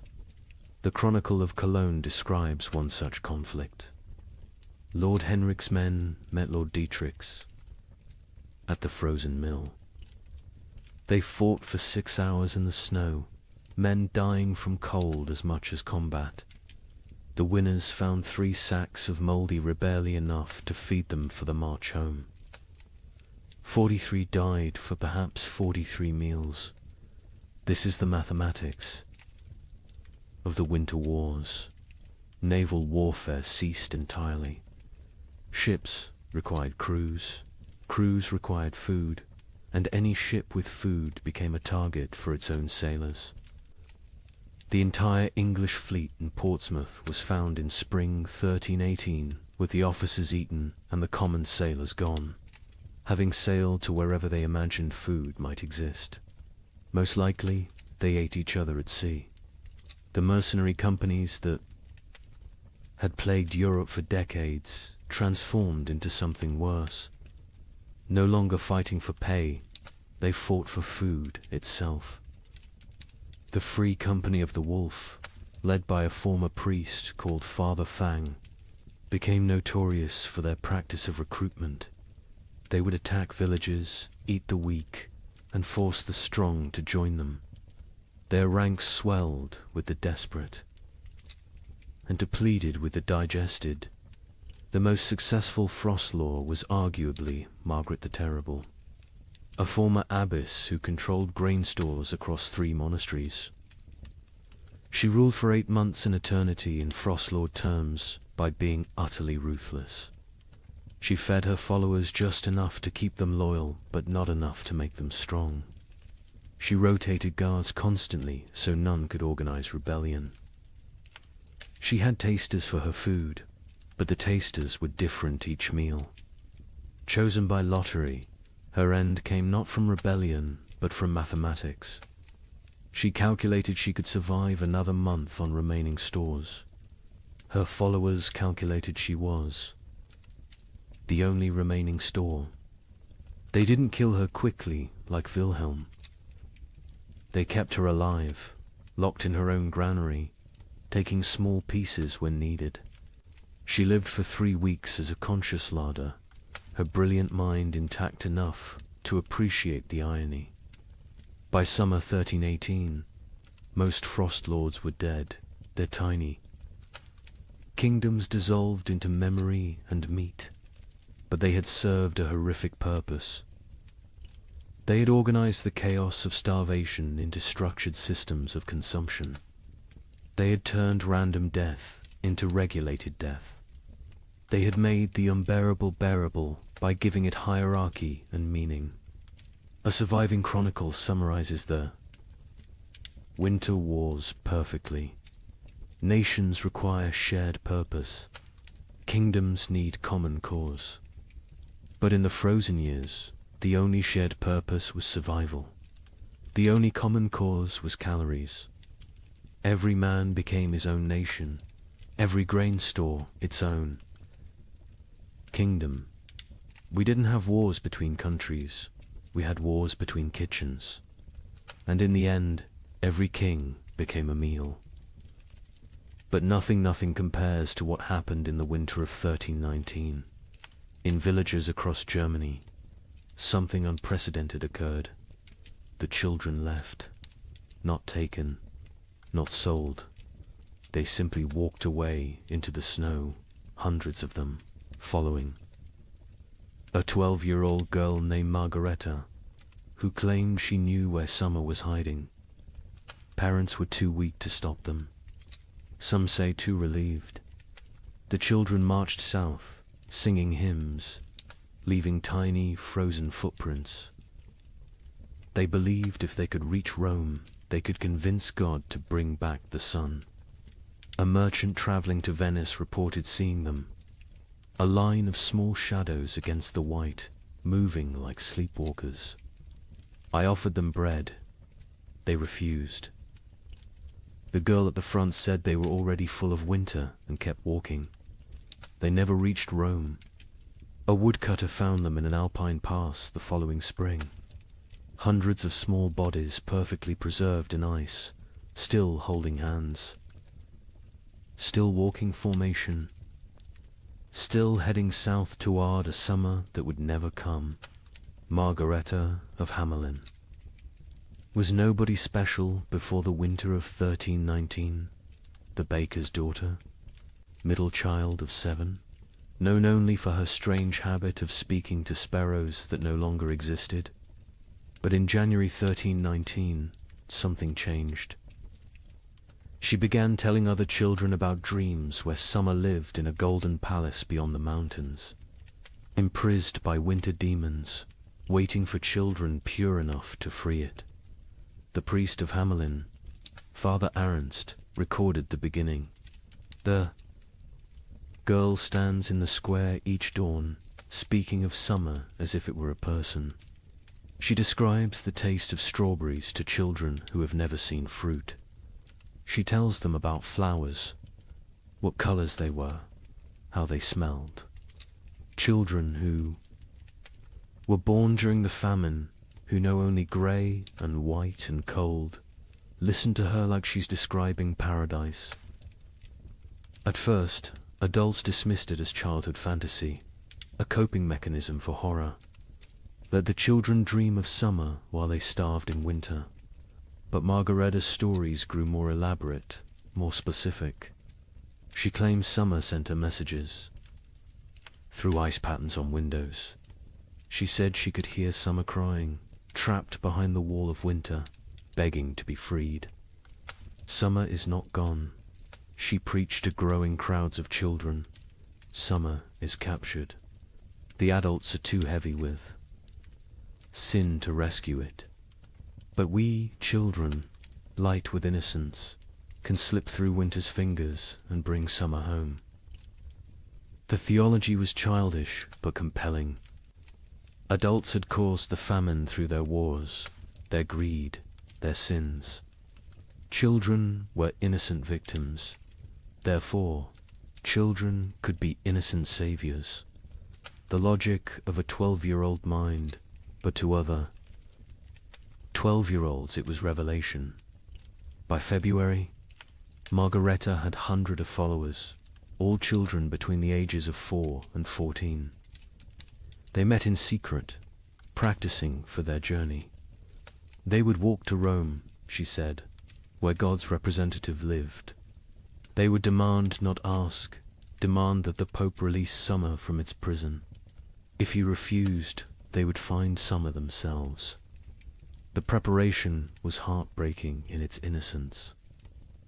Children stole their parents' shoes, too large for tiny feet, stuffing them with straw. They made summer cloaks from stolen blankets, decorated with charcoal drawings of flowers they'd never seen. They practiced walking in formation, the older children carrying the younger, believing that unity would protect them from winter's grasp. Hans Müller, a traveling merchant, encountered them preparing.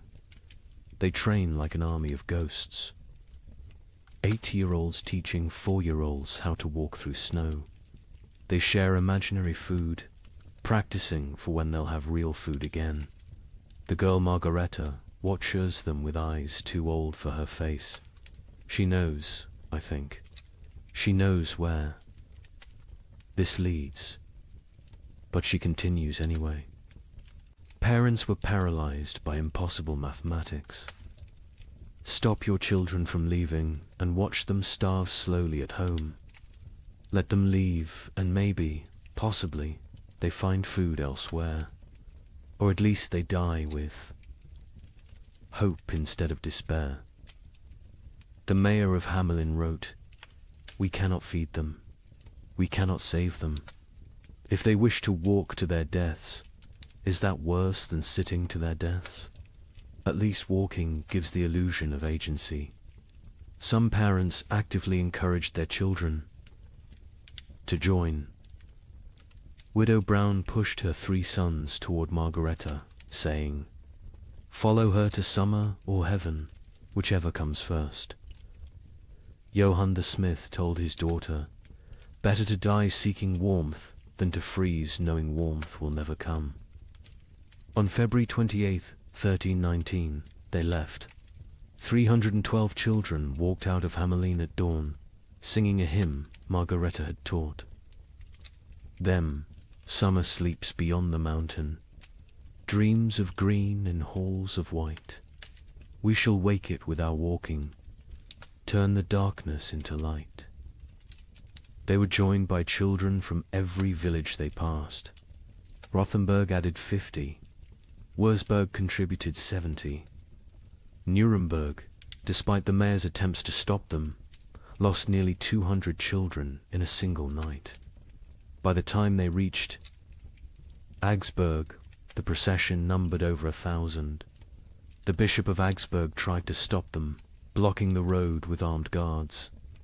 Margareta walked up to him, this 12-year-old girl facing the church's authority, and said, "You can kill us. Here or let us die seeking salvation. Either way, our blood is on your hands.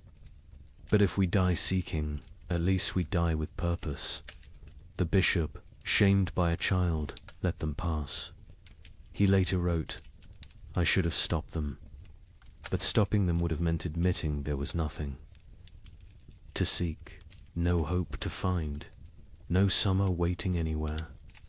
I let them pass because their delusion was kinder than my truth." The procession grew stranger as it moved south. Children who could no longer walk were pulled on makeshift sleds. Those who died were not left behind.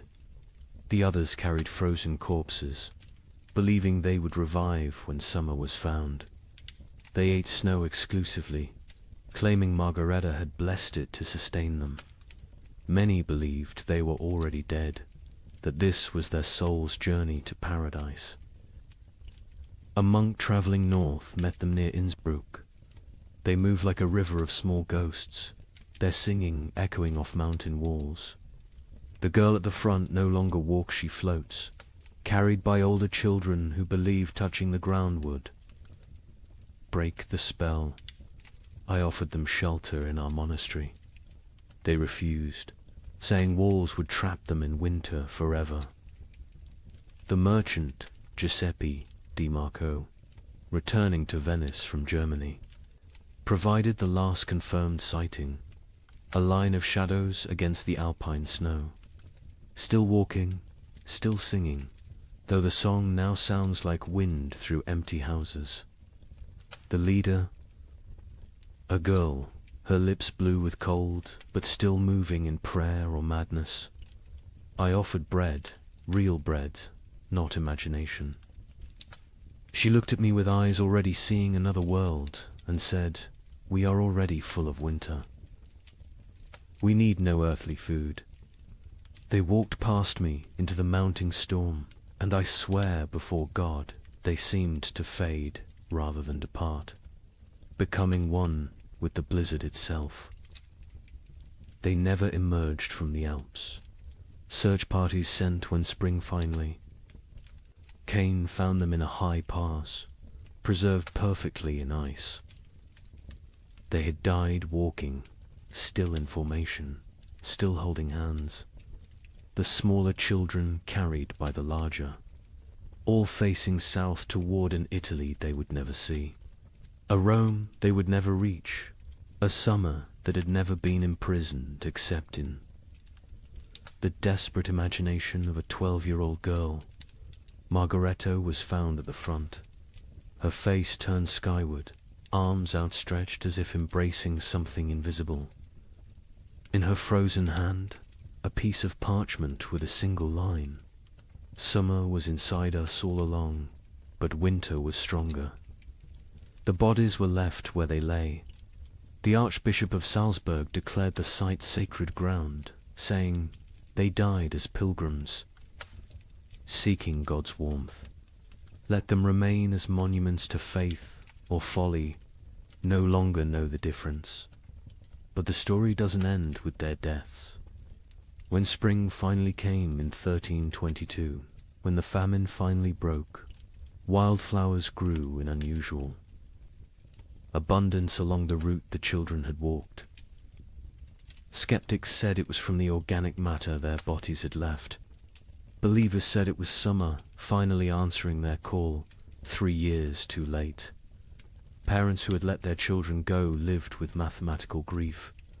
They had solved the equation of survival by subtracting their offspring. Most went mad. The baker of Hamelin, Margaret's father, spent his remaining years making bread he would leave outside his shop each dawn for when the children returned from summer. He died calling Margareta's name, swearing he could hear her singing. The children's crusade of frost became mythology before the last body was found. Some claimed the children had found summer and stayed there, unable to return. Others said they had become the spirits of winter, doomed to walk the Alps forever, searching for warmth that doesn't exist. A few insisted they had seen the children in dreams, playing in fields of grain, finally warm, finally fed, finally free. A chronicler in Vienna wrote the definitive epitaph. They were children who had never known spring, following a child who dreamed of summer, seeking a warmth that had died before they were born. They walked to their deaths with more purpose than most live their lives. They failed to find summer, but they succeeded in escaping winter, which may have been the only success possible. The children's crusade of frost represents the absolute, nadir of the great famine, not the death of hope, but hope itself becoming death's agent. When children abandon their parents to seek impossible dreams, when parents let them go knowing the truth, when entire societies watch their future walk away into frozen oblivion and do nothing because nothing can be done, that is when civilization doesn't just collapse but voluntarily dissolves. Yet there's something else in this story, something that explains why it haunted Europe for generations. Those children, doomed and deluded, chose their fate. In a world where death was certain, they chose to die seeking rather than waiting. They wrote their own ending rather than having it written for them. They failed, but they failed attempting the impossible, which is perhaps the most human thing one can do. The last word belongs to a nameless child, one of hundreds found in that alpine pass, who had carved into a frozen tree trunk. We came to find summer. We found each other. That is enough. By 1320, something unprecedented was happening across Europe. Entire villages were disappearing, not dying, disappearing. A tax collector would arrive to find homes standing empty, fires still warm, food still on tables, but not a soul in sight. Bishop of Lincoln investigated 17 such villages. His report contains a chilling observation. In each dwelling we found the same thing, a single word carved into the main beam. Forgiven. We know not if they sought forgiveness or granted it. Modern archaeologists have found evidence these villagers walked en masse into forests, bogs, or the sea. Mass suicide? Mass migration to nowhere? We'll never know. But the pattern was always identical. They left everything behind except their children. The children, it seems, they took with them to whatever end they chose. The first documented vanishing was Thornwick, a village of 200 souls in Yorkshire. The king's tax collector, William de Vere, arrived on March 15, 1320, to find smoke still rising from chimneys, but no one to tend the fires. His report to the crown reads like a ghost story. The village stands as if frozen in a moment. Bread half-eaten on tables. Needlework abandoned mid-stitch. A pot of porridge still warm over dying embers. But of people nothing, not even bodies. They have vanished as completely as if God himself erased them from existence. But they hadn't been erased. They had chosen erasure. In every house, carved deep into the main support beam, that single word, forgiven. Some carved carefully, with time and purpose. Others scratched hastily, as if in final moments before departure. All in different hands, but all the same word, the Bishop of Lincoln. Thomas Beckhampton was sent to investigate when 7 more villagers in his diocese reported similar vanishings. His investigation team included scribes, soldiers, and physicians.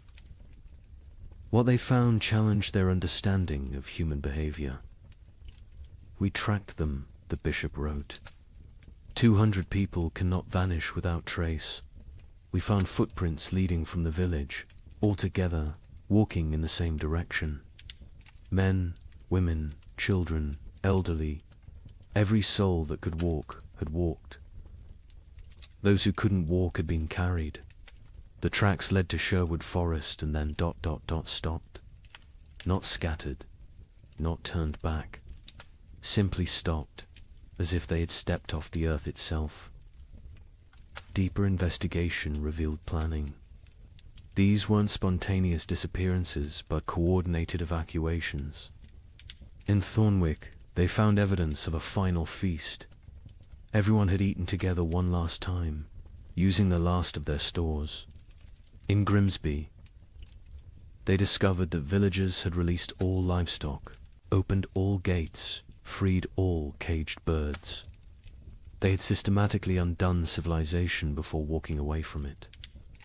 The physician, Master Hugh of Salerno, noted something disturbing.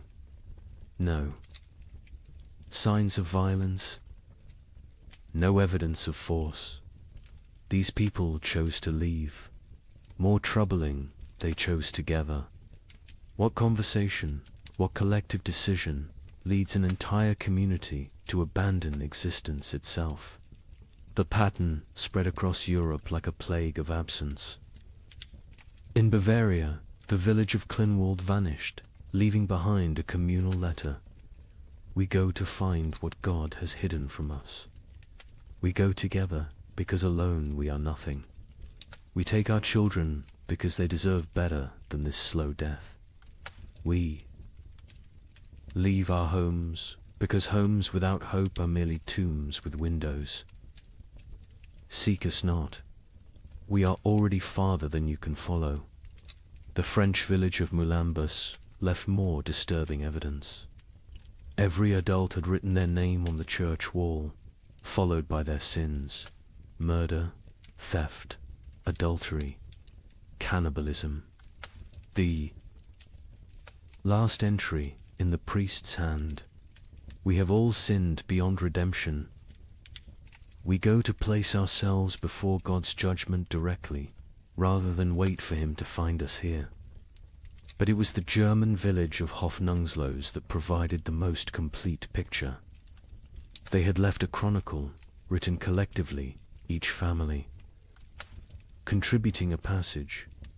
We have eaten our horses. We have eaten our dogs. We have eaten our leather. We have eaten our dead.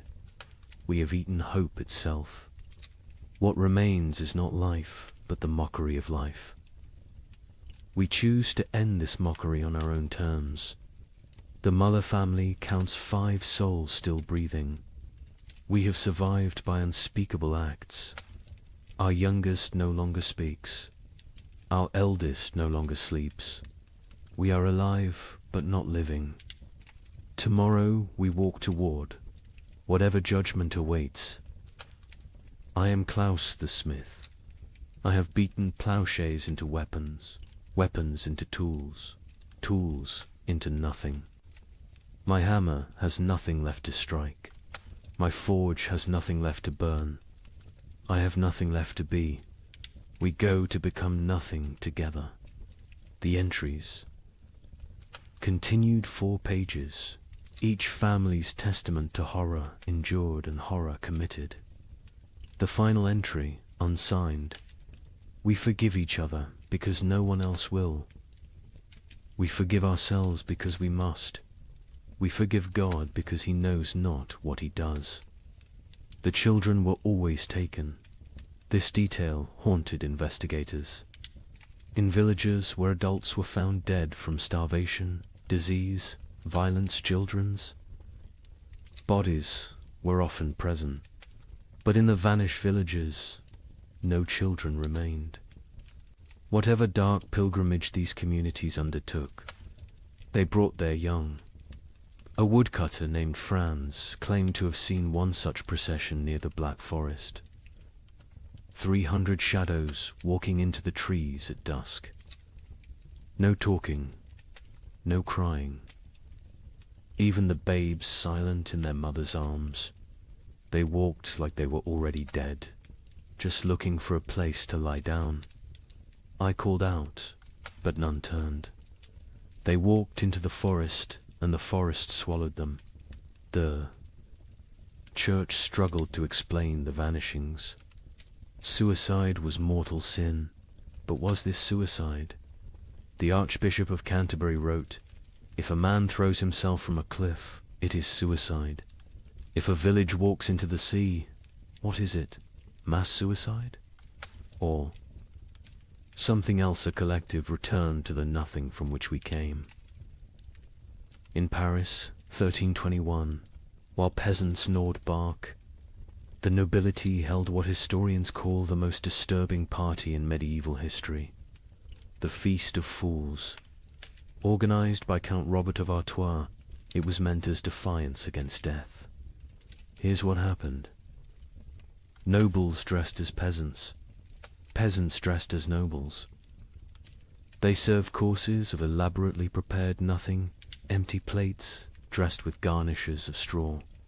They held mock executions where the condemned gave recipes for cooking leather. They crowned a skeleton as May Queen, but the climax was the last. Supper 13 nobles drew lots. The one who drew the black stone would provide the feast. Count Robert drew it himself.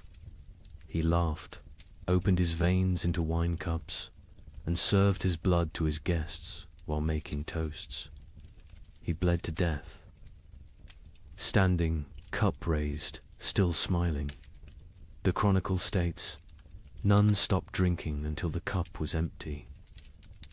The invitation had arrived on vellum worth more than most Parisians would see in a lifetime, written in gold ink that could have been traded for bread. Count Robert of Artois requests your presence at the Feast of Fools, where we shall dine. On reality and drink deep of truth. Come as you are not. Leave as you never were. April 1st, year of our absent Lord 1321. Count Robert had survived the famine through typical noble privileged hoarded grain, fortified walls, the ability to take from those who couldn't resist. But something had broken in him when his youngest daughter died not from starvation, but from abundance. She'd found his hidden honey store, eaten herself to rupture, died vomiting sweetness while Paris starved. He'd laughed when they found her body, and hadn't stopped laughing since. The feast's preparation was elaborate insanity. Robert spent the last of his wealth on decorations for serving nothing. He commissioned golden plates for emptiness, silver, chalices for air, elaborate centerpieces celebrating absence. The great hall of his chateau was transformed into what witnesses called a cathedral of mockery. Lady Isabelle de Valois, who survived the feast, left the most complete account. We arrived to find reality inverted. Servants sat at the high. Tableware in our clothes rob had demanded we exchange garments at the door. We nobles served them, dressed in rags that stank of death. But the servants were more disturbed than we. They knew this game could only end badly for them. First course was soup of memories. Empty bowls filled only with steam from heated stones. Guests were required to describe what they tasted. Duke Philippe claimed he tasted his mother's fish stew. Countess Marie swore she could taste strawberries. Baron Henry said he tasted his own death and was asked to be more specific about the flavoring. Robert presided over this madness dressed as death himself, black robes, skull mask, scythe resting against his chair. But he'd modified the costume. Death wore a crown of bread loaves, molded and painted gold. Technically edible, but deliberately withheld. Death is the only one eating well these days, he announced, so I dressed appropriately. The second course was meat of mathematics, elaborately garnished platters containing nothing but written equations. If one person eats for 3 days, 3 people eat for 1 day, or 9 people eat for 4 hours. Solve for X, where X equals survival. Guests were required to eat the paper, chewing their calculations, swallowing their arithmetic. The Duke of Orleans choked on a particularly complex formula involving compound interest in human flesh.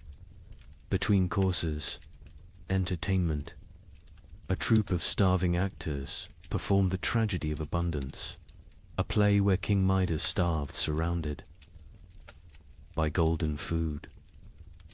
Halfway through, one actor actually collapsed mid-soliloquy. The audience applauded, thinking it was part of the performance. When they realized he was truly dead, they applauded louder. The third course, fish of philosophy. Servants brought paintings of fish, beautifully rendered. While Count Robert delivered a lecture on the nature of reality, is a painting of a fish less real than a fish? Can you eat either in these times? At least the painting doesn't rot. Art has become more substantial than substance. Then came the mock trials. Guests took turns being executed for the crime of survival. Each condemned had to share their worst act, their method of staying alive. The Duchess of Berry admitted to eating her own stillborn infant. The Count of Nevers confessed to walling up servants with grain stores so he wouldn't be tempted to share. The Bishop of Parisiaz, a bishop attended, revealed he'd been giving last rites with unconsecrated hosts because he'd eaten all the blessed ones. Each confession was met with mock judgment. Guilty of humanity, Robert would declare. Sentenced to continued existence. The crowd would laugh, but it was laughter like screaming, laughter like sobbing. Laughter because the alternative was acknowledging what they'd all become. The fourth course was vegetables of vanity, sculptures made from human hair and nail. Clippings arranged to look like salads. We consume ourselves, Robert explained. We always have. The famine just made it literal. Guests were required to eat these too. The Marquis de Toulouse vomited immediately. He was forced to eat that as well. Nothing wasted, Robert insisted. That's the new nobility. The entertainment grew darker. A puppet show where marionettes made from human bones performed a harvest dance. A choir of orphans singing recipes for preparing leather. A juggler tossing skulls who revealed, mid-performance, that they were his own children's skulls. The audience couldn't tell what was performance and what was confession. The fifth course, bread of betrayal. Actual bread appeared, one small loaf. The room went silent. Real food, after hours of elaborate nothing. Roberts explained the game. Tell us who you killed for food. The best story wins the bread. What followed was an auction of atrocity.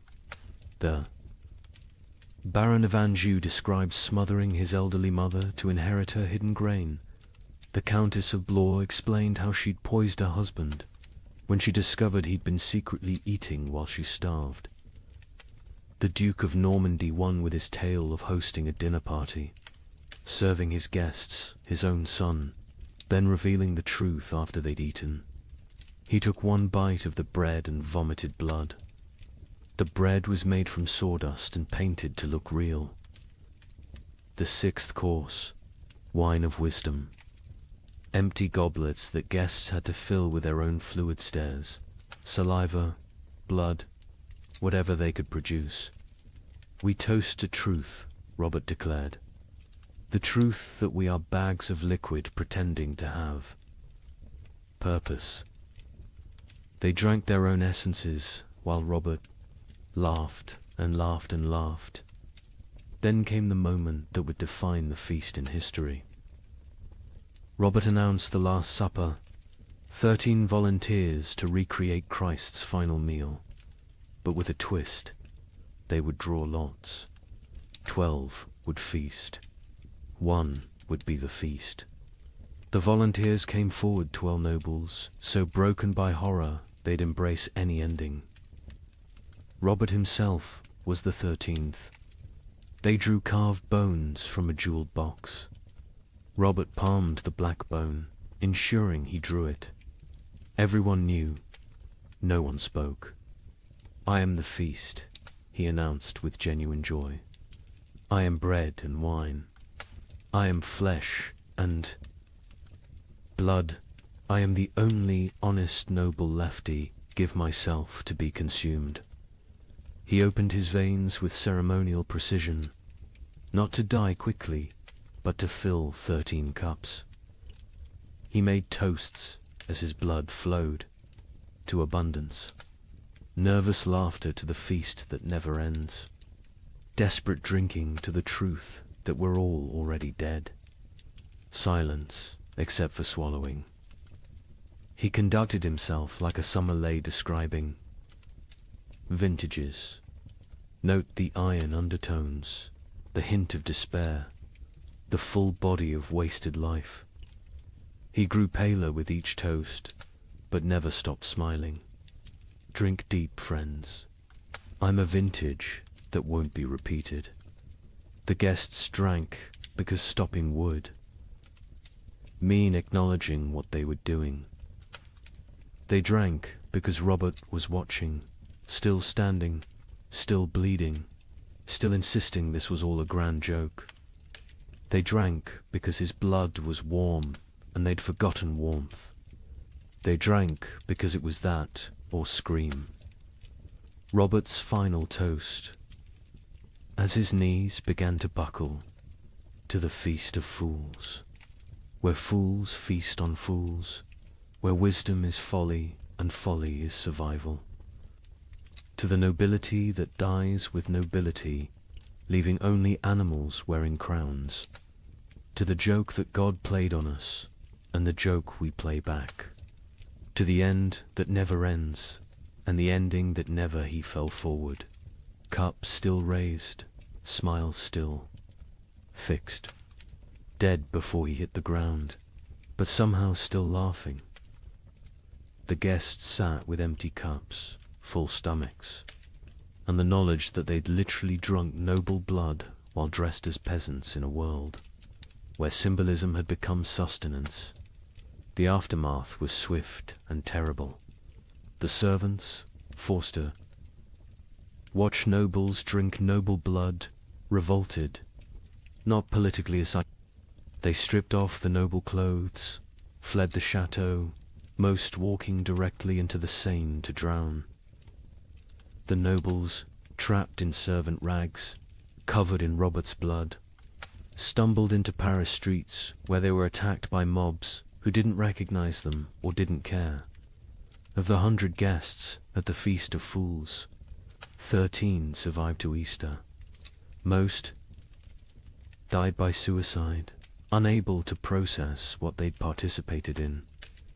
Lady Isabel, who recorded the events, ended her account. "We went to mock death and became death's mockery. We tried to feast on nothing and discovered we were nothing." Count Robert won his game. He died laughing at a joke only he understood, leaving us to live with the punchline. The Feast of Fools wasn't just noble decadence, it was aristocracy's suicide note written in performance art, when the highest class of society serves nothing on golden plates. Crowns, corpses, and drinks human blood as entertainment, the social order hasn't just collapsed, has performed its own autopsy while still breathing. The king, upon hearing of the feast, reportedly said, "Count Robert has shown us our future elaborate rituals around nothing, performances of power without power. Substance, consumption of ourselves disguised as celebration." He then ordered all records of the feast destroyed. They survived because Lady Isabel hid her account inside a Bible, writing, "Let future generations know that when the world ended, the nobility threw a party. We dressed our doom in silk and served our destruction on silver platters. We made horror into art because art was all we had left.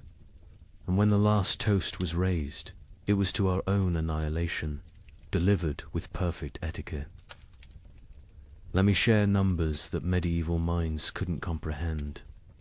In 1310, Europe's population was roughly 75 million. By 1322, it was 60 million. 15 million people gone. Not from plague, not from war, from cold and hunger, but statistics hide. Individual horror. In the town of Ypres, they kept exact records. Population 1315, 10,400. Population 1,322, 2,100. But here's the detail that haunts. Of those 2,100 survivors, only 300 were the original residents. The others, they came from elsewhere, drawn by rumors of food, only to find more death. The prior of Ypres wrote, "We no longer bury the dead.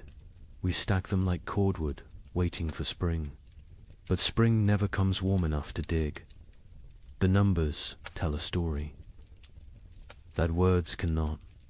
The Abbey of Saint-Denis kept meticulous death records, originally for prayers for the departed.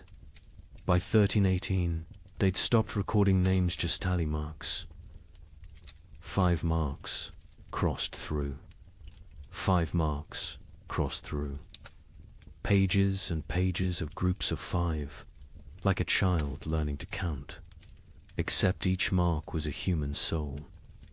Brother Felipe, the abbey's mathematician, calculated the rate of death. In 1315, we lost 1 soul per week. By 1316, 1 per day. By 1317, 1 per hour. By 1318, we stopped counting because the living were too few to count the dead. Mathematics itself collapsed when the numbers exceeded comprehension. The Italian city-states, with their banking traditions, kept the most precise records. Florence's census of 1310 recorded 120,000 souls. The census of 1322 recorded 45,000. But hidden in those numbers was darker arithmetic. Of the 45,000 survivors, 30,000 had arrived during the famine, refugees from the countryside. The original Florentine population had dropped from 120,000 to 15,000. 7 of every 8 natives had perished. Venice's records reveal the geographic mathematics of death. The city's famous districts died at different rates. San Marco, where the wealthy lived, lost 40% of its population. Castello, where the poor, crowded, lost 85%. But here's the cruel irony: the wealthy districts died faster in the final years. Once money meant nothing, poverty became an advantage. The poor knew how to starve.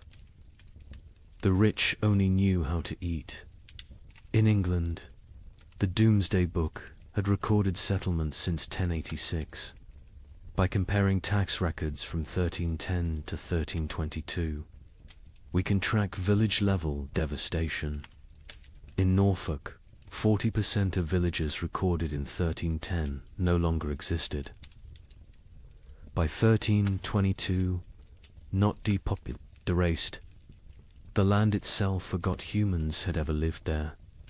But let's look deeper at Ypres, because their obsessive record-keeping reveals the true mathematics of societal collapse. The town's cloth guild recorded not just deaths, but causes.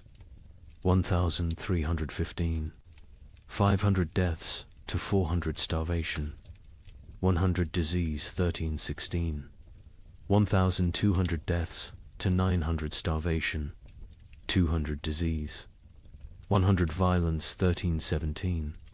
2,100. deaths to 1,000 starvation, 500 disease, 400 violence, 200 voluntary, 18, 2,500 deaths to 800 starvation, 600 disease, 700 violence, 400 voluntary, 19, 1,800 deaths to 300 starvation, 400 disease, 500 violence, 600 voluntary, 1,320, 900 deaths minus 100 starvation, 200 disease, 200 violence, 400 voluntary. See the pattern. As starvation deaths decreased because the weakest had already died, violence and suicide increased. The mathematics of survival had shifted from competing for food to eliminating competitors. The demographic breakdown is equally telling. By age, infants 0 to 2, 95% mortality children 3 to 12, 80% mortality young adults 13 to 25, 60% mortality adults 26 to 45, 70% mortality elderly 46 plus, 90%. Mortality, the young adults survive best old enough to fight, young enough to endure. Children and elderly died first, too weak to compete. But adults in their prime died at higher rates than young adults. Why? They had families. They gave their food to their children, starved themselves for others. Love was mathematically lethal. The gender mathematics were brutal. In 1315, Ypres had roughly equal numbers of men and women. By 1322, there were 3 men for every woman. Not because women were weaker, because women fed their children first, their husbands second, themselves last. Maternal sacrifice showed clearly in the survival statistics. The social class mathematics defied expectations. Nobility, 60% mortality clergy, 50% mortality merchants, 70% mortality craftsmen, 75% mortality peasants, 80% mortality beggars, 40% mortality beggars. Survived best. They already knew how to live on nothing. The nobility, despite their resources, died from inability to adapt. Merchants died because their profession became meaningless. But beggars, they thrived in a world that had become universal beggary. The geographic distribution created what scholars called death shadows. Cities drew refugees from the countryside, creating rings of escalating mortality. Paris, with a 1310 population of 200,000, had 80,000 survivors in 1322. But the villagers within a day's walk of Paris, complete annihilation. They'd all walked to the city seeking food, died in the streets, their homes becoming ghost towns. The monastery of Cluny mapped deaths across their network of abbeys. They discovered death followed trade routes not because trade spread disease, but because rumors of food traveled along merchant paths. Entire populations would migrate toward imagined abundance, creating waves of mobile starvation that crashed against city walls. The seasonal mathematics were predictable yet horrifying. Spring, highest death rates, bodies hidden by snow revealed. Last stores exhausted summer, moderate deaths, some forage available. But disease spread autumn. Lowest deaths, whatever harvest existed, plus weakest already dead winter. Rising deaths, cold, multiplying hungers, lethality, but within those seasons. Specific dates showed spikes. Christmas saw mass suicides. The contrast between religious celebration and reality broke minds. Easter saw violence spiked, the promise of resurrection mocked by death's omnipresence. Harvest festivals became killing fields as communities fought over failed crops. The birth rate mathematics were perhaps most tragic. In 1310, Ypres recorded 400 births. In 1316 to 200 births. In 1318, 50 births. In 1320, 12 births.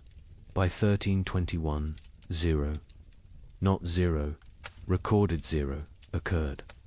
Women stopped conceiving, bodies too starved to support pregnancy. Those who did conceive miscarried, or gave birth to stillborn children. An entire generation unborn. The marriage mathematics inverted. In 1310, Ypres recorded 200 marriages. In 1320, they recorded 400. Why the increase during horror? Survival partnerships. Widows with food, marrying widowers with shelter. Children married to combine family resources. Marriage became merger. Love replaced by mathematics. The death-to-burial ratio reveals societal collapses. Progression to 1,315. One death equals one burial, 1316. Two deaths equals one burial, 1317. 5 deaths equals one burial, 1318. 10 deaths equals one burial, 1319. 20 deaths equals one burial, 1320. Burial ceased. Bodies stacked or burned. The prior of Ypres wrote, "We have built pyramids of the dead, frozen corpses stacked like masonry, mortared with ice. Come spring, they will thaw and collapse, but by then, who will remain to care?" The economic mathematics were absurd. The price of wheat increased 2,000% between 1315 and 1320, but expressing it as percentage obscures the reality. In 1315, a penny bought a loaf. In 1320, a year's wages couldn't buy a crumb. Money became meaningless. The only currency was calories. Distance mathematics changed. In 1310, a healthy person could walk 20 miles per day. By 1320, survivors could manage perhaps 2 miles. The world shrank as human capability decreased. Villages 10 miles apart became unreachable foreign lands. Geography expanded as humans contracted. The theft mathematics reveal moral collapse. 1,315. 100 thefts. Mostly grain, 1316. 500 thefts. Anything. Edible, 1317. 1,000 thefts. Including clothing and fuel, 1318. 2,000 thefts. Including children, 1319. Theft became meaningless. Nothing left to steal. The murder mathematics followed similar patterns, but with a crucial difference. Murders peaked in 1318, then declined not from returning morality, but from lack of strength. By 1319, people were too weak to kill. Violence required carries nobody could spare. The migration mathematics created empty zones and death clusters. Rural areas emptied as survivors walked to cities. Cities became graveyards as refugees died in streets.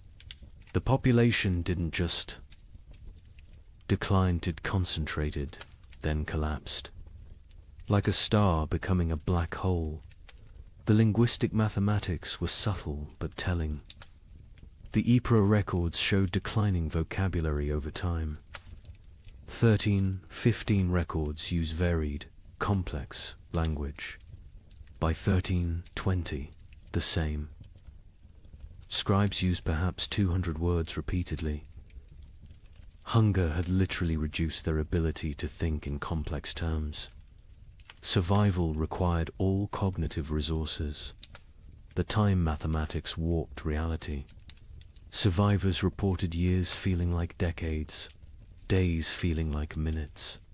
The prior wrote, "We have lived 7 years that feel like 70.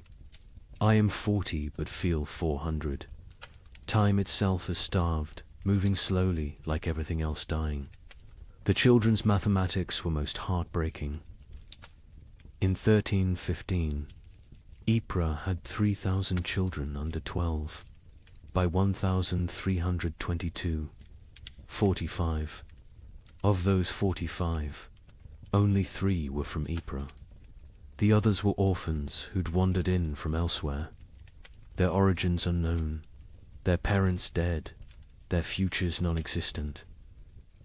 An entire generation deleted. Here's the mathematical truth medieval minds couldn't grasp. Exponential death. When food production drops 50%, population doesn't drop 50%, drops 80%. Because that 50% reduction creates competition, disease, violence, and suicide that multiply mortality beyond the initial cause.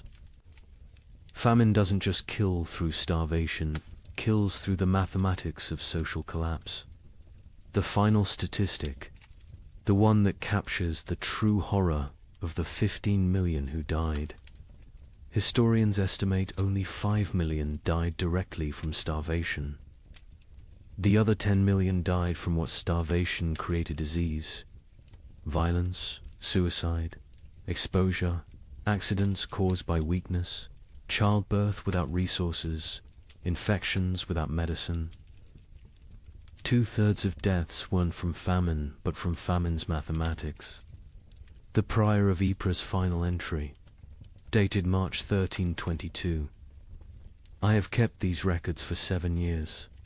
I have reduced human souls to marks on parchment, lives to numbers, horror to mathematics. But mathematics cannot capture the sound of children crying for food that doesn't exist. Cannot calculate the weight of watching your family die by degrees. Cannot solve for why God allows such equations. The numbers say 2,100 remain from 10,400. But numbers lie. None remain. We 2,100 are not survivors, we are the not yet dead. Walking statistics waiting for our final tally. Mathematics has proven that hell is not fire and brimstone. Hell is subtraction without end, division without remainder, the null set of human hope. In 1321, as the worst seemed to be passing, something strange happened. The rats returned, but they were different, larger, bolder, moving in coordinated swarms. A chronicler in Milan wrote, "They fear neither cat nor dog nor man. They walk in daylight like they own the earth." Where had they been for 7 years? Some scholars believe they survived in the vast granaries of Eastern Europe, growing fat while the West starved. Others think they evolved, adapted to the cold. But everyone agrees on one thing: they brought something back with them. A Venetian merchant noted, "The rats are sick. They dance in circles before dying, black swellings on their necks." Those swellings would have a name soon enough. But in 1321, as Europe began to believe, the worst was over. Nobody knew they were witnessing the overture to the Black Death. The first documented sighting was in Prague, March 1321. A baker named Joseph, one of the few whose ovens still functioned, reported to the city guard. They came at dawn, hundreds of them, moving like water through the streets. But wrong. Rats don't move together like soldiers. These did. They ignored the few cats left alive. The cats ran from them. Within days, similar reports flooded in from across Europe. But these weren't the timid creatures that had vanished in 1315. The merchant Giovanni di Marco, traveling from Venice to Vienna, documented what he saw. Rats the size of rabbits, some larger, grey-black fur so thick arrows bounce off, eyes that reflect light like demons. They don't scatter when approached. They stand their ground, studying you, calculating. The Archbishop of Mainz received disturbing reports from his parishes. The rats show intelligence beyond nature. They work in teams, some distract while others steal. They've learned to open latches, untie knots, even use simple tools. A priest in Worms saw one using a stick to knock bread from a high shelf. This is not natural. This is diabolic. But where had they been? The 7-year absence created wild theories, but one Benedictine scholar, Brother Antonius of Regensburg, proposed something chillingly plausible. The rats didn't vanish. They migrated east, following ancient Roman grain routes to the steppes. Beyond Hungary, there, in the vast underground granaries, built by emperors and forgotten by time, they found paradise. Infinite grain, no predators, perfect breeding conditions, 7 years of unlimited food and reproduction. They've returned not as the same species, but as something evolved. The physical changes were documented obsessively. A physician in Paris dissected several specimens, twice the size of pre-famine rats. Muscle density increased by half. Teeth lengthened and serrated, capable of chewing through wood, even soft metals. Most disturbing, enlarged brains. The cranial capacity has increased by 1/3. These are not the rats that left. These are their descendants, shaped by 7 years of plenty while we endured 7 years of want. The behavioral changes were even more unsettling. The rats showed coordination that defied explanation. A witness in Cologne described an attack on a grain warehouse. They moved in waves. First wave gnawed the doors, while others waited. When guards appeared, they retreated. In perfect synchronization, they returned at night with more numbers, attacking from multiple points simultaneously. They knew we were watching. They waited until we were exhausted. They had lost all fear of humans. Previous generations of rats fled from people, lived in shadows, scavenged secretly. These new rats walked openly through marketplaces, entered homes while families ate, stared directly at humans with what witnesses described as calculating intelligence. A child in Nuremberg reported rats watching her family eat dinner through the window. "Counting us," she said. "The cats, those few that survived the famine, refused to hunt them." A chronicler in line observed. "Our best Mauser, who survived 7 years of horror by hunting, now cowers when rats pass. He recognizes something we don't. The predator-prey relationship is inverted. The cats know they're now the prey. Dogs fared no better. Hunting hounds trained to kill wolves ran from rat. Swarms. A pack of street dogs in Milan, hardened by years of surviving on corpses, was found torn apart. Witnesses said the rats had hunted them like wolves hunt deer, driving them into a corner, exhausting them, then moving in for the kill. But it was the rats' relationship with the dead that proved most disturbing. During the famine, corpses had accumulated faster than burial. Mass graves, body piles, frozen pyramids of the dead, all untouched for years. The returned rats showed intense interest in these sites. Not to feed, they seemed well fed, but to investigate, a gravedigger in Bordeaux reported. They dig into the mass graves, not eating, just examining. They spend hours among the bones, touching them with their paws, almost like they're reading something. Then they emerge and dance, spinning, leaping, falling over, getting up, spinning again, like they're drunk or mad. The dancing disease appeared first in the rats, then in the animals they bit, finally in humans. But in 1321, people thought it was just strange behavior. They didn't connect it to disease. Why would they? The rats looked healthy, even robust. Larger, stronger, more vital than any rats in memory. An Italian merchant named Carlo Benedetti made the crucial observation that historians would later recognize as prophetic. The rats congregate at trade routes, ports, and crossroads. There, not seeking food, food exists everywhere now, that so few remain to eat it. They're positioning themselves along human movement patterns, waiting, but for what? The rats showed particular interest in the remaining churches and monasteries. Brother Francis of Assisi documented their behavior. They enter during services, completely unafraid of the congregation. They sit in neat rows as if listening to the sermon. When we sing hymns, they sway. When we pray, they bow their heads. Mockery, mimicry, or something else. They seem to be waiting for something, some signal we cannot perceive. The first human deaths directly attributable to the returned. Rats came in summer 1321, not from attack from disease.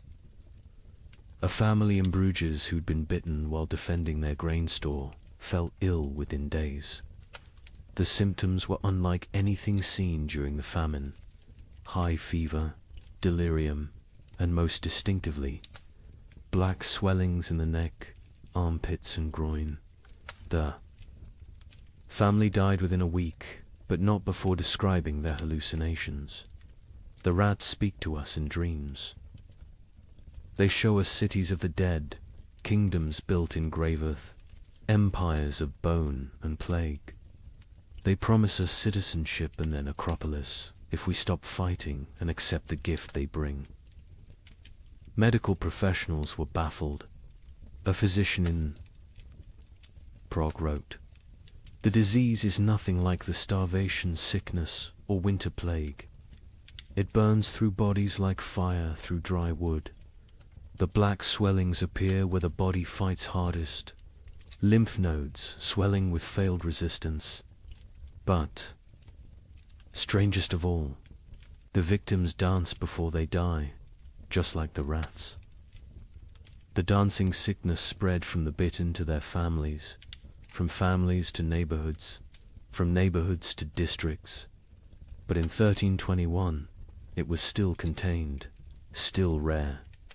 Most who died that year still died from famine's lingering effects. The new plague was just beginning its incubation, both in human bodies and human societies. The rats' intelligence manifested in increasingly complex ways. They learned to avoid traditional traps, poison, and hunting methods.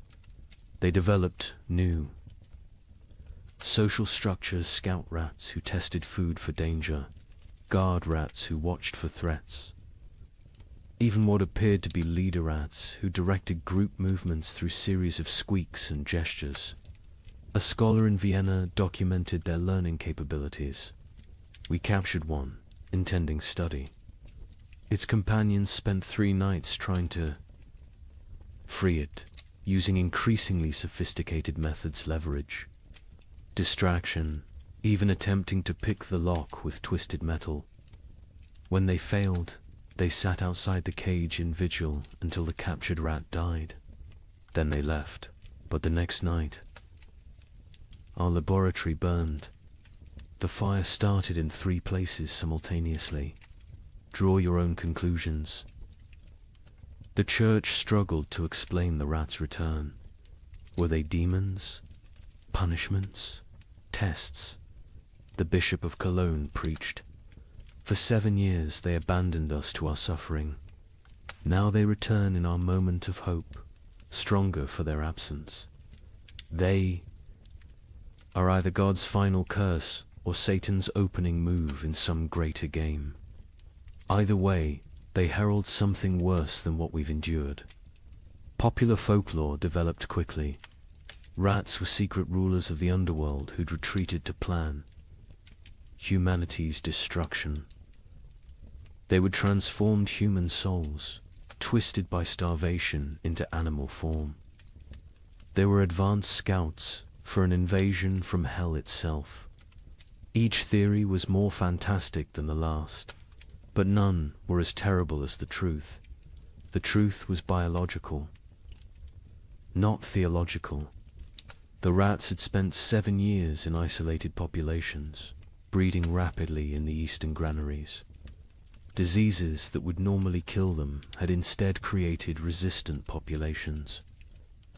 The Black Death bacterium, Yersinia pestis, had found perfect incubation conditions, countless hosts, rapid reproduction, isolation from human interference. The rats weren't evil. They were evolution's answer to abundance. After scarcity, by autumn. 1321, the dancing sickness had spread to every major city. Still not epidemic, still not recognized as connected to the rats, but growing. The correlation between rat populations and disease was noticed by a few. An Italian doctor wrote, "Where rats congregate, sickness follows. Where rats dance, humans die. Where rats thrive, plague arrives." But Europe, exhausted from 7 years of famine, couldn't process another catastrophe. The return of the rats was seen as disgusting but manageable. The dancing sickness was concerning but limited. Nobody connected the dots that would seem obvious in hindsight, that the rats weren't just returning from exile. They were bringing hell with them. The final observation of 1321 came from a child in Marseille, a girl who'd survived the famine by eating rats when they were still scarce. She told her priest, "The old rats tasted of hunger and fear. These new rats taste of death and patience. They're not afraid of us because they know something we don't. They're waiting for us to realize we're already dead." Within 20 years, her words would prove prophetic. The Black Death would kill 1/3 of Europe's remaining population. But in 1321, as people celebrated the famine's end, as they counted their dead and rebuilt their lives, the rats just watched, and waited, and danced their strange dances in the moonlight, practicing for the grand performance yet to come. On March 15th, 1322, something miraculous happened. The sun broke through clouds that had shrouded Europe for 7 years. Real warmth, real light. In London, people fell to their knees in the streets, weeping. Church bells rang for 3 straight days. A young monk in Canterbury wrote, "We had forgotten the sun could hurt your eyes." Children who had never seen their own shadows screamed in terror at the dark shapes that followed them. But the thaw revealed horrors frozen in time. Bodies emerged from snowdrifts, perfectly preserved. Entire families found seated at tables. Frozen mid-meal. Armies discovered standing in formation, weapons raised, ice statues of a war that winter had won. The warmth came suddenly, without warning. Dawn broke grey as it had for 7 years. But by noon, actual golden light pierced. Through, not the weak, watery light that occasionally appeared, but real sunshine, hot, bright, alive.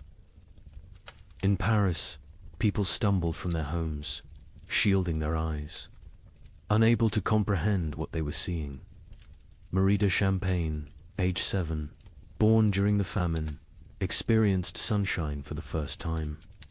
Mother fell to her knees and pulled me down, saying we must pray. I asked what the burning light was. She said God's eye has opened. I was terrified. I thought God was going to see what we'd done to survive. The ice began to melt with alarming speed. Winter's archives, 7 years of frozen death, began to reveal themselves. In Cologne, the Rhine's thaw exposed a grotesque gallery, hundreds of bodies that had fallen through ice over the years, preserved perfectly, now floating downstream like a parade of the damned. Citizens lined the banks, searching for relatives lost years ago, finding them looking exactly as they had at death. Brother Thomas of Westminster, who'd chronicled the disaster from beginning, wrote with shaking hand, "The earth gives up its dead, but not for resurrection. They return only to show us what we've done." A mother and child, frozen in embrace, so perfectly preserved I could count the tears frozen on their cheeks. Soldiers who died defending grain stores, still standing at their posts, ice guardians of nothing. God has kept perfect record of our failures, but with the thaw came something worse than revealed corpse, truth-field truth. The ice had hidden the full scope of devastation. Entire districts thought to be empty were found to contain hundreds of frozen dead. Mass graves, hastily covered with snow, began to melt and shift, creating mudslides of human remains. The spring of 1322 didn't bring renewal. It brought archaeology of horror in the Alps. The thaw revealed the children's crusade of frost, perfectly preserved. A merchant reported, "They stand like an army of small angels, ice blue and beautiful. In their death, still holding hands, still facing south, still seeking summer that has finally come too late. Pilgrims are already calling it holy ground. I call it the world's guilt made manifest. Europe that emerged from the Great Famine was unrecognizable. Languages had changed, words for hunger had multiplied, while words for joy had been forgotten. Children born during the 7 years were stunted, marked forever by starvation. They would be called the famine generation, shorter, weaker, but survivors of the impossible.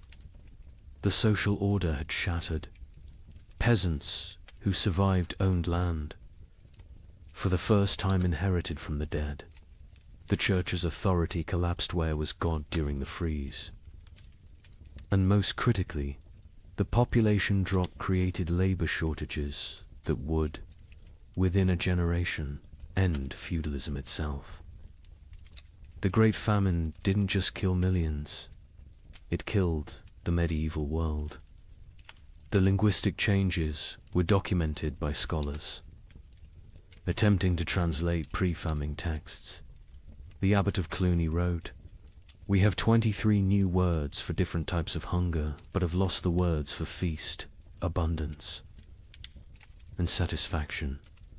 Children learning to speak, use, eat, as past tense only, they cannot conceive of eating as a present or future action. We've developed exact terms for the taste of leather, bark, clay, but forgotten words for flavors of meat. The famine generation bore physical marks that would last lifetimes. Stunted growth, adults reaching barely 5 feet, bone deformities from childhood rickets, teeth destroyed from eating stones and wood, but worse were the invisible scars. They hoarded food obsessively, even in plenty. They ate alone in darkness, unable to share meals. They counted every grain, weighed every crumb. A physician in Paris noted, "They survived famine, but remain imprisoned by it. Their bodies live in 1322, but their minds remain in 1318. The social revolution was immediate and irreversible. A third of Europe's nobility had perished, entire bloodlines extinct. Peasants squatted in abandoned castles, worked lordless lands, claimed ownership through occupation. The survivorship created overnight social mobility, a serfhood hidden. Grain became a merchant. A baker's assistant who'd outlived his master became a guild leader. A prostitute who'd hoarded food became a property owner. The church's authority evaporated like morning frost. 7 years of unanswered prayers had broken faith's monopoly. New sects emerged, some worshipping nature, others embracing nihilism. The Pope's call for renewed devotion was met with laughter. A graffiti in Rome read, "God starved. We survived. Who then is stronger?" Priests found congregations unwilling to tithe, unable to trust divine providence that had provided only suffering. But most revolutionary was the labor shortage. With 15 million dead, every survivor became valuable. Peasants demanded wages. Instead of feudal obligations, serfs simply walked away from their lords, knowing they'd find better conditions elsewhere. The statute of laborers, attempting to freeze wages at pre-famine levels, was universally ignored. A blacksmith could demand noble prices. A farmer could negotiate like a merchant. The medieval world built on hierarchy. Faith and agricultural abundance had been murdered by weather. What emerged was proto-modern, mobile, skeptical, calculating. The Great Famine didn't just kill people. It killed the very idea of divinely ordered society. The survivors knew now that God could forget them, that nobles could starve, that civilization was only 3 meals deep. Europe would rebuild, but never recover. The medieval dream was frozen in those 7 years, preserved like the corpses in ice, beautiful and dead forever. In 1323, an anonymous scribe in Bavaria wrote what might be the most important document of the entire famine. Not a chronicle of events, but a warning. To those who come after, know this. We thought ourselves masters of the earth.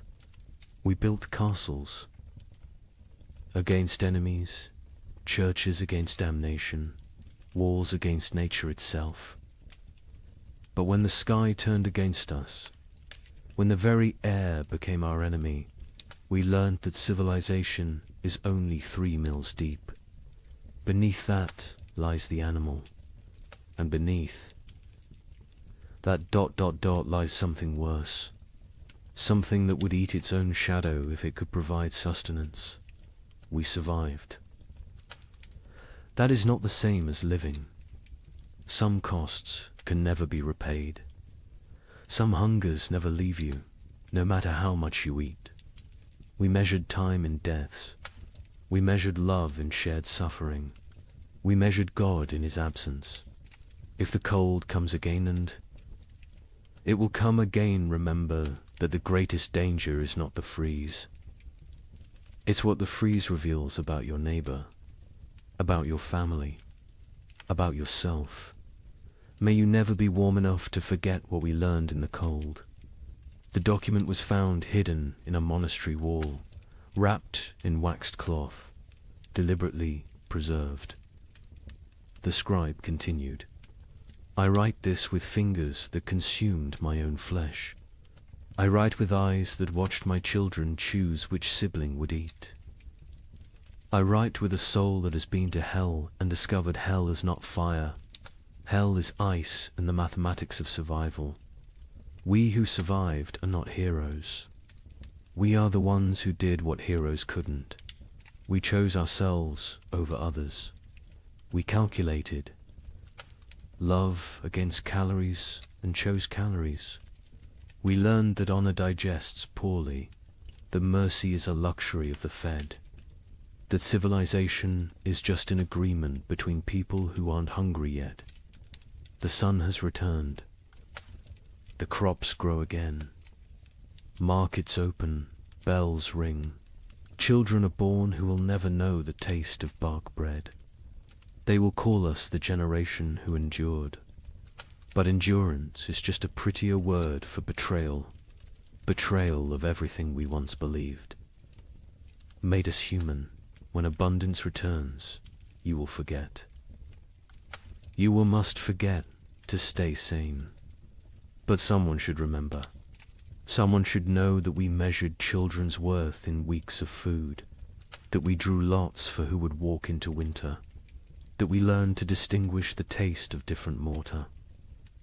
From ancient walls, so I leave this testament, not of what happened chronicles will tell that story, but of what we became.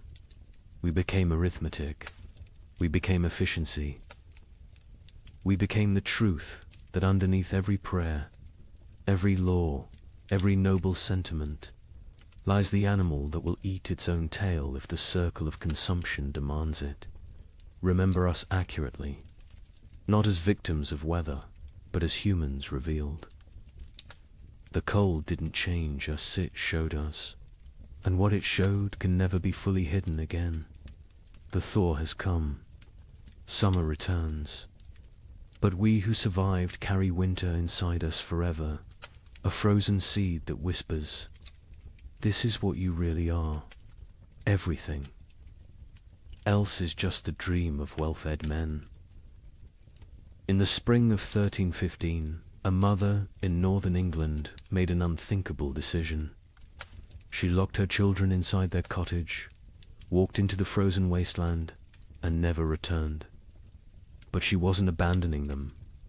She was saving them.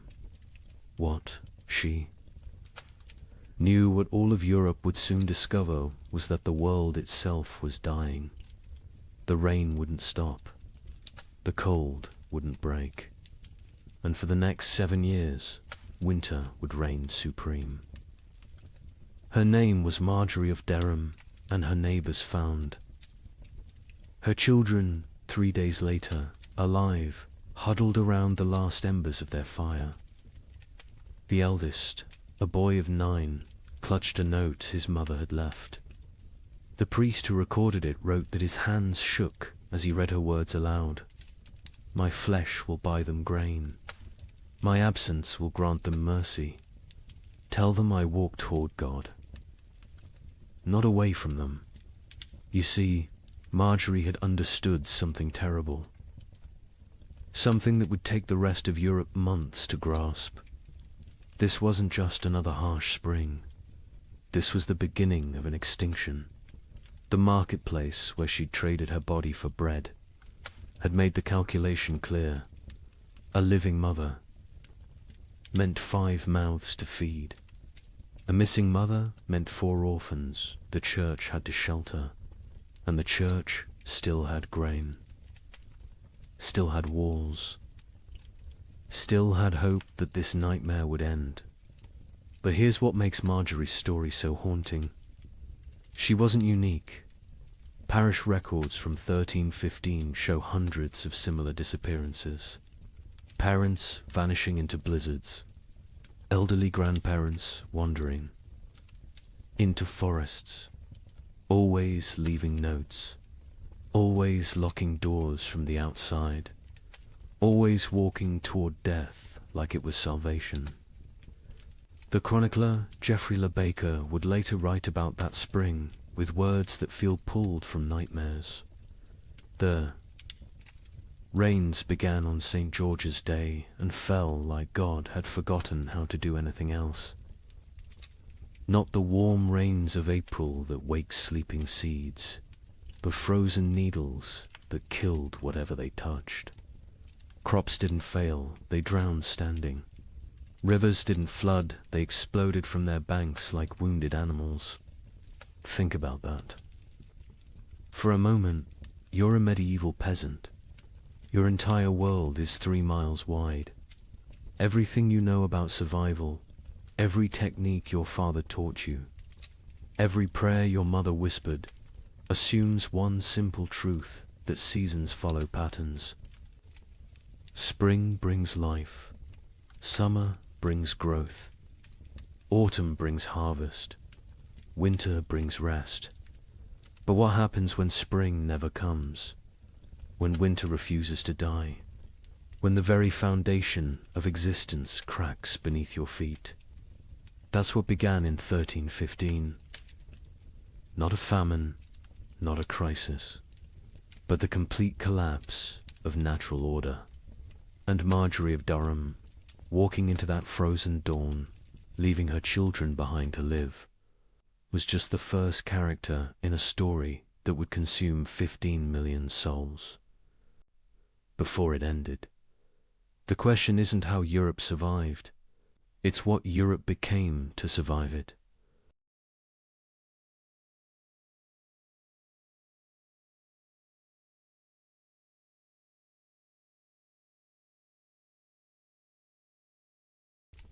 Good evening and welcome back, friends. Tonight, we are going to journey through the winter that never ended, America's forgotten ice years. As always, let me know where in the world you are listening in from. Get cozy, settle in, and let's begin. She stood at the frost-covered window. Her breath formed clouds in the June air. Outside, snow fell on what should have been green cornfields. Her children huddled by the dying fire. They wrapped themselves in every blanket the family owned.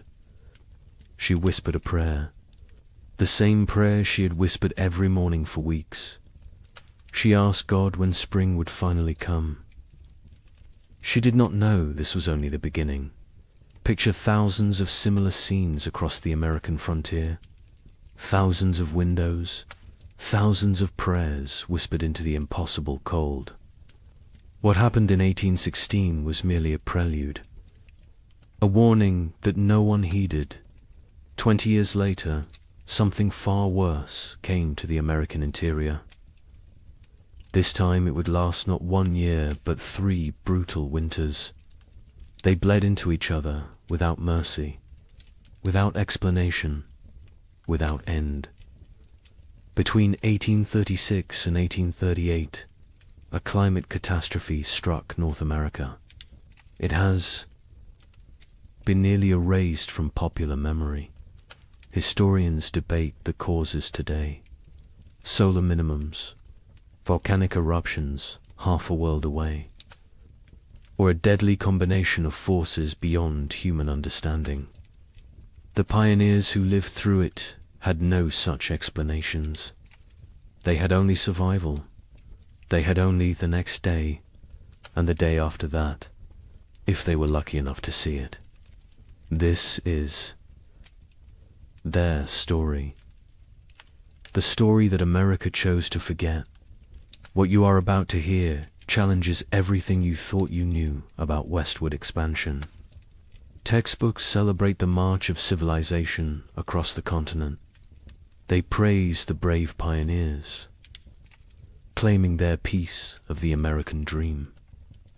But they rarely mention the winters that nearly ended it all. They do not talk about the settlements that simply vanished. They do not discuss the mass graves discovered decades later, or the journals hidden in attics, journals filled with words that survivors could not bear to speak aloud. This is the story of the winter that never ended, and the people who somehow lived to see spring again. Late 1835. The American frontier hummed with optimism. The economy was booming. Land was cheap. Opportunity seemed limitless. Thousands of families poured westward into territories that promised fertile soil and new beginnings. Michigan Territory, Wisconsin, Illinois, Indiana, Ohio. These were the lands of promise. These were the places where a man could build something from nothing. A young couple in their early 20s had just claimed 160 acres in Michigan Territory. They were newlyweds. She was pregnant with their first child. He had spent the summer building a one-room cabin with his own hands. The logs were chinked with mud and moss. The roof was solid. The door hung true. They planned their first full harvest together. She planted a small garden near the cabin. Carrots, potatoes, beans. He cleared 3 acres for corn. At night they sat by the fire and talked about the future, about the children they would have, about the farm they would build, about growing. Old together on this land, an older family arrived in Illinois in the autumn of 1835. They had come from Pennsylvania, a mother and father with 3 children under 10 years old. They had sold everything they owned for this chance. The wagon journey had taken 6 weeks. The children were tired but excited. The father staked his claim near a creek. Good water, timber nearby, rich black soil that crumbled in his hands. He told his wife this was it. This was where they would prosper. She believed him. They all did dot in Ohio. A widower worked a small farm with his 2 teenage daughters. His wife had died of fever the previous summer. The grief was still raw, but he had responsibilities. Daughters to feed, a farm to maintain, a future to secure. For them, the older girl was 16, capable, strong. She helped with everything. The younger was 14, still learning, still growing. Together the 3 of them made it work. They honored the memory of the wife and mother they had lost by surviving, by building, by moving forward. This was frontier life in late 1835, hard but hopeful, isolated but connected through shared struggle. Communities were small but tight-knit. Neighbors helped neighbors. Barn raisings brought everyone together. Churches served as social centers. Sunday services were as much about community as worship. People traded labor, traded goods, traded gossip and news from back east. The isolation was real. Some homesteads were miles from the nearest neighbor, but people found ways to stay connected, to remain human in the wilderness. Daily routines followed the sun. Wake before dawn, tend the livestock, milk the cows, feed the chickens, collect eggs. Breakfast was simple: cornmeal mush, salt pork if you had it. Then the work began. Men cleared land, plowed fields, mended fences, chopped endless cords of firewood.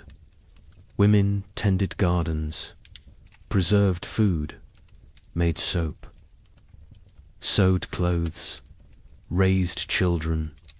Everyone worked. Even the smallest children had chores: gathering kindling, feeding chickens, watching younger siblings. There was no such thing as idle time on the frontier. As autumn 1835 arrived, families began their winter preparations. These were routines they knew well. They had survived winters before. They salted meat, packed pork and beef in barrels with salt and brine. The meat would keep all winter this way. They filled root cellars with potatoes, turnips, carrots, squash, onions. They dried beans, preserved fruits, made apple butter, rendered lard. Every scrap of food was precious. Nothing was wasted. Firewood was crucial. Men spent weeks cutting and stacking wood, cord after cord after cord. A family could burn through several cords in a hard winter. The stacks grew higher, oak for long burning, maple for cooking, pine for quick heat. The wood had to dry, green. Would wood smoke and not burn hot? So they cut wood a season ahead when they could. The wood piles near cabins stood taller than a man. They looked like enough. They always had been enough before. The young couple in Michigan worked together on their preparations. He hunted, brought home deer and wild turkey. She preserved the meat. They worked side by side. Her belly grew with the pregnancy. He worried about her working too hard. She laughed and told him women had been having babies since the beginning of time. She would be fine. The baby would come in May, spring, when everything was green and growing. It seemed perfect. The family in Illinois worked frantically to prepare. They had arrived late in the season. They had less time. The father pushed himself. Hard. Too hard. His wife worried. But they got it done. Meat preserved, vegetables stored, firewood stacked. The cabin was small but well built. They had purchased it from a family moving back east. The previous owners had said they missed civilization, missed family. The father thought they were foolish. This land was too good to abandon. His wife was not so sure, but she kept her doubts to herself. The widower and his daughters prepared. Methodically, they had done this before. Last year they had done it without a wife and mother. This year was easier in some ways. The grief was less sharp. The routines were established. The older daughter had learned her mother's preservation techniques. The younger helped without complaint. They worked together in comfortable silence, the kind of silence that comes from shared loss and shared survival. They would make it through another winter. They had to. December 1835 arrived cold and early. The first snows came before Thanksgiving, heavier than usual. The temperatures dropped fast. Old-timers mentioned it reminded them of 1816, the year without a summer. But the younger settlers dismissed the comparison. Every old-timer thought their memories were the worst. This was just a hard winter, nothing more. They had food, they had shelter, they had firewood. They would be fine. By January 1836, something felt different. The cold had a quality that went beyond mere temperature. It was bone-penetrating, relentless, aggressive, the kind of cold that found every crack in a cabin wall, every gap around a door, every weakness in your clothing. People wore layers, wool on wool on wool. They stayed close to fires. They moved less, conserved energy, conserved heat, conserved everything. Animals behaved strangely. Livestock refused to leave their barns. Horses stood in corners, unmoving. Even when offered food, cows produced less milk. Chickens stopped laying. The wildlife disappeared. Deer vanished from the forests. Rabbits seemed to evaporate. Tracks in the snow became rare, then non-existent. Hunters returned empty-handed day after day. Where had everything gone? The young man in Michigan noticed the silence first. The forest was always noisy. Birds, squirrels, the rustle of small animals, whined through leaves. But now there was nothing. just silence and wind. The wind never stopped. It howled around the cabin at night. His wife pressed close to him for warmth, for comfort. She was 7 months pregnant now. He felt the baby kick against his back sometimes when they slept. He wondered what kind of world this child would be born into. In Illinois, the children asked their father why it was so cold. He told them God was testing them, testing their faith, their strength, their family. The mother said nothing. She watched. Their food stores. She calculated in her head. If winter ended in March like it should, they would be fine. But something in her gut told her March might not bring spring this year. The widower in Ohio kept a journal. He had started it after his wife died, a way to process grief, to feel less alone. In late January 1836, he wrote an entry that he would later try to burn. He wrote that the cold felt wrong, not natural, that he had a feeling of dread he could not shake, that his daughters felt it too, though they did not speak of it.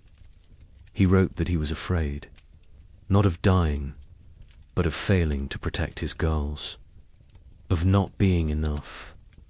February arrived. It should have shown signs of weakening. Winter, longer days, occasional thaws, the promise of spring lurking beneath the cold. But February 1836 brought none of these things. It brought deeper cold, more snow, storms that lasted days. The sun appeared rarely. When it did, it seemed weak, pale, unable to warm anything. People began to worry, really worry. This was beyond a normal hard winter. Food stores were being depleted. Faster than expected. You burned more firewood in extreme cold. You ate more to maintain body heat. The calculations that had seemed conservative in November now seemed optimistic. Families began to ration. Smaller portions, fewer meals. Make it stretch. Make it last. Spring would come. It had to come. But as February turned to March, and March brought no relief, only more snow and more cold, a new emotion crept into Frontier. Caverns fear, real fear, the kind that sits in your stomach and grows, the kind that wakes you at night, the kind that makes you count your remaining potatoes and feel panic rising in your chest, because spring should be here, and it was not. Coming, March 1836. The month that should bring thaw and birdsong and the first signs of life returning. Instead, it brought blizzards, heavy wet snow that collapsed roofs, winds that tore at cabin walls, temperatures that dropped so low that water froze solid inside homes, despite the fires burning constantly. People began to understand. This was not a normal winter. This was something else entirely. The young wife in Michigan went into labor on March 15th, 3 weeks early. Her husband rode through a blizzard to fetch the nearest midwife. She lived 4 miles away. He almost did not make it. The horse struggled through chest-deep drifts. The wind cut through every layer he wore. He found the midwife. She came. They rode back together. The journey that should have taken an hour took 3. The baby came that night. A girl, small but healthy, she cried strong. The mother wept with relief and exhaustion and fear. The midwife stayed 2 days until the storm broke. When she left, she told them the baby would need extra warmth, extra care. The mother already knew. She held the infant against her skin constantly, shared her body heat, prayed the cold would break before her milk ran thin. In Illinois, the family made a decision. They would send the eldest boy to the nearest town, 12 miles south, to buy supplies, if any could be had, extra flour, salt, anything. The boy was 8 years old, small for his age, but tough. His father gave him careful instructions. Follow the creek, stay near cover. If a storm comes, find shelter and wait it out. The mother packed him food for 2 days. She kissed his forehead, told him to be safe. He left before dawn. He returned 4 days later, frostbitten, exhausted, empty-handed. The town had nothing to sell. Their stores were depleted too. Everyone was rationing. Everyone was afraid. He had slept in a barn the first night, a chicken coop the second. A family had taken him in on the third night, fed him soup, let him warm by their fire. They had children his age, thin children with hollow eyes. He came home and told his parents what he had seen. His father nodded, said nothing. His mother turned away so the children would not see her cry. The widower in Ohio made an inventory in mid-March. He wrote down every item of food they had left. 2 bushels of potatoes, some sprouting, half a barrel of salt pork, 1 small sack of cornmeal, dried beans, maybe 20 pounds, some preserved apples, not many, he calculated. If they were very careful, if they ate little, if spring came in April, they might make it. Might, he gathered his daughters, sat them down, told them the truth. They were running low on food. They would need to ration carefully. The older daughter asked if they would starve. He could not lie to her. He said he did not know, but they would do everything possible to survive. They would hunt, they would trap, they would make every scrap. Count, she nodded. The younger daughter started to cry. The older put her arm around her sister, told her they would be all right. The widower was not sure which of them she was trying to convince. April came. April that should burst with life and warmth and renewal. April that should mean planting time and spring rain and hope. This April brought none of those things. The ground remained frozen solid, 18 inches deep, 2 feet in some places. No plow could break it. No seed could be planted. Even if they tried, nothing would grow in this cold. Families faced a terrible realization. Even if spring came tomorrow, the growing season was too short now. Crops planted in late April might not mature before full frost. And full frost in this new reality might come in August, or July, or never. Leave it all? The cycle of farming that had sustained human civilization for thousands of years was broken, and no one knew how to fix it.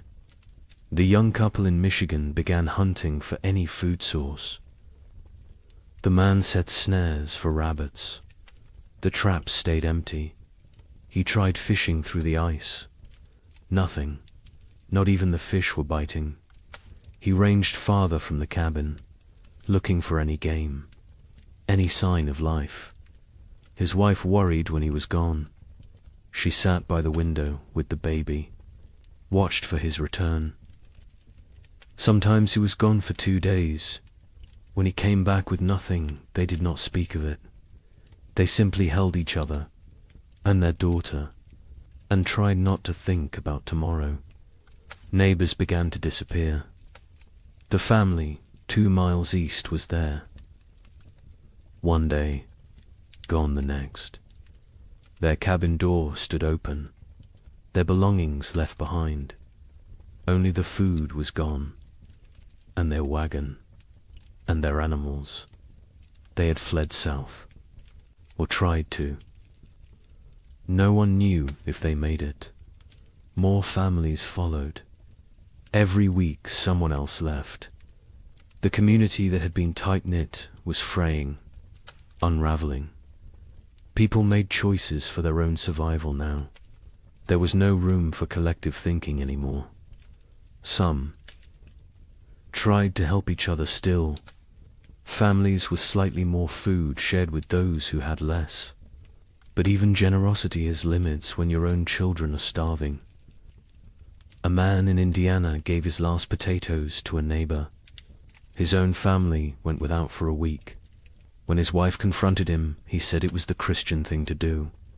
She said Christian charity would not save their sons. They argued. It was the first real argument of their marriage. There would be many more before spring finally came. Churches held special services, prayer meetings, asking God for deliverance, for spring, for mercy. Attendance was sparse. Travel was too dangerous. Faith was wavering. A preacher in Illinois gave a sermon about Job, about suffering that tests faith, about endurance through trial. 3 families walked out. One man stood and shouted that God had abandoned them. The preacher had no answer, because maybe he had. By late April 1836, reality had set in. This was not going to end. Not soon. Maybe not ever. People stopped saying spring would come. They stopped making plans. They focused only on surviving the day in front. Of then, nothing more. The future was too uncertain, too terrifying. Better not to think beyond the next meal, the next night, the next morning if you were lucky enough to see it. The psychological toll was as brutal as the physical. People began to break under the strain. A woman in Wisconsin stopped speaking entirely, just sat by her fire, staring. Her husband tried everything. She would not respond. Their children were terrified. Eventually the husband took the children and left. He could not stay with a woman who had stopped being present. Some said he was cruel. Others said he did what he had to do. There was no right answer anymore. Marriages strained. Parents fought. Children grew silent and withdrawn. The pressure of constant survival wore away at human connections, at love, at compassion, at everything that made life worth living. People became hollow, going through motions, existing but not living, waiting for an end they could not see, and still the cold did not break. May arrive, May that should be warm and green, May that should mean gardens growing and livestock grazing. This May was grey and frozen. Snow fell on the 10th, again on the 18th, again on the 23rd. People stopped being surprised. They just accepted. This was the world now. Cold and dead and endless. But something else was coming. Something worse. Because as terrible as this first winter had been, it was only a prelude. The summer of 1836 would bring brief hope. Just enough to make people believe the worst was over. Just enough to make them vulnerable. And then winter would return. Colder, longer, more deadly. Wait until you hear what happens next. Spring refused to come. That is the simplest way to describe what happened in 1836.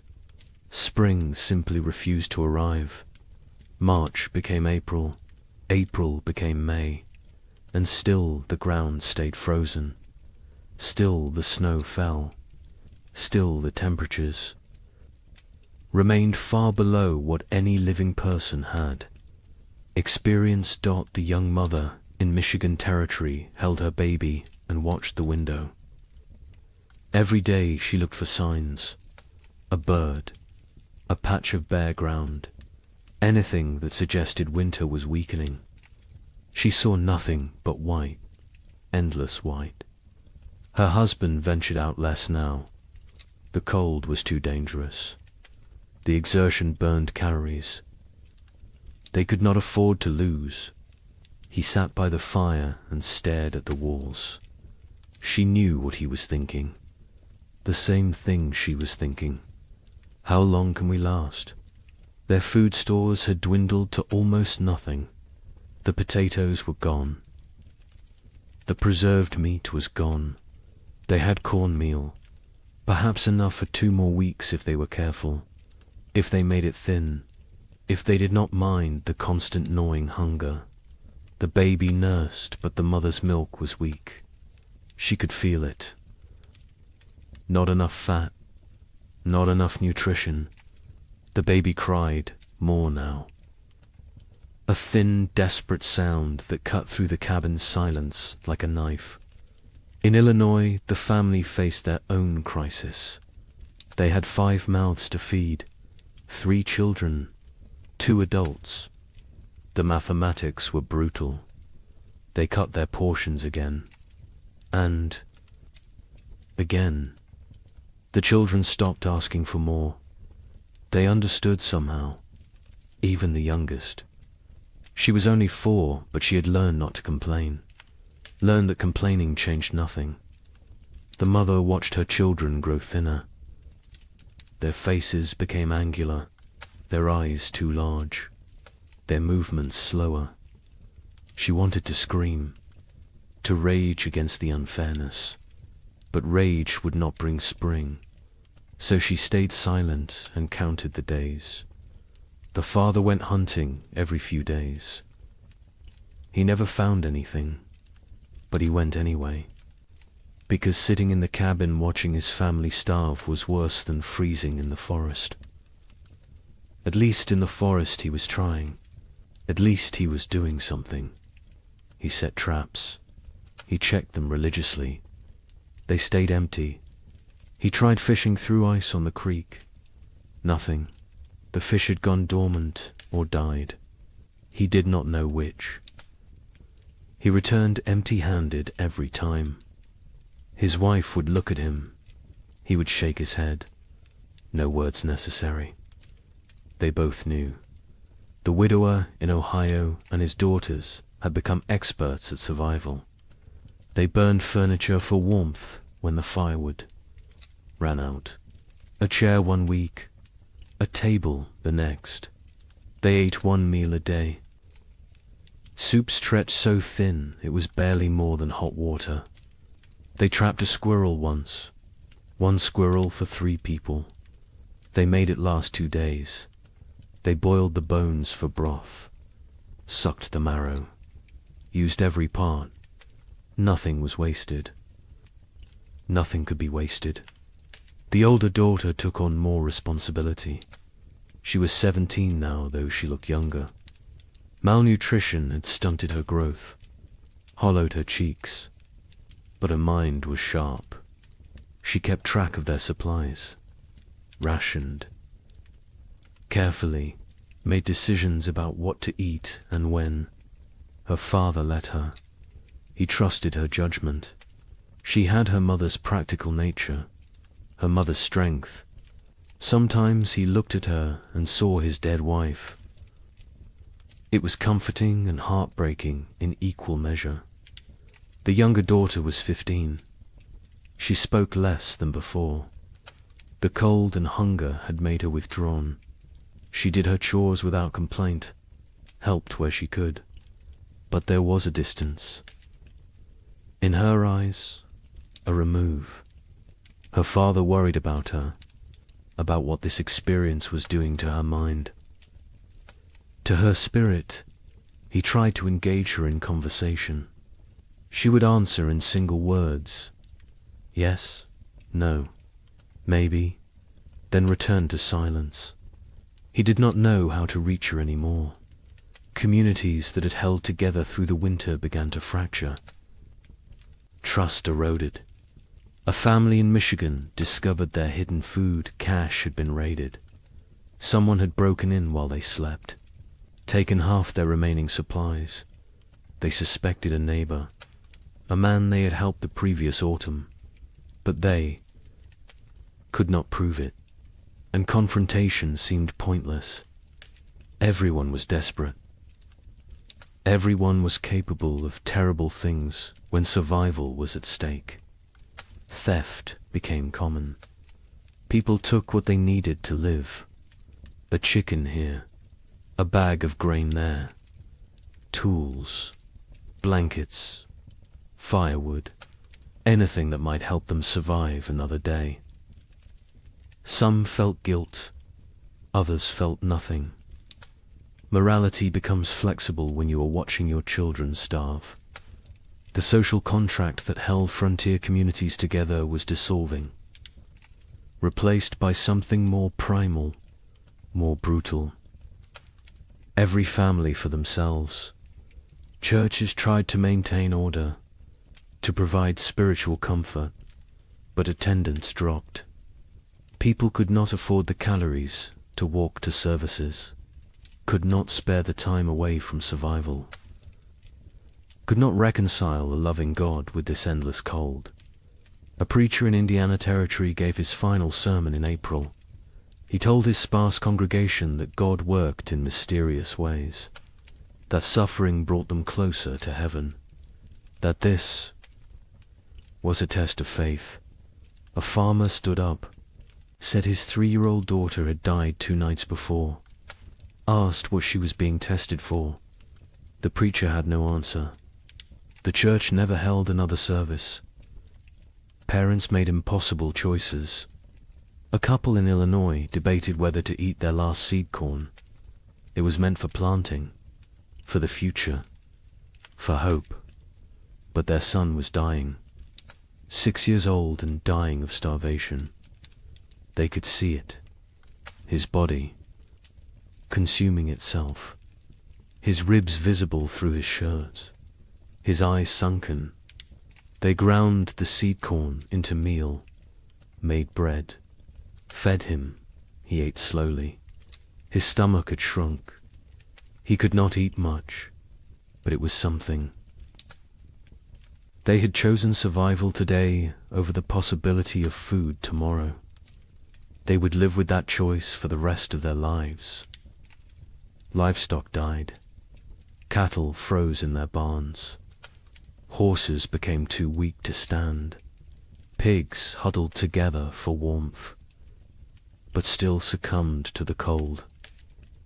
Chickens stopped laying entirely. People slaughtered their animals, not according to any plan, just when they became desperate enough. Each slaughter was a small tragedy. That cow represented future milk, future. Calves, future security. But future meant nothing when you might not survive the week. So they killed and ate and tried not to think about tomorrow. The meat from livestock helped, but it went fast. A family could butcher a pig and eat well for a few days. Then the meat was gone, and they were back where they started, hungry, desperate, counting down to nothing. Some families tried to preserve the meat, to make it last, but without sufficient salt, without proper cold storage that did not involve simply leaving it outside where wolves might take it. The meat spoiled, or got stolen, or disappeared in the night. May arrived with no warmth, no green, no life. May there should be planting season brought instead more snow, more cold, more death. People stopped keeping track of dates. What was the point? Time had lost meaning.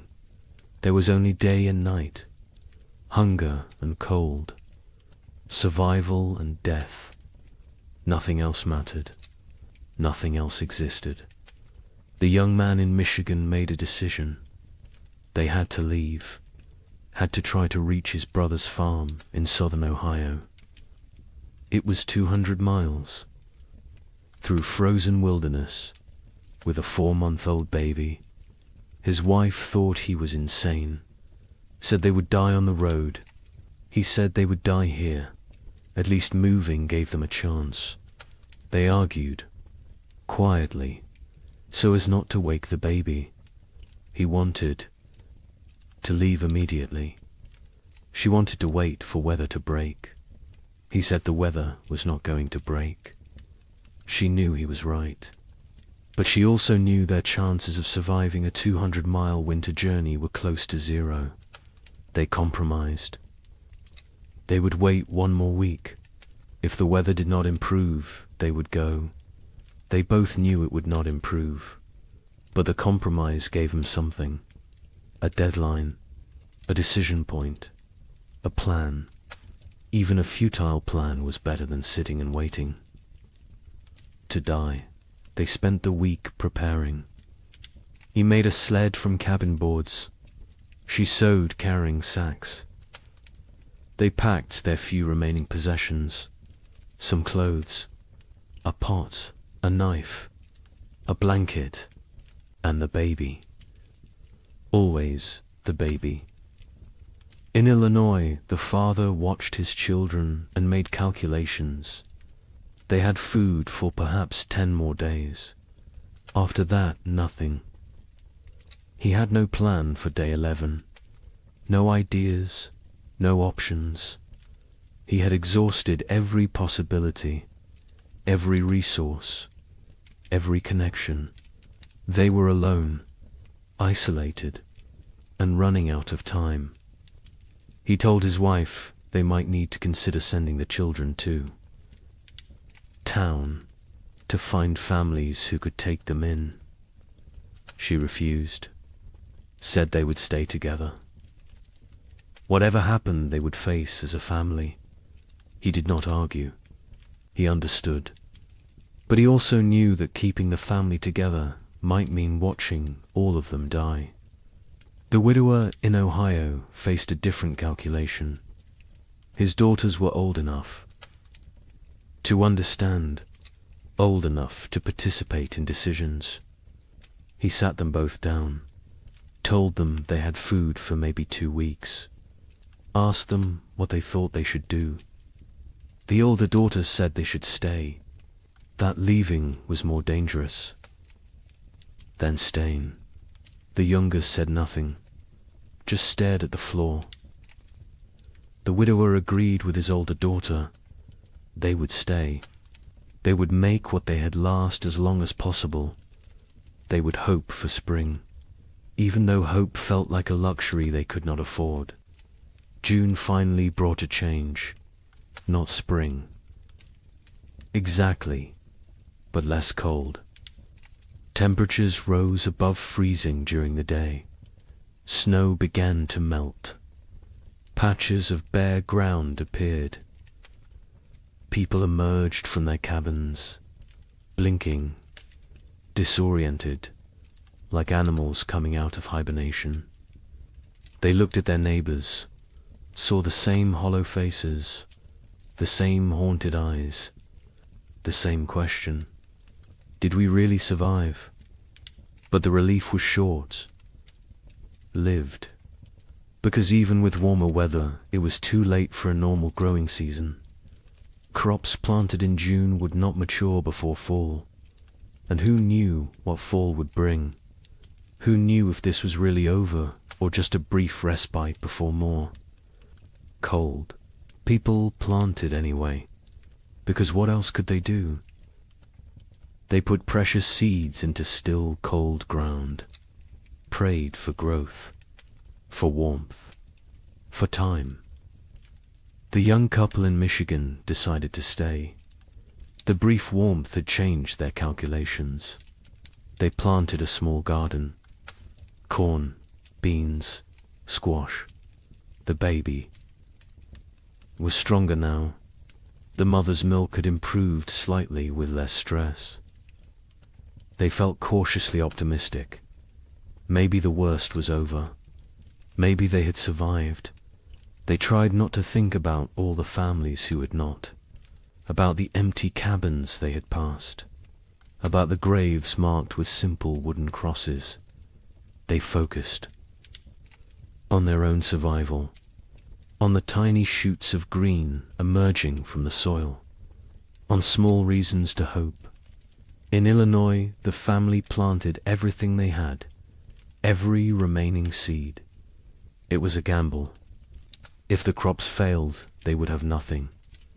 No seeds. For next year, no backup plan. But they could not eat seeds, and they could not wait another year. So they planted and prayed and watched the sky nervously, expecting frost, expecting snow, expecting disappointment, because this year had taught them to expect nothing good. The widower and his daughters planted a small plot, just enough for the three of them. They had learned efficiency through necessity. No wasted space, no wasted effort. Every action calculated for maximum return. They planted fast-growing crops, radishes, lettuce, things that might mature in the shortened season. They avoided crops that needed long growing periods. Corn, squash, melons. There was no time. They needed food now, or as close to now as nature. Allowed. July brought warmth, real warmth. For the first time in what felt like forever, people were too hot instead of too cold. It felt miraculous. Children played outside. Women hung laundry to dry in actual sunshine. Men worked their fields in just shirts. No coats, no layers. It felt like a different world. A world they had almost forgotten existed. Some people wept, just from feeling warm sun on their faces, from remembering what it felt like to be comfortable. The gardens grew, slowly at first. The soil was poor after 2 years of cold. The plants were struggling, but they grew. Green shoots became leaves. Leaves became stalks. Stalks became the promise of food. People watched their gardens obsessively, checked them multiple times a day, measured growth, celebrated every new leaf. These plants represented survival, represented hope, represented the possibility of making it through another winter. But nature was not finished with them. On July 18th, it snowed. Not much, just flurries, but enough. Enough to kill the tender plants, enough to destroy weeks of growth, enough to crush newly formed hope. People walked out to their gardens. That morning, saw the white dusting, saw the blackened leaves, saw their food supply dying in front of them. Some fell to their knees. Some cursed God. Some simply turned around and walked back inside. There was nothing to say, nothing to do. It was happening again. The killing frost was not universal. Some areas escaped. Some gardens survived, but many did not. Families who had planted everything watched everything die. They had gambled on summer. Summer had betrayed them. Now they faced another winter with even less than before. The mathematics were impossible. They could not survive another winter like the last one. They simply could not. August brought more temperature swings, warm days, cold nights. Plants that survived the July frost struggled to grow. The growing season was too short, too unstable. Crops that should take 90 days to mature needed 120 now. because cold nights slowed growth, because the plants were stressed, because nothing was normal anymore. People harvested what they could: small potatoes, stunted corn, vegetables that in normal times they would have discarded. But these were not normal times. They harvested everything, used everything, wasted nothing. The young couple in Michigan harvested a small crop, not enough to last a winter, but something. They dried corn, made it last. Dug potatoes. Tiny potatoes the size of walnuts, but potatoes nonetheless. They counted their stores, made calculations, decided they needed to supplement with hunting, with trapping, with anything they could find. The man began ranging farther again, looking for game. The game was returning.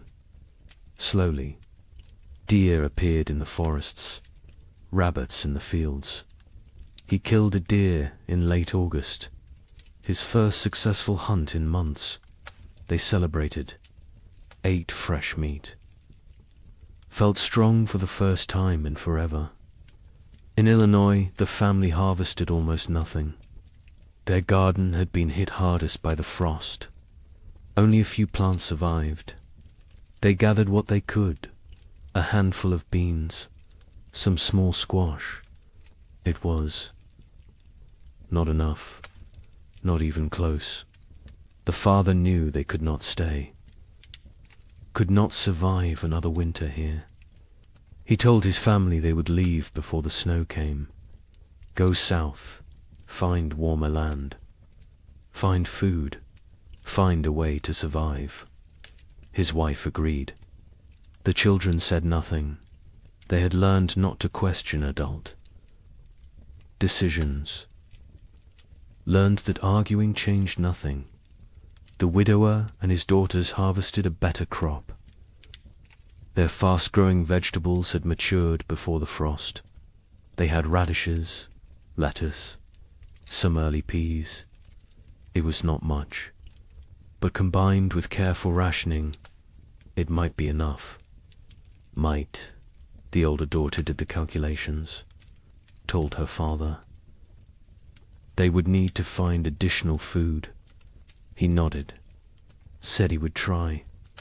She knew what that meant: hunting, trapping, foraging, taking risks. She did not argue. They needed food. Risk was unavoidable. September arrived cold. Too cold for September. People looked at each other with understanding. It was starting again. The brief summer was over. Winter was returning. And this time they knew what to expect. This time there would be no surprise, no shock. Only grim preparation. Only the knowledge that they had barely survived the first time. And now they had to do it again, with less food, less strength, less hope. The psychology of facing a second winter was different from the first. The first winter had carried shock, disbelief, the constant expectation that surely this would end soon.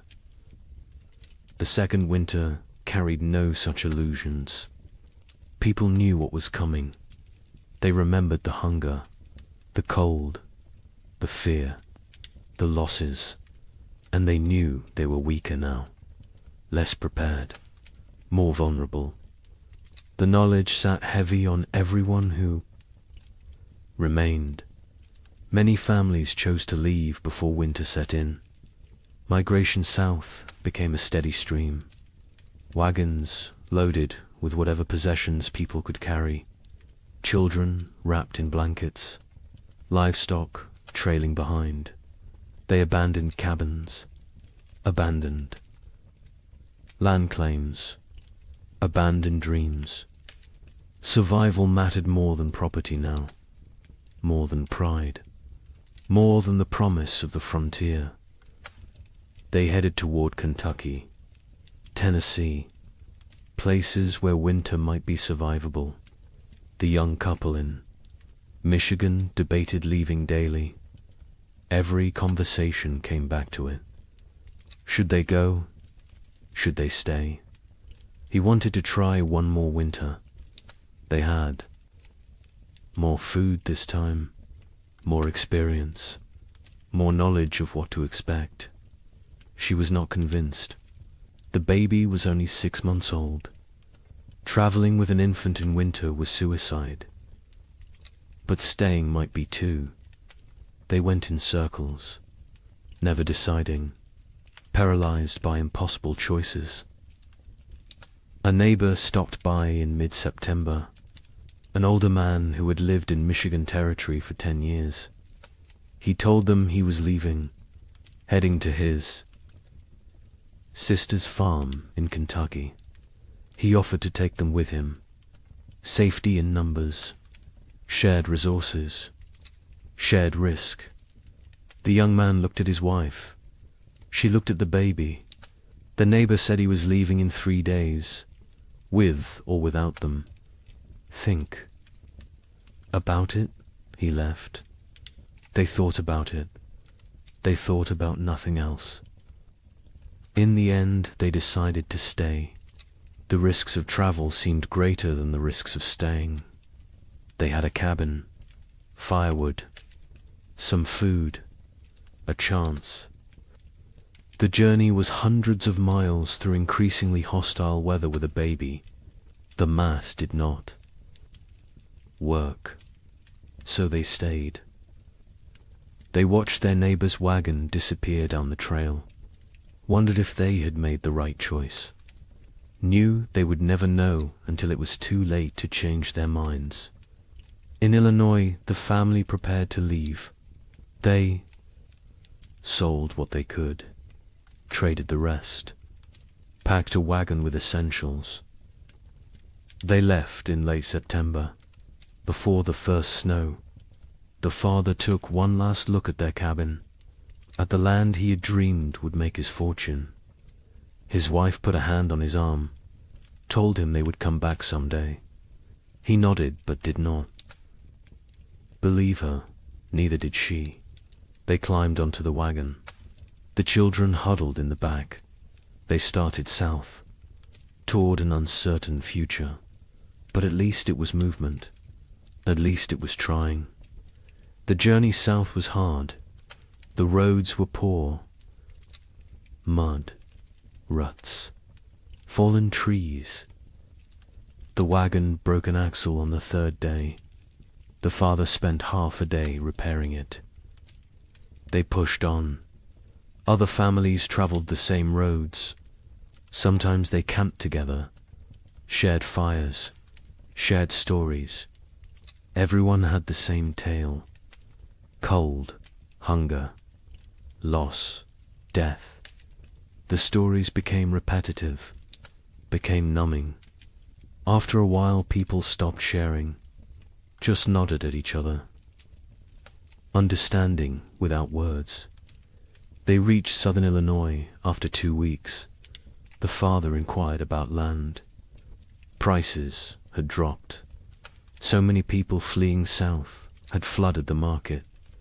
He found a small farm, 40 acres. The previous owner had died. His widow was selling.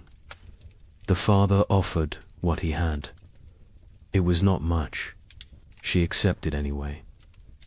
She just wanted to go back east, back to family, back to safety. The Illinois family had a new home, farther south, maybe far enough. The widower and his daughters stayed in Ohio. They had discussed leaving, but decided against it. The older daughter argued they knew this land, knew where to hunt, where to trap, where to find water. Starting over somewhere new meant learning everything again, meant being vulnerable in unfamiliar territory. Better to face the devil you know. Her father agreed. The younger daughter said nothing. She rarely spoke anymore, just existed. Moving through routines mechanically, October brought the first hard freeze, earlier than normal, earlier than even last year. People who had hoped for a longer autumn were disappointed. Winter was not waiting, was not merciful. It arrived with force and fury. Temperatures dropped below zero. Snow fell heavy and steady. Within 2 weeks, the world was white again, frozen again, dead again. The young couple in Michigan settled into survival mode. They knew the rhythms now, knew how to ration, how to stay warm, how to maintain hope when everything felt hopeless. The man hunted when weather permitted. He had learned to read the cold, to know when going out was risk versus suicide. He caught rabbits occasionally. Small game, it helped. Not enough, but something. The woman focused on the baby, keeping her warm, keeping her fed, keeping her alive. The baby was their reason to continue. Without her, they might have given up, might have laid down and waited for the end, but she needed them, depended on them, so they kept going, kept trying, kept fighting, even when they were exhausted, even when they wanted to quit. They looked at her face and found strength they did not know they had. Communities that had not already dissolved finished dissolving.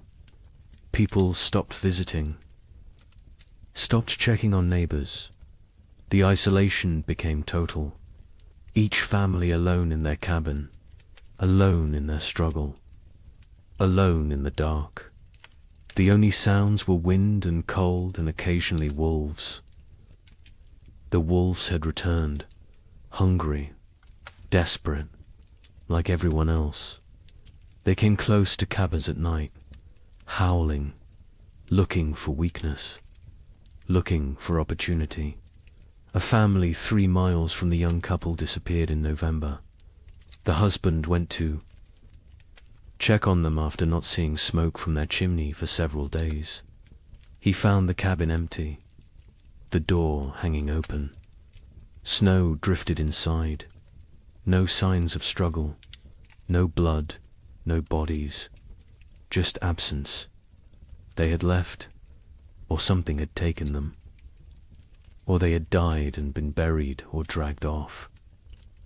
He did not know, would never know. He went home, told his wife. They barred their door that night, and every night after, death became common. Expected. A family in Indiana lost their youngest child, a boy of 3. He simply did not wake up one. Mourning, malnutrition, cold, pneumonia. Probably all 3. They buried him in snow because the ground was frozen, marked the spot with stones, planned to give him a proper burial in spring. If spring came, if they survived to see it. The mother stopped speaking after that, just rocked in her chair, staring at nothing. The father tried to reach her, could not. Eventually he stopped trying. Illness spread through weakened populations. People with no reserves, no immunity, no strength to fight. Pneumonia, influenza, infections from minor cuts that would normally heal. Bodies shutting down under relentless stress. Some families lost multiple members, a father and 2 sons in 1 week, a mother and infant daughter, entire families, sometimes. Cabins found empty in spring, everyone gone, questions no one wanted to answer. The widower in Ohio kept his family isolated. He had learned from the first winter, contact with others meant risk of illness. They stayed home, stayed separate, stayed alive. The older daughter maintained their routines, rationed food precisely, kept the fire going, kept spirits up as much as possible. The younger daughter helped when asked, but remained distant, locked, inside her own mind, traumatized by 18 months of horror. The widower worried about her, but keeping everyone alive took precedence over mental health. Survival first, healing later. If there was a later, December arrived. The darkest month. Short days. Long nights. Endless darkness, both literal and metaphorical. People sat by fires and tried not to think, tried not to calculate, tried not to realize how bad things were, because thinking made it worse. Awareness made it unbearable. Better to exist moment to moment, not looking forward, not looking back, just being, just surviving. Christmas came and went unmarked. No celebrations, no gifts, no joy. Some families tried to acknowledge it, a special meal, a prayer, but mostly it passed like any other day. Cold, dark, hungry. Religion felt hollow to many now. Hard to believe in divine providence when children starved. Hard to have faith when prayers went unanswered year after year. Some held on to belief, others let it go, released it like one more thing they could not afford to carry. The young man in Michigan carved a small wooden toy for his daughter, a doll. Simple but carefully made. He gave it to her on Christmas morning. She was too young to understand, but his wife cried, not from sadness, from gratitude, that he still tried, still found ways to create beauty, still believed in something beyond mere survival. She held him, told him she loved him. They stayed like that for a long time, drawing strength from each other, from their small family, from the choice to keep going. January 1837 arrived, the coldest month of the coldest winter in memory. Temperatures that made the previous year seem mild, winds that cut through any barrier, cold that penetrated everything. People wore every piece of clothing they owned, layered until they could barely move, and still the cold found them. Still it reached through to skin and bone and soul. Food was running critically low for most families. The math was becoming impossible. Even with strict rationing, supplies would not last until spring. Families faced starvation, real starvation. Not just hunger, but the final stages of the body consuming itself. People grew skeletal, moved slowly, spoke rarely, conserved every calorie, every bit of energy. Some no longer had the strength to gather firewood. They burned furniture, burned cabin walls, anything that would produce heat. The young couple ate. One meal every 2 days. They gave most of their food to keep the wife's milk flowing for the baby. The man was wasting away, his ribs visible, his face gaunt, his eyes sunken. But he never complained, never suggested changing the arrangement. His daughter would eat, would survive, even if he did not. The wife saw what he was doing, begged him to eat more. He refused, said she needed strength for the baby. She did not argue further, because he was right, and because arguing took energy. They did not have. February brought no relief, just more cold, more snow, more death. The widower in Ohio made a final inventory. They had perhaps 3 weeks of food left. After that, nothing. He gathered his daughters, told them the truth. They would need to start hunting more aggressively, taking more risks. It was dangerous, but necessary. The older daughter nodded, said she would help. She had learned to trap, to track, to skin small game, skills her mother never imagined she would need. The younger daughter looked up briefly, then back down. The widower wondered what she was thinking, if she was thinking, or if she had retreated so far inside herself that she was unreachable. But then something changed. Late February brought a warm spell. Temperatures above freezing for 3 consecutive days. Snow melted. The sun appeared, bright, almost cheerful.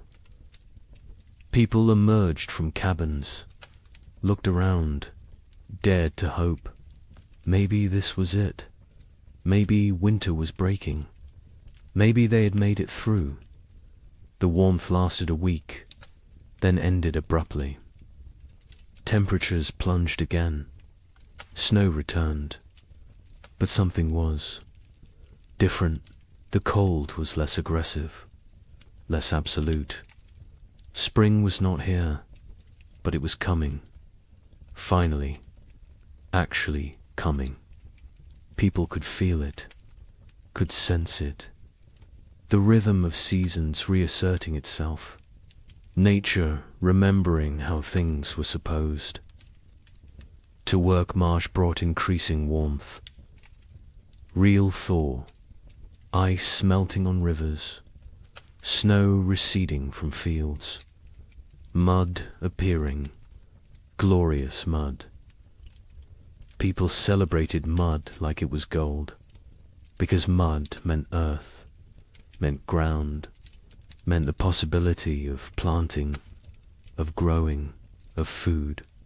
The young couple in Michigan stood at their window and watched snow melt, watched brown earth emerge. The wife cried. The husband held her. They had survived. Somehow, against all odds, they had survived. Wait until you hear how much worse it gets.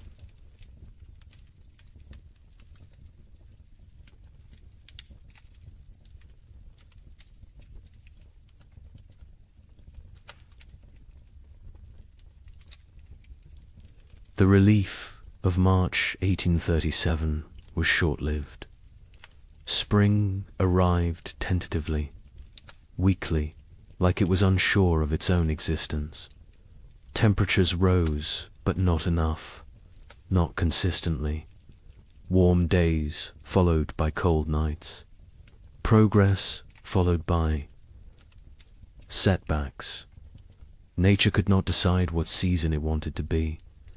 People planted anyway, because what choice did they have? They put seeds in cold ground and prayed. The young couple in Michigan planted their entire plot. Every seed they had saved, every seed they had traded for, everything. It was all or nothing now. They could not hold anything back, could not plan for next year. Next year was too far away, too uncertain. They needed food this year, this growing season, or they would not see another. The man worked the field slowly, his body weakened from months of starvation. His wife helped when she could, the baby strapped to her back, growing, thriving somehow despite everything. In their new home in southern Illinois, the family that had fled hoped for better conditions. Warmer weather, longer growing season, better chances. The father plowed fields, planted corn, beans, squash. The soil was good, better than what they had left behind. But the weather was still wrong, still cold, still unpredictable, he realized. with growing horror that they had not escaped, had only delayed the inevitable. The cold had followed them south, or perhaps it was everywhere. Perhaps there was no escape. The widower in Ohio planted with his daughters. They worked together in silence.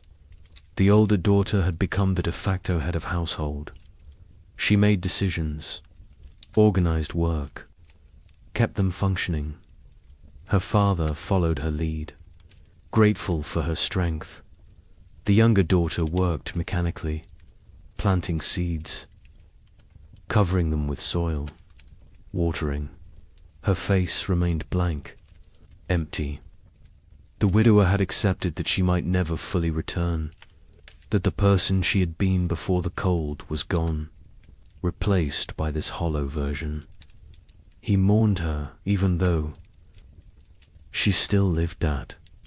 April brought frost, killing frost. Not as severe as the previous year, but enough to damage crops, to set back growth, to remind everyone that nature was still hostile, still unpredictable, still deadly. People watched their seedlings blacken and die, watched weeks of work destroyed overnight. Some replanted, others gave up, decided to focus on foraging, on hunting, on finding food rather than growing it. Trust in agriculture had eroded. The contract between farmer and earth felt broken. Communities were shadows of what they had been. So many had left. So many had died. The ones who remained were changed, hardened, suspicious. The social bonds that had held frontier life together were gone, replaced by wariness, by self-interest, by the understanding that in crisis every person was ultimately alone. Neighbors who had once helped each other now avoided contact, feared obligation, feared the weakness that came from caring about others. A woman in Michigan Territory knocked on the young couple's door in late April. She was gaunt, desperate. Her husband had died in February. She had 3 children, no food, no options. She begged for help, anything they could spare. The young man looked at his wife. They had so little themselves, barely enough for their own family. His wife went inside, came back with a small sack of cornmeal, perhaps 2 pounds. It was a significant portion of their stores. The woman wept, thanked them, left. The young man and his wife never discussed it, never questioned the decision, but they both knew what that cornmeal might cost them later. May brought better weather, warmer, more stable. The crops that survived April began to grow, slowly, struggling, but growing. People tended their gardens obsessively, pulled every weed, watered carefully, talked to the plants, begged them to thrive. These gardens represented everything: hope, survival, future. Without them there was nothing, just slow starvation through another winter. And no one could survive another winter like the last 2. The young couple's garden showed promise. The corn was growing, short stalks, but growing. The beans were climbing, the squash spreading. They allowed themselves to hope, to plan, to imagine a harvest that would see them through. The man hunted regularly now. The game had returned. Deer, rabbits, turkey. He was successful more often, building their stores. They smoked meat, preserved it, prepared for the worst while hoping for better. In southern Illinois, the family's crops grew better. The warmer climate helped. Their corn reached knee-high by late May. The father felt vindicated. They had made the right choice to move. His wife was less certain. She had learned not to trust good fortune, not to believe in progress until it was secured. She watched the sky constantly, waited for the next disaster, for the frost or hail or plague of insects that would destroy everything. Optimism felt dangerous, felt like tempting fate. The widower's garden grew adequately, not abundant but adequate. The older daughter managed it efficiently.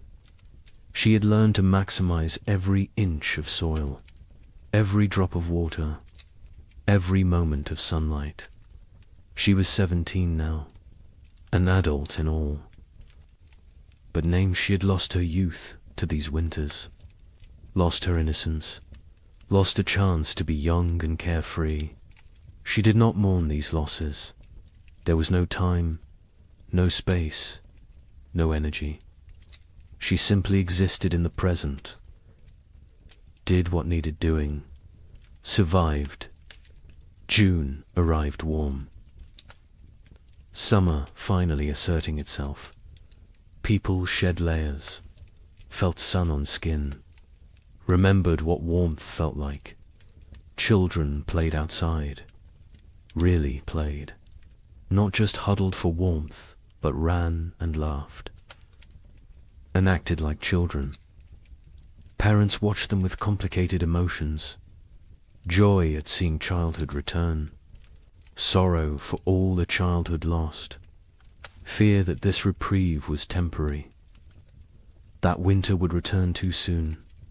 The young couple's baby took her first steps in June, on grass, in sunshine.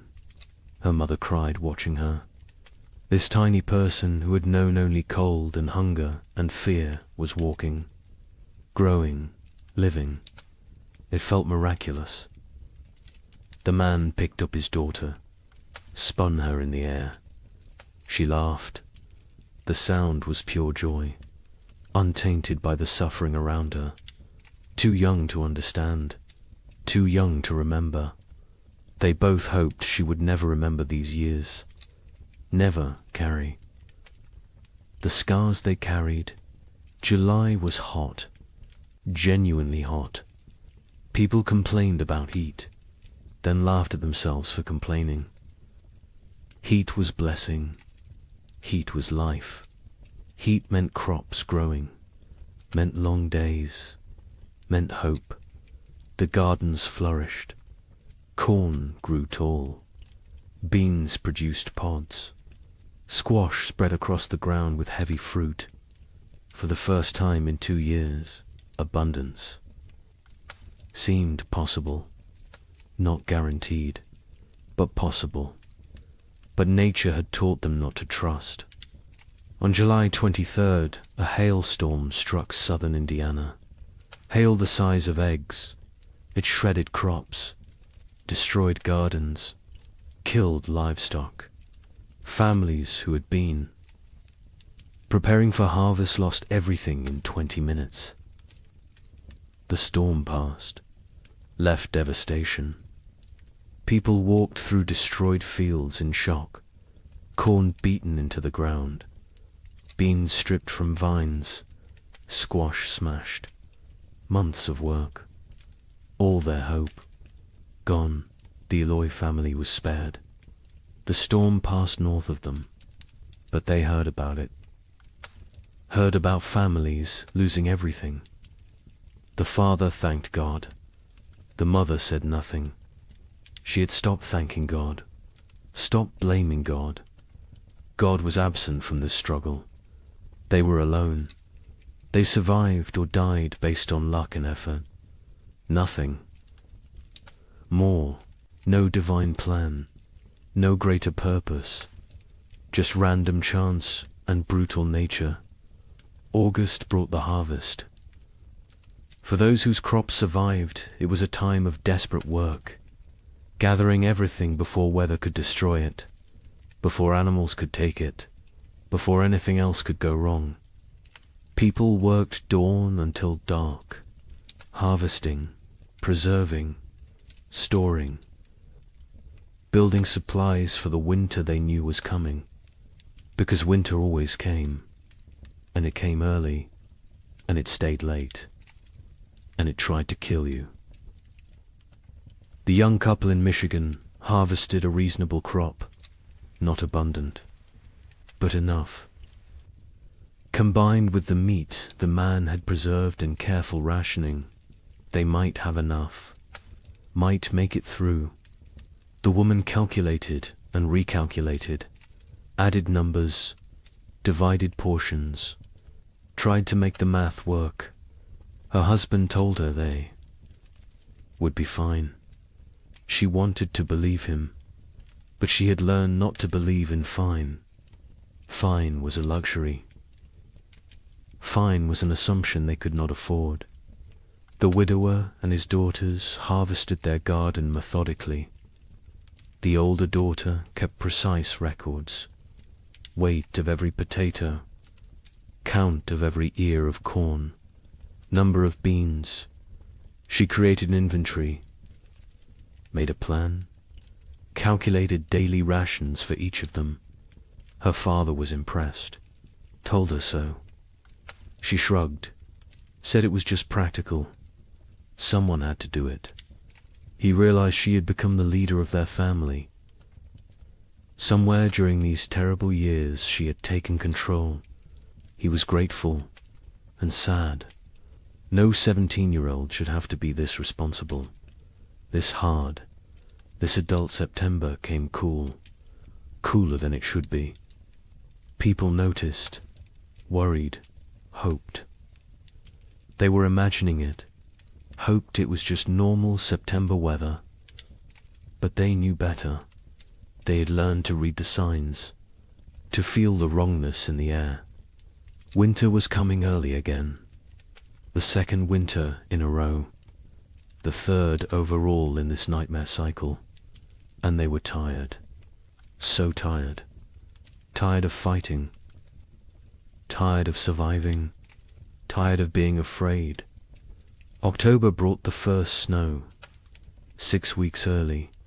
Heavy snow that blanketed everything. Buried the world in white.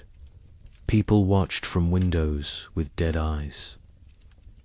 They had known it was coming, had prepared as best they could, but knowing did not make it easier, did not make it less terrifying. They settled into their cabins, barred the doors, fed the fires, began the long dark wait. The psychology of the second winter was different from the first. The first had carried shock, disbelief, the hope that surely this would end. The second winter carried resignation, acceptance, the knowledge that this might never end, that they might die in this cold, that survival was not guaranteed no matter how hard they tried. This knowledge was heavier than the cold, heavier than the hunger. It pressed down on souls, crushed spirits, made people hollow. The young couple settled into routines. He maintained the fire. She cared for the baby. They rationed food strictly. 1 meal a day. Small portions. They talked less now. Conversation took energy, took hope. They existed side by side, parallel lives barely touching. The baby was their only connection, their only reason. Without her, they might have drifted apart entirely, might have retreated into individual isolation, but she needed both of them, so they stayed together, functioned as a unit, survived. In Illinois, the family that had fled south discovered that southern winter was still winter. Less severe than Michigan, but severe enough. Cold enough. Dangerous enough. The father realized they would need to go farther south next year. Kentucky, maybe. Tennessee. Somewhere winter was mild. Somewhere survival did not require such desperate measures, his wife agreed. The children were weakening. The youngest was sick. A cough that would not go away. A fever that came and went. They needed better conditions. Warmer weather, more food, or they would lose her. The widower and his daughters faced the second winter with grim efficiency. They had learned so much. How to ration perfectly. How to maintain minimal fire. How to trap in winter. How to make everything last.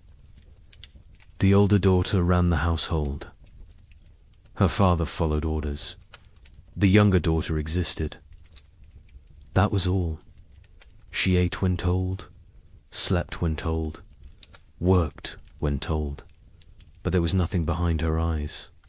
No personality, no emotion, no self. She had retreated so far inside that the widower wondered if she would ever come out. November was brutal. Temperatures far below normal. Winds that never stopped. Snow that fell constantly. People burned through firewood faster than anticipated. Started burning furniture again. Cabin walls. Anything wooden. Anything that would burn. Heat was more important than shelter at a certain point. Better to freeze in an open cabin than freeze in a closed one. At least an open one gave you a chance to see death coming. Food became critical. Families ran low faster than expected. The cold required more calories. The body burned fuel trying to stay warm. People ate more, depleted stores more quickly.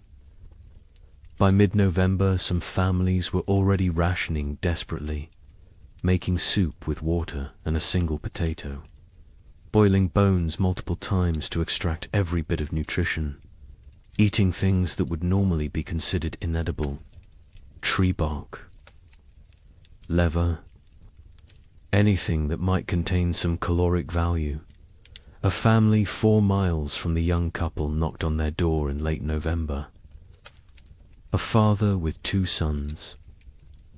Their wife and mother had died in October. Pneumonia. They had no food left. Nothing. They were starving. The father asked for help. His sons stood behind him, thin, shaking, eyes too large in gaunt faces. The young man looked at his wife. She looked at the baby. They had enough food for themselves. Barely. Not enough to share. The young man told them he was sorry. He had nothing to give. The father nodded. Said he understood. They left. The young couple never saw them again. Never learned what happened to them. Preferred not to know. December brought darkness. Literal and metaphorical. The days were so short. The nights so long. People sat in dark. Cabins, conserving candles, conserving lamp oil, conserving everything. The darkness was oppressive, heavy. It made time feel strange, distorted. Days blended together. You woke, ate a small amount, sat, slept, woke again. Was it day? Was it night? Did it matter? Time lost meaning when every moment was the same. Cold, dark, hungry, afraid. The young couple's baby got sick in early December. A fever. She cried constantly. Would not nurse. The mother held her day and night. Tried everything. Cold cloths. Warm cloths. Arb's prayer. The fever broke after 3 days. The baby survived, but the mother did not recover emotionally. She stopped sleeping. Watched the baby constantly. convinced that if she looked away, her daughter would die. The man tried to comfort her, told her the baby was fine. She would not listen, could not listen. Fear had taken hold. Rational thought had fled. Christmas came. No celebration, no acknowledgement. It was just another day. Cold, dark, hungry, the young. Man had carved another toy for his daughter. A small horse. He gave it to her on Christmas morning. She grabbed it, put it in her mouth. Too young to play properly, too young to understand. His wife smiled weakly, told him it was beautiful, then went back to staring at the baby. The man sat by the fire, wondered how much longer they could do this, wondered if survival was worth the cost, then felt guilty for wondering. The Illinois family's youngest child died on December 30th. The cough had gotten worse. The fever never broke. She was 6 years old. They wrapped her in a blanket, laid her in the snow, marked the spot. The mother did not cry. She had no tears left. The father built a small cross. The other children stood silently. They had learned not to show emotion. Emotion was weakness. Weakness was dangerous. The family went back inside. Life continued, because what else could they do? Stop living because one of them had died. Everyone was dying, slowly, quickly, inevitably. January 1837 was the coldest month in living memory. Temperatures dropped to levels that should not be possible, that could not be survived. People huddled by fires, wore every piece of clothing, burned everything that could burn. And still the cold found them, reached through walls, through clothes, through skin, into bones, into souls. Cold that felt sentient, malevolent, actively trying to kill. The widower in Ohio burned his bed in January, then the girl's bed. They slept on the floor near the fire, all three together, sharing body heat, sharing blankets. The older daughter protested burning the beds, said they would need them later. Her father said later did not matter if they froze tonight.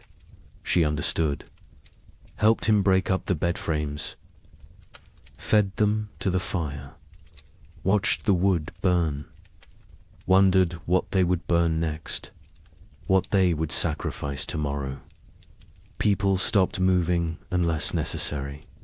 Movement required calories, burned energy. Energy was precious, could not be wasted.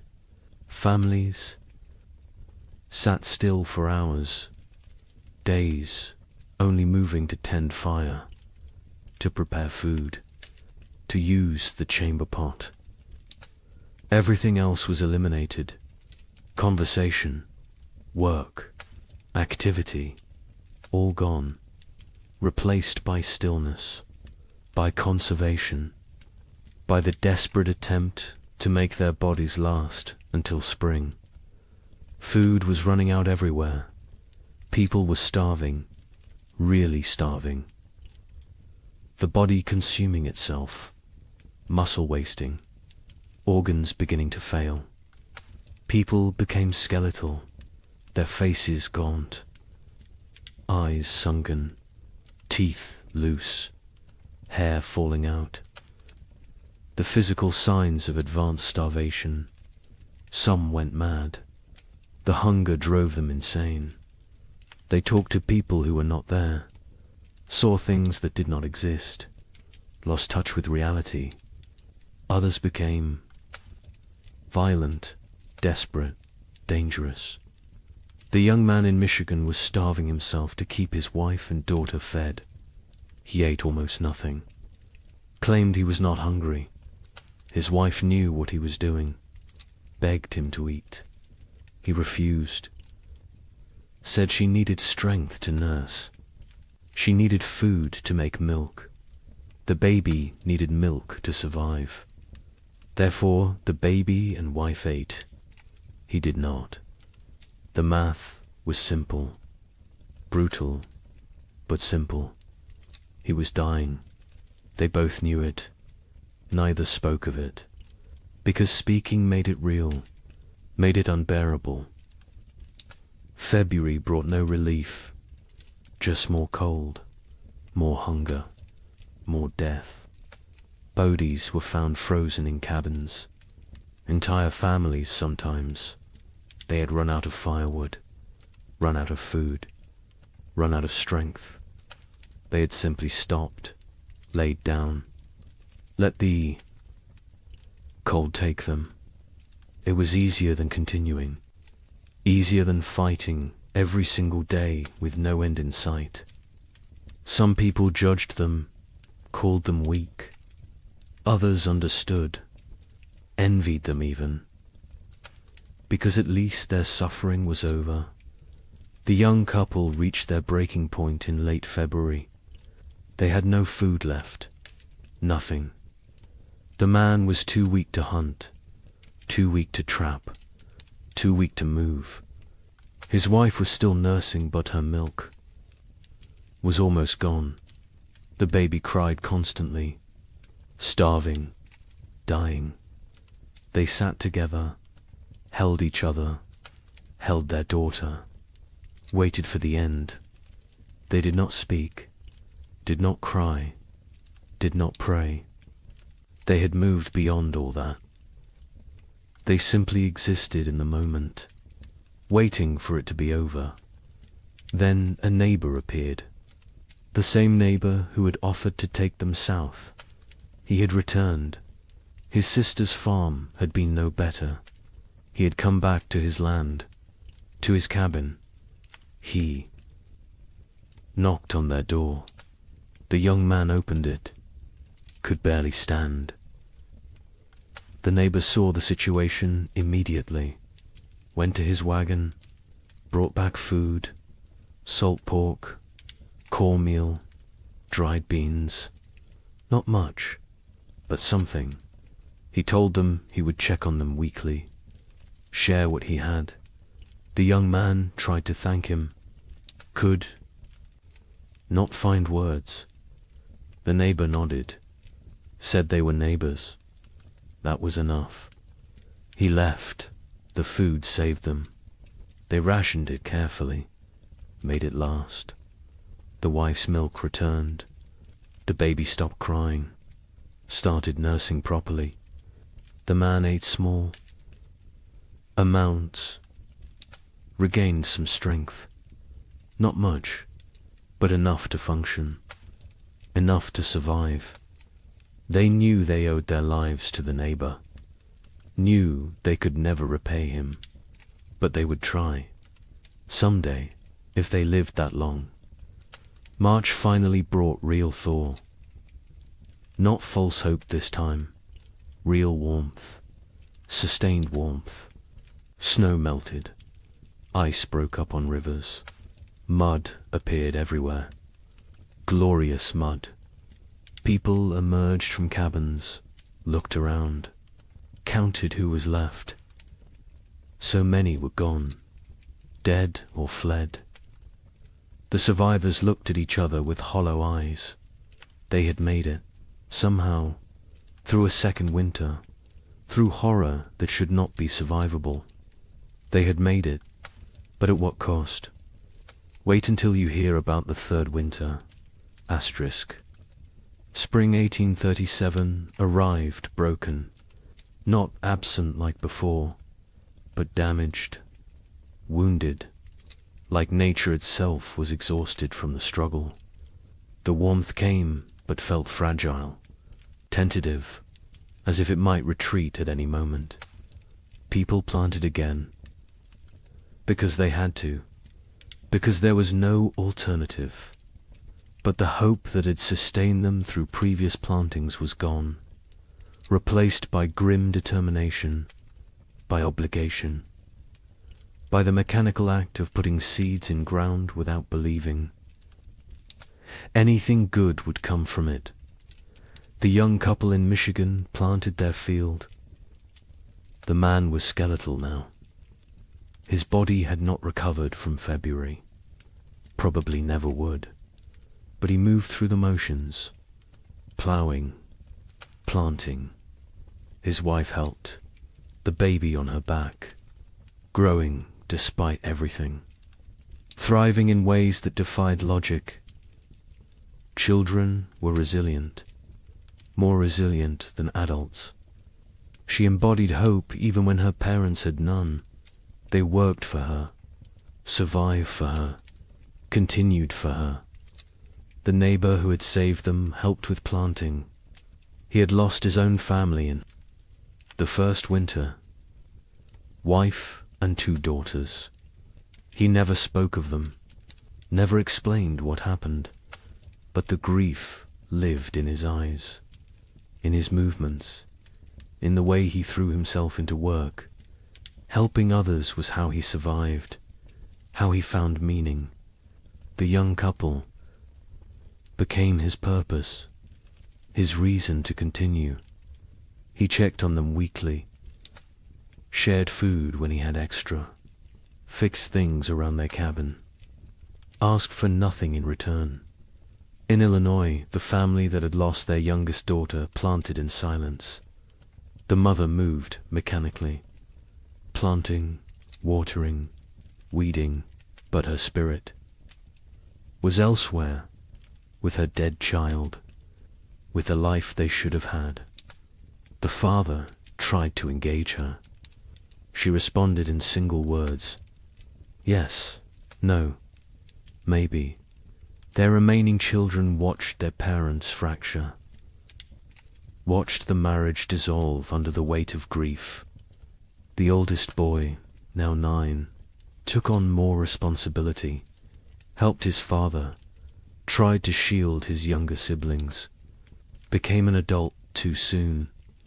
Like everyone else, the widower in Ohio planted, with his older daughter, just the 2 of them.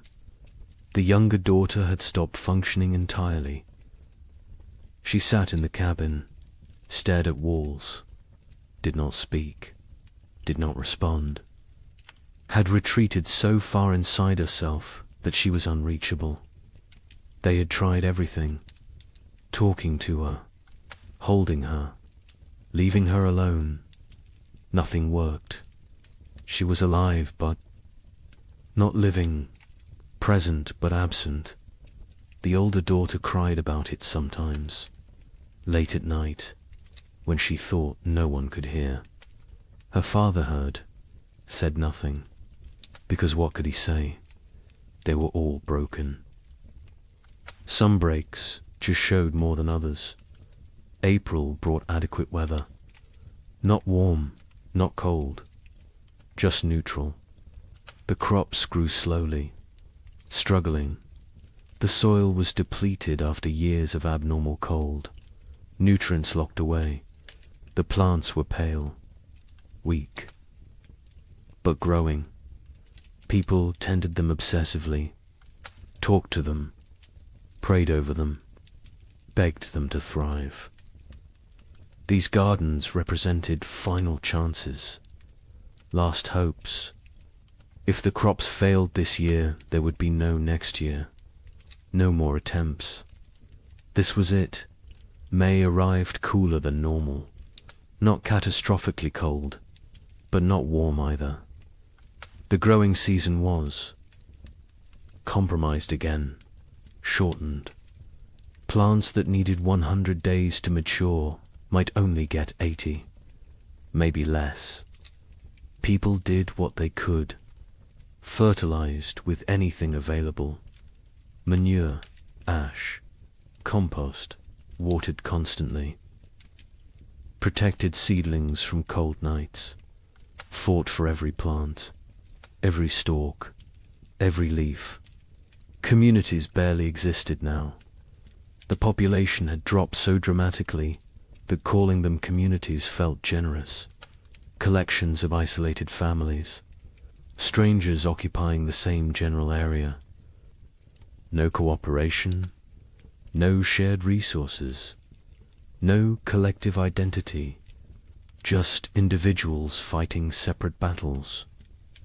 The social structures that had once defined frontier life were dead, replaced by atomization, by loneliness, by the understanding that in the end everyone dies alone. The young couple saw other people rarely. Weeks would pass without contact. When they did encounter neighbors, the interactions were brief, uncomfortable. No one wanted to share information about food stores, about successes or failures, about anything that might reveal vulnerability. Trust was gone. Community was gone. Only wariness remained. Eyes that assessed whether you were threat or opportunity. Calculations about whether helping you would benefit them. Nothing was given freely anymore. Everything had price. June brought better weather. Finally, real warmth. Sustained warmth. The crops responded.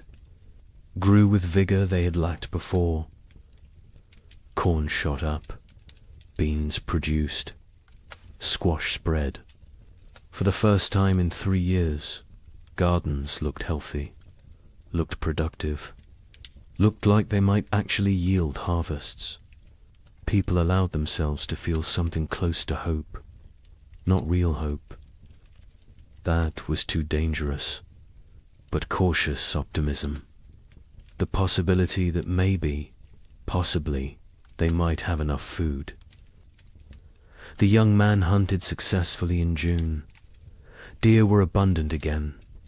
The population had recovered, or perhaps the human hunters had diminished enough that game was plentiful.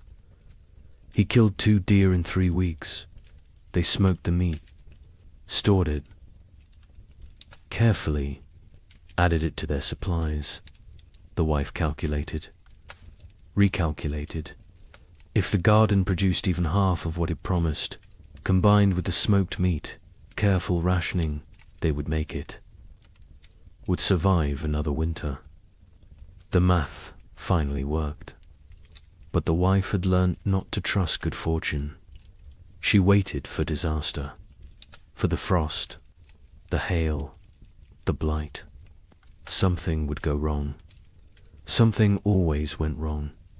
She checked the garden multiple times daily, examined every plant, looked for signs of disease, of insect damage, of anything that might threaten their harvest. Her husband told her to relax. She could not. Relaxing felt like inviting catastrophe. Vigilance was all. That kept them safe. She believed that. Needed to believe that. Because if vigilance did not matter, then nothing they did mattered. And that was too terrifying to accept. July was hot, scorching, the kind of heat that in normal times would be complained about. But these were not normal times. Heat meant growth, meant long days, meant crops maturing. People celebrated heat, worked in it without complaint. Sweat was blessing. Discomfort was price of survival. They paid it gladly. The gardens flourished. Corn grew tall, over 6 feet. Tassels appeared. Ears formed. Beans hung heavy on vines. Squash fruit swelled. It looked like abundance, like salvation. The Illinois family's garden exceeded expectations. They would have enough, more than enough. The